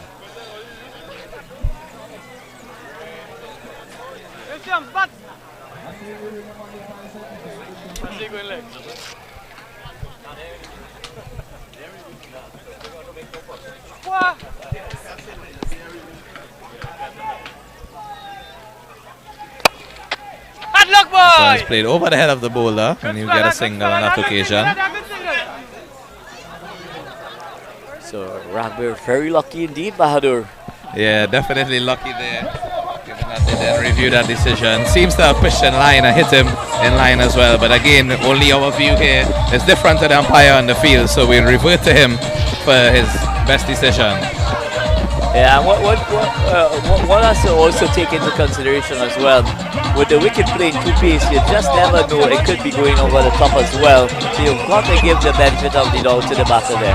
Of course, I think the umpires are taking that into consideration, because some balls keeping very low, some balls bouncing very high, and at the end of the day, he has the best vantage point there to make those calls. But a lovely addition to this league by having having the players review, is something that I'm sure is going to come more and more into the domestic league, as the cricket continues. But, very good indeed, for these guys and them to have the review, in motion for this game. Yeah, of course. Good to see technology being used in all aspects. Obviously, Nanan going into his fifth over, and that one is swung away from Rathburn. It goes one bounce to the fielder there for a single. So not getting a connection that he would like at this point. After he middled that one for 6, hasn't been seen to strike it clearly. But Nanan has learned his lesson. He's pulled back the length, not giving him that arc that he wants to be able to swing through that line.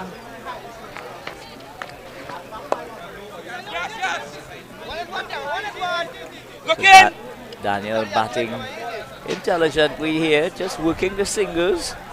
But at some stage, he will have to change gears, Bahadur. Yeah, of course. Definitely he being the aggressor of the two, just based on his stature and his reputation as well. 13 from 22 is certainly nowhere close to where he would want to strike with.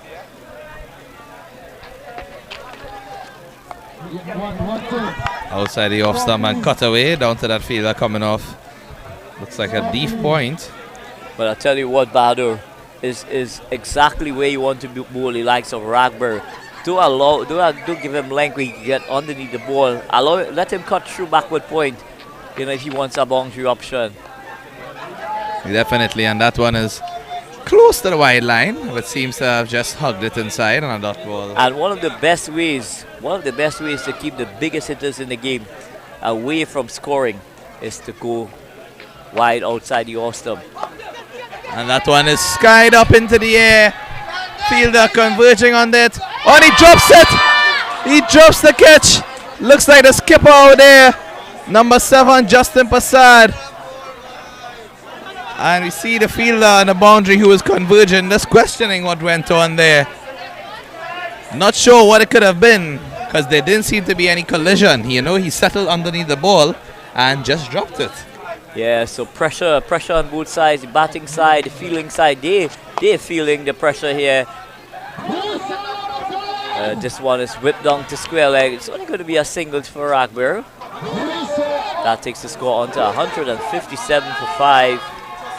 And just about 7 overs more. And I'll tell you what, Bahadur, the required run rate goes above 11 and it's now beginning to mount with every dot delivery. Yeah, definitely. 157 for 5 after 19 overs. First time we've seen that required. There's 42 balls available. The good someone in this Libertyville Lions team, they're gonna have to play a blinder, to take their team over the line. Exactly, and we see the umpire there just admonishing the fielders because they're taking extremely long to rotate their bowlers and to rotate between innings. And rightfully so, admonishing the fielders because it's not getting any earlier, Bahadur. It's just about 20 to 6, and I'm sure the shadows are going to be setting in very short indeed. Yeah, of course, and playing with a red ball. Not to say that, it's a white ball that you can see it even if it gets a bit dark, but that red ball would certainly be tough to pick up. And these bowlers are taking their time, their merry time in getting things going. On the positive side, Jagasar has bowled out. So the batting team will be looking to exploit this new bowler here, Bisnath. And Bisnath, in fact, was touted as one of their better bowlers. So interesting to see him coming in at this stage. On the short outside the off-stump, cut away. And well fielded there. So just a single to Ragber. So wonderful feeling from the man there, third man diving away to his right and definitely saving his team 3 valuable runs at the back end of this innings. How important that save is going to be in the context of this game, Bahadur? Yeah, all of those diving stops would certainly have saved a lot of boundaries, and that one is pulled away down to the fielder, long on. Another single as again, so not able to find the gaps as easily at this stage. So good planning from the Oxford team there, just holding back one of their top seamers for the back end of the innings. And this is one of the most interesting fields that I've ever seen set. There's one fielder close in and everyone else is on the boundary except for the keeper. Well, like I alluded to earlier on, Bahadur, from the inception of the run chase, 5 fielders at least should have been on the boundary. There's absolutely no fielding restriction. So why try to contain? Why try to go attacking when you could contain and just allow that run rate to escalate to alarming proportions? Yeah, exactly. And it's good that they picked up on it earlier rather than later. It's on a short and Ragber again pulls and misses that one. So Ragber essaying that pull shot through mid-wicket, but on the leg side, it is very well patrolled there. There's a deep mid-wicket on the boundary, there's a deep square leg, and there's a long leg in position as well. That one is flicked stylishly away down the leg side, and he gets 4. That's a lovely looking shot there from Ragber off the pads. That delivery straight down his legs, and very stylishly flicked that one away for 4 runs. So take a look at the replay there. But very poor positioning from the fielder. I thought that he should have been more of a fine leg position rather than at a long leg position. Yeah, most definitely. We've now seen him push around a couple of feet to his right where he ought to have been before that delivery. That one is dabbed away, and looks like it's going to pierce the gap, and it is, and that's 4 runs. Another lovely shot there from Ragbear. That one played very smartly, I must say, through the gap, and able to get 4 runs there as we take a look at the replay. Short outside the off stump, and a lovely dab, piercing the gap between that third man and that point fielder on the boundary for lovely runs again to Ragbear. So Bisnath going short and wide. Ragbear plays a deft touch through that backward point position, and it raced into that third man boundary. That one is a play and a miss there. But that brings the end of the over. At the end of over number 20, 6 overs remaining in this contest. Another 68 required from 36 balls. Who's your money on, Bahadur? Yeah, definitely it's tough to call at this stage. I mean, I'm very excited to see if Sion Daniel can get his levers going, because with his size, he looks like he can easily clear the boundary. And if he can get a couple sixes to get the score rate down, that required rate, it would certainly be an interesting finish. Because at this point, 11 runs are over. It's a very tough task for any team. Yeah, but the Oxford Sports Club, they will want to get in at least 2 good overs here and carry that run rate up, possibly 13, 14 over.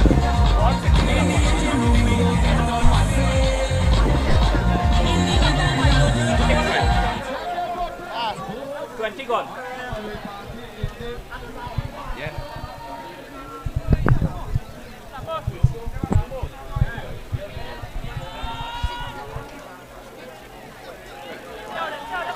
So before we continue, 167 for 5.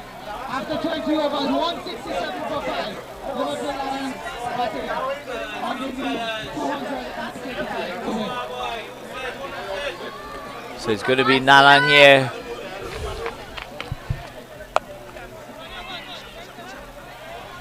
Nalan to continue from the pavilion end. Daniel unable to extend those levers, even in singles at the moment. And Nalan again in his final over, so after he bowls, it'll be interesting to see who they bring back from this end. Ragbear misses out on that delivery again. So he's played some lovely shots, but he's also mistimed a few. Well, Nalan doing exactly what the doctor ordered. Full and wide outside the line of the off stump. All he could do there is possibly cut or guide it away. And here we see another example of that variation in bounce. Ragbear trying to tuck that ball into the leg side, but that ball climbed above the bat. And even the keeper was taking evasive action. Yeah, that one is a bit tough to get away. And that one, he hits it. It looks like it goes a long way, and that's 6 runs there.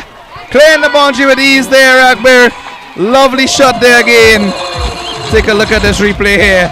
That ball from Nanan into the arch, and Ragbear swinging that one away convincingly. That's what the doctor required there in the arc. Ragbear extending those levers, going high and handsome over cow corner for a maximum.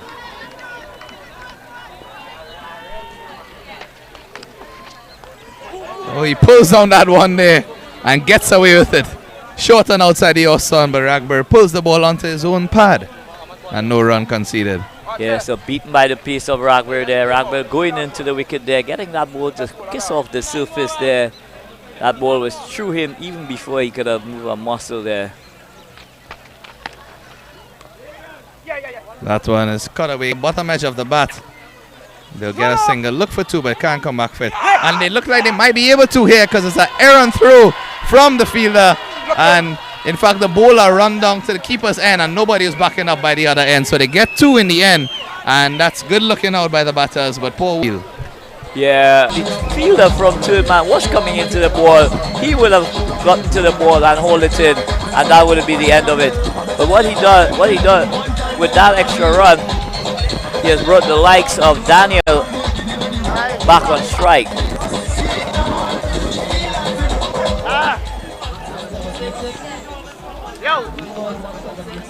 So after over number 21, the score, Liverpool Lions chasing a total of 235. They need another 59 from 30 deliveries. Still game on here, Bahadur. Yeah, most definitely. And Sion Daniel, 16 from 26, really needs to do something about that strike rate at this point. There's no point in if he comes not out and they lose the game without giving it a go, or at least trying to maximize on scoring. Well, if you're going to go, you're going to go down fighting, and you'll want to be bowled out rather than having four wickets in the shed and not getting to the total. So all to play for here. So Sad Clark ringing the options, ringing the changes here for the Oxford team. But it's going to be Bisnath to continue. And that's a lovely shot there from Daniel. Goes over the rope, and that's 6 runs there. Just what the doctor ordered from Sion Daniel. Feel like getting one-handed, but seemed to have palmed it over the boundary. As you look at that replay, ball into the arc, and Daniel finally being able to swing convincingly. Yes, a massive hit there by Daniel, but a welcome maximum as well to the total. They're going to be needing a lot of those. It's a better delivery and well fielded by Bisnath off his own bowling. So what we have seen with the variation of bounce is it is more ideal for the bowlers to go into the pitch rather than pitch it up. And that one is again hoisted away. Looks like it's another 6 here. And yes, we get a signal from the umpires. Lovely shot from Daniel. Just as we were waiting on his anil, he's finally come to the party. Hitting that one convincingly for 6. So down to that corner region. So Daniel joining the party there, getting some length deliveries, which he really feasted on. Bisnath not learning at all. Having pitched the first delivery up and it disappeared, going back of a length, second, hard lengths, and then coming to the cardinal sin, going back up in the arc, and it disappears over cow corner. So let's see what variation he's going to come back with here now. Is he going to go into the wicket, or is he going to pitch it up and try and get man bowled down? See, that one is a wide outside the off stump there, so welcome runs. This over going extremely well for Lions thus far. They've got 13 of 3 legal deliveries, and I'm sure they want to capitalize on the remaining 3. So is this the over that Libertyville needs to really turn the favor to them? That's one gets the outside edge of the batter, runs away for 4 runs. Feel that third man could not come around in time, and he gets another boundary there, Daniel. So playing with confidence, and it's paying off as he's getting the reward from those risky shots. So a massive over in the context of this game here now, with 2 deliveries still to go. 17 conceding. And some animated supporters here. That's a nice looking shot there for a single. Some smart cricket, knowing that he got enough in this over and probably doesn't want to throw it away.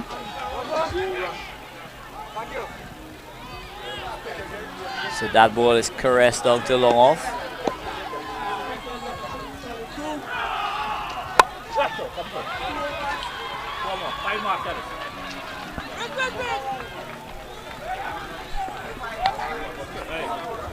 So that one cut away for a single there, and it brings the 22nd over to an end. Libertyville Lions 195 for the loss of 5 wickets, requiring 10 runs flat remaining in these last 4 overs. And just to remind you at the start, they were 40 for 1 after the first 4 overs. So can definitely get 40 in this last 4 here. It's all possible, Anil. Well, at this stage now for Oxford, do they have within their bowling ranks bowlers that can defend 10 or over? We'll just have to wait and see. But very interesting indeed. Skipper Zad Clark is back at the bowling crease, and I'm sure the umpires will be keeping a keen eye on his bowling action. If he's unable to continue, then it's really going to throw this game wide open, because they Oxford now will have to go to another bowling option that possibly is not one of their top line bowlers. Yeah, and initially, in fact, I think he was actually warned by the umpire and taken off the attack. So we just see the umpire is talking to the other umpire there and probably just reminding them to look out for that. So we'll see what they say, because at the end of the day, the umpires are the one out there who have to make these important decisions. But I'll tell you what, Bahadur, it's impossible to really determine, you know, if it's a legal or an illegal delivery. You need to have the instruments in order to do so. Yeah, we're looking at it from this distance, but one really cannot verify if it is indeed a legitimate delivery or a delivery that is deemed to be illegal.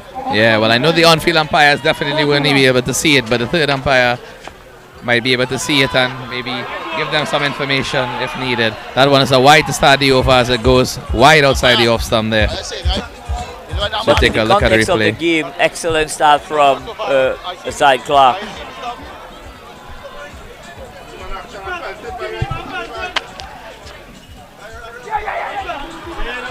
And that one is beating the batsman and the keeper. And it goes not to the boundary, but they get 2 runs. So 2 eyes, umpire signaling. 1 short. 1 short. So Ragbir, the guilty party there. Yeah, it looks so. Not touching down.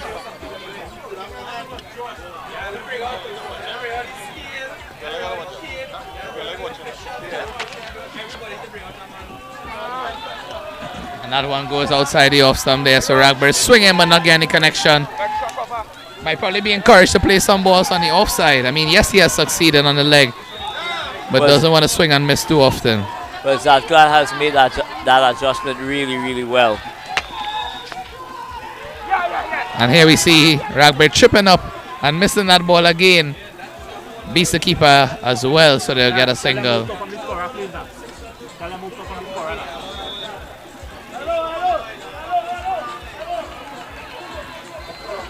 Blocking everybody here.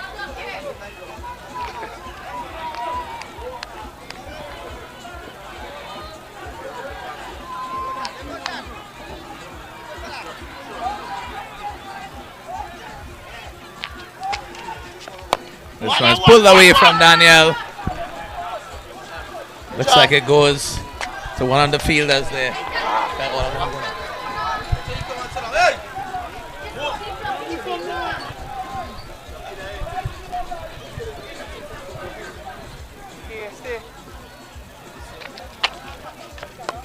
That one is swung by Ragbir and goes up in the air.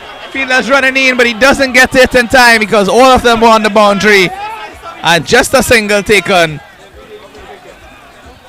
So a bit lucky on that occasion there. Ragbir, that one definitely getting a top edge, but not able for any of the fielders today to catch convincingly. So everyone now is on their feet there now. Tense moments in this game here. How is it going to go? 37 needed from 23. That one is played away by Daniel. Down to the fielder. South corner region. Just one. So an excellent over there from Zyd Clark. Just conceding 7. So the run rate now goes up to 11, Bahadur. Yeah, 3 overs remaining, 33 runs required. It's all 3s here as we're in the 23rd over as well. And actually at this stage, in 23 overs of Oxford's innings, they were 205 for the loss of 4-0. There's not much in between here now. The difference was Ramnath, he was definitely tearing away at the Libertyville bowlers. But for Libertyville, they do have in their ranks Daniel batting extremely well on 35 from 33 deliveries.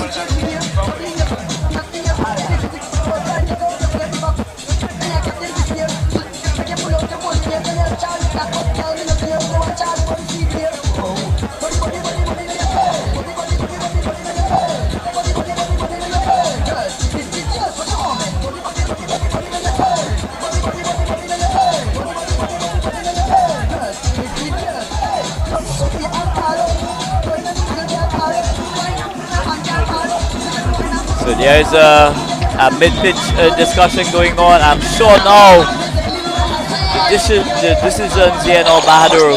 Yeah, this over is going to be critical. Who's going to bowl that 25th over? And that's going to be the determining factor in this game. The bowler who has the responsibility of bowling the 25th over of this contest is going to be the bowler who's going to have the biggest responsibility in closing off this game. How much is going to be scored in the next over to allow that bowling option for the last over? Yeah, and here we see a change in the bowling as well. Looks like it's going to be Primchan Ramda or Rapsaran. So 18 balls, 33 runs.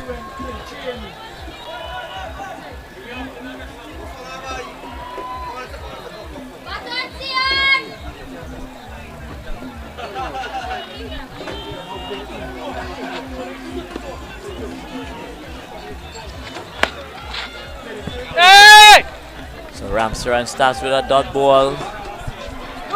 Daniel trying to cut that ball away.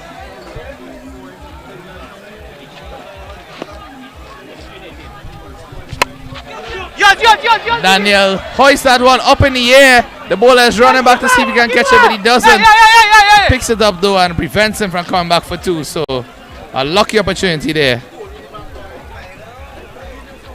So Ramsaran doing an excellent job there. The required run rate now goes up to 12.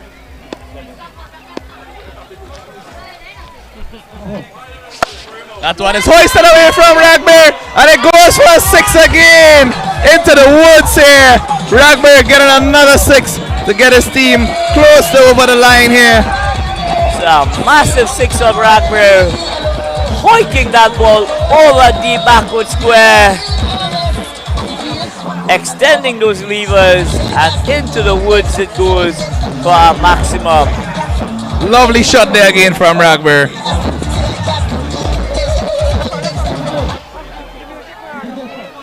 Tense moments in this game here now. Everybody on their feet now. And this game, I must admit, Bahadur, it has all the ingredients of a fabulous contest indeed. And it's coming down to the last over, the last delivery.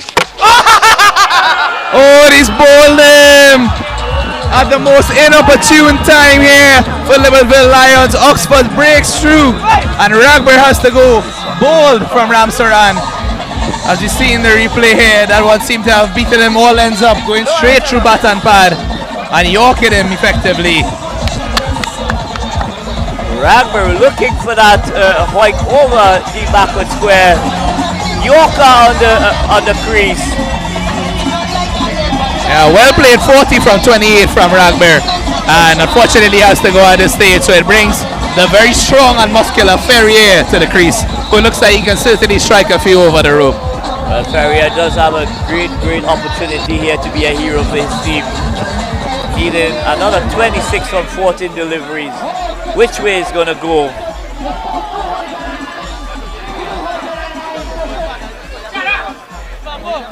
So a lot of bargain rights on offer in this game as well.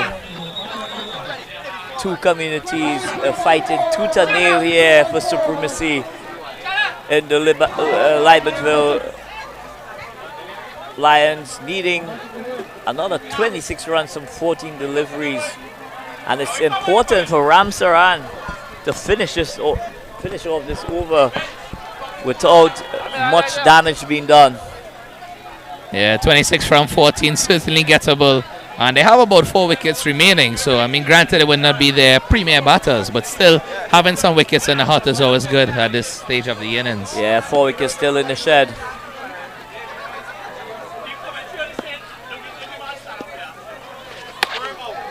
Oh, that one, the same extra bounce you were mentioning, Anil. And now we're seeing it at this end of the pitch. But excellent delivery from Ramsaran. They're holding his nerve really well. Another dot ball. That's one onto the pads. No intention of a run there.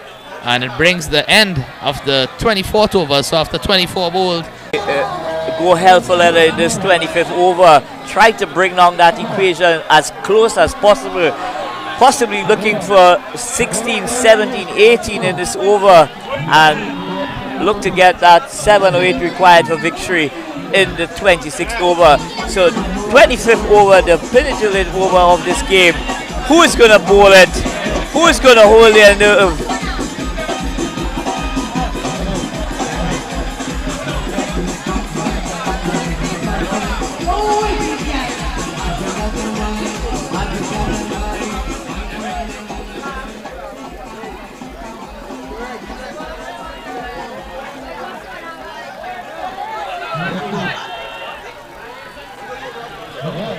So 26 from 12 deliveries. It's going to be the skipper.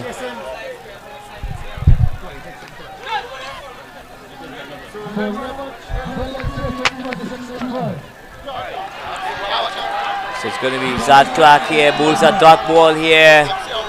Daniel trying to be a hero here for his team. Libertyville Alliance unable to make contact. He's trying to maintain that line, that full and wide outside the off stump, just inside the wide line. And that's when he gets some extra bonks. That one passing almost head height there after it pitched. Asking for trouble here. Especially when they're trying to swing and go at it as ferociously as they are. Anything can happen, you know, the slightest edge can cause anything in tree. But Zad Clark is getting some alarming bonks here. And we see a no ball and a free hit being signaled there from the umpire. So this free hit will be very welcome, and Cian Daniel would have a little bit of pressure ease. He hits a straight back over the bowler, and it goes over the pavilion as well. 6 runs from Cian Daniel. What a shot there, Anil. A mighty blow indeed by Daniel Day, hitting that ball as straight as an arrow, but more importantly, Bahadur, keeping his team in the hunt. Definitely, and it looks like a no ball again, and he signaled a free hit. Another no ball signal here, so another free hit. And I'm trying to figure out, is it a front full infringement, or is it a fielding restriction? Or we know that there are no fielding restrictions in play, as we've seen.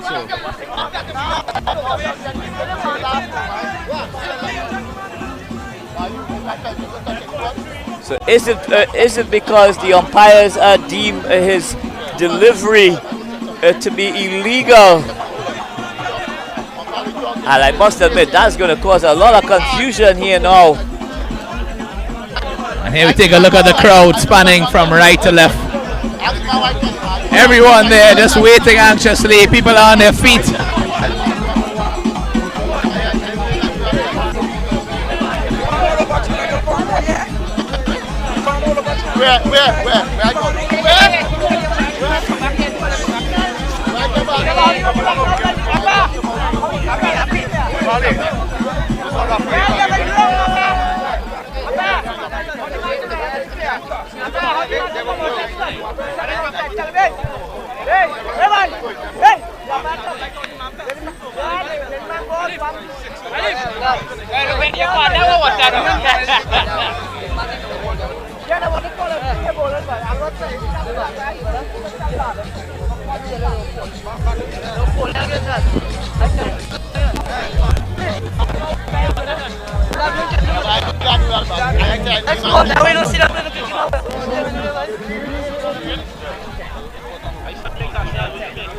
So Zad Clark has been removed from the bowling crease. The umpires has deemed his action to be illegal beyond that 15-degree mark. How they have come to that conclusion, one will only be able to wonder at some stage.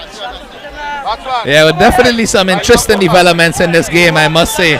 And the free hit is still in effect. So it looks like number 46 is going to take up the attack there. That's Barry Bisnath. And Bisnath didn't go too cheaply as well in his spell. So it's all the play for here. Bisnath 2 overs to 29. Anything is possible at this stage, Anil. So just as we had alluded to earlier on, Bahadur, the demons have appeared.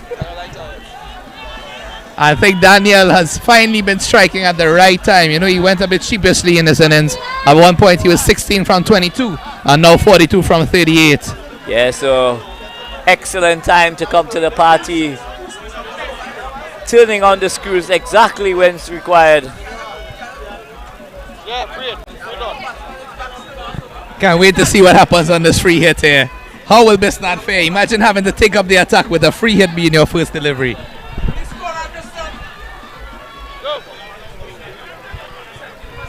You change the field, you can't change the field. You can't change the field.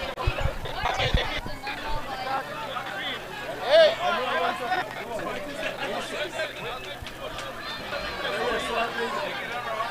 Alright, let me go. But I must admit, Bahadur, it's the first time in my entire cricket career I've seen a bowler being removed. And that one is hoisted away to the leg side. It goes over his head again for 6. And Prasad drops that one. 6 runs scored by Sian Daniel, and he's on a roll here, Anil. Yeah, Sian Daniel really making a mockery of this Oxford bowling here now, thumping that ball over the mid-wicket for a maximum on the legs.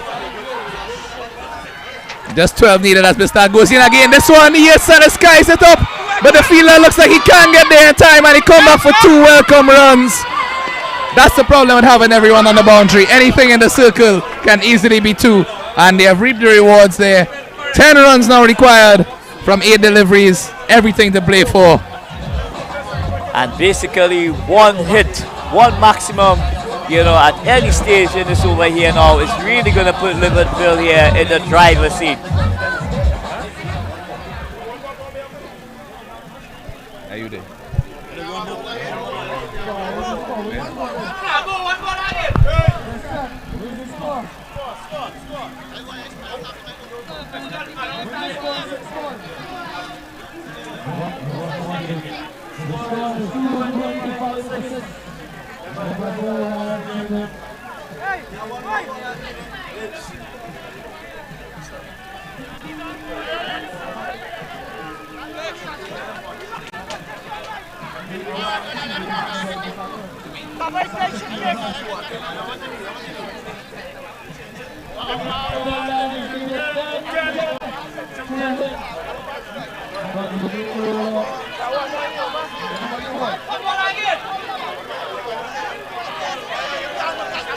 So the umpires are feeling the pressure here, Bahadur.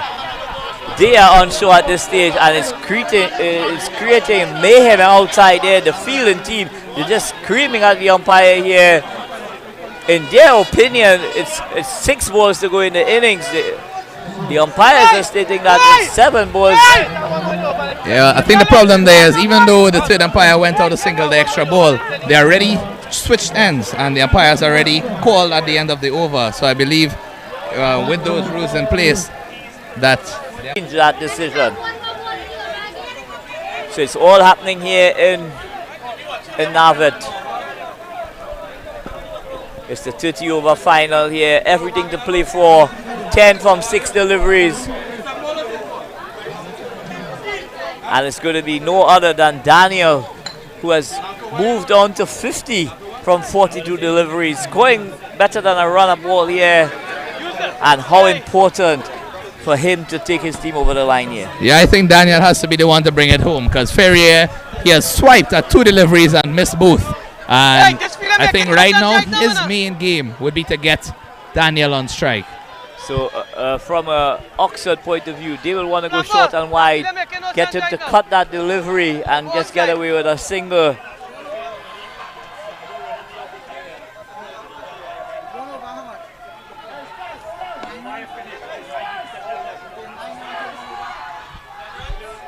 Ten runs required here in the last over. Lots of anticipation around, lots of noise from the fans, the spectators.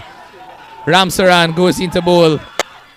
That one is hoisted to the offside and just a single. It's a good start from Ramsaran here. He threw his bat at that one but got the outside edge, but thankfully he got a single, and it brings the dangerous Sion Daniel back in strike panel. 2 strikes here, and that's all it takes. Oh, and that's a dot ball at a key time. That one bouncing over the bat of Daniel. Doesn't want to swing too prematurely. But the momentum is still with the Libertyville Lions here. 4 deliveries to get 9 runs. They will back themselves with Daniel on strike. And that was swung away. That's 6 runs. That's 6 runs into the forest, and we see the birds scattering from the trees on top there. It's time to go home to roost, says Daniel, as he hits that one right into the jungle. Well, the train has started here in Navet. The train has definitely started. Daniel taking that ball over deep mid-wicket.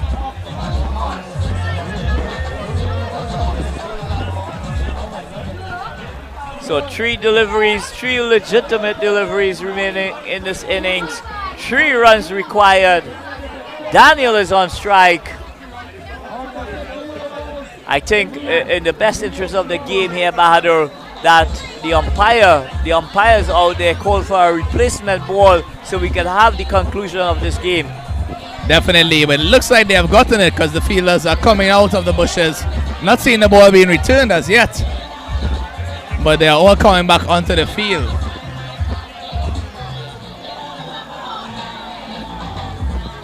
What a strike that was from Daniel. I think that's probably one of the biggest sixes we've seen today.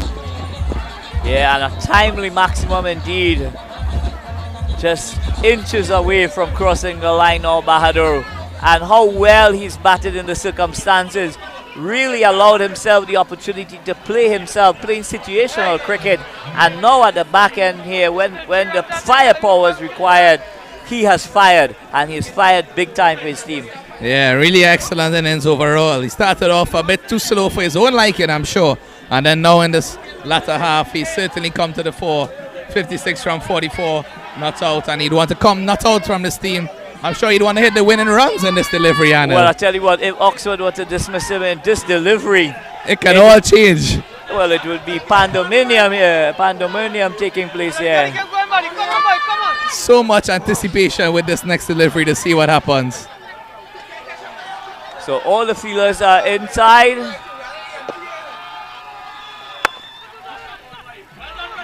That one is played straight to the fielder there at that very short cover position for no run. So does he go for glory or does he try and get a single? You don't often see that happening in the last over.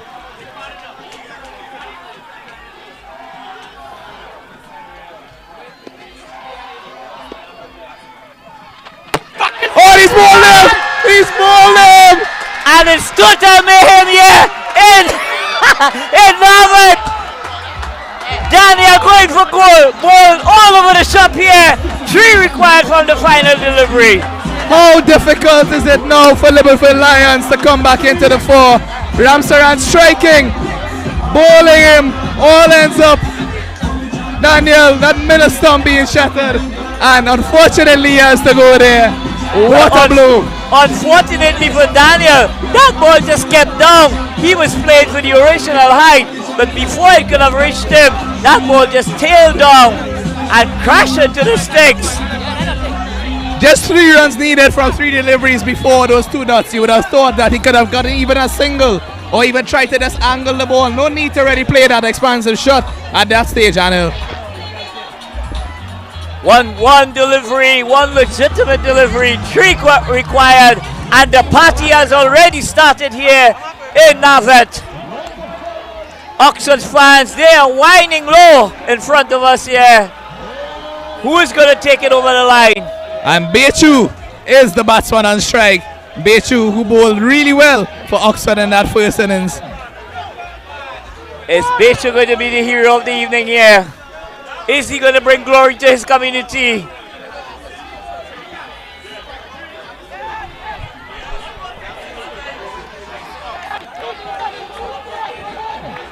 It is total pandemonium taking place here in Navet. All the spectators on their feet.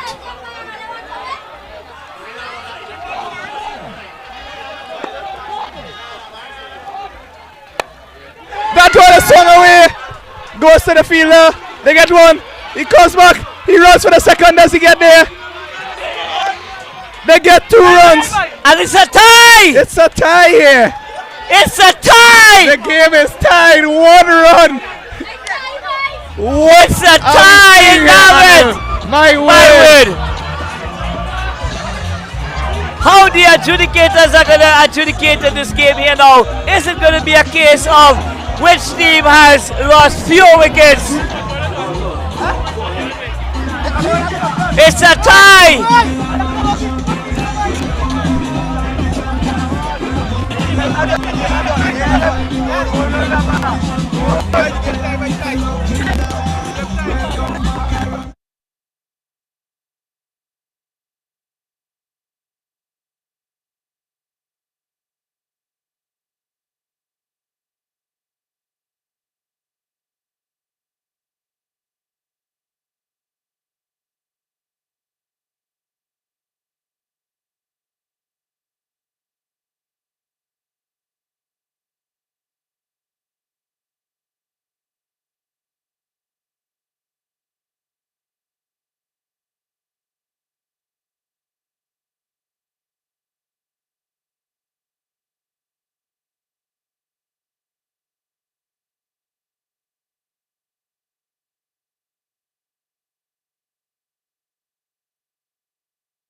Ball, you know. I'm sure they would have ran if even it was 1 ball, 1 run. They would have ran from the time the ball was delivered. So it all comes back to 1 run, 1 ball, 1 wicket. These are the factors, these are the ingredients that determine the result of any cricket game.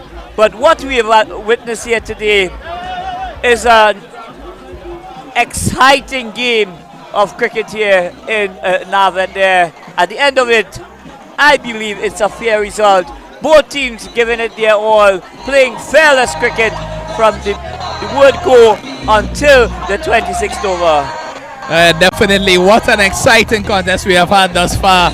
And nobody would have expected a tie, I must say. You know, at some point it looked like Liverpool was in charge. At some point Oxford seemed to pull back the game. And then now, it just seems to be overall.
United did fabulous work today. Let's give now. Let's give a round of applause.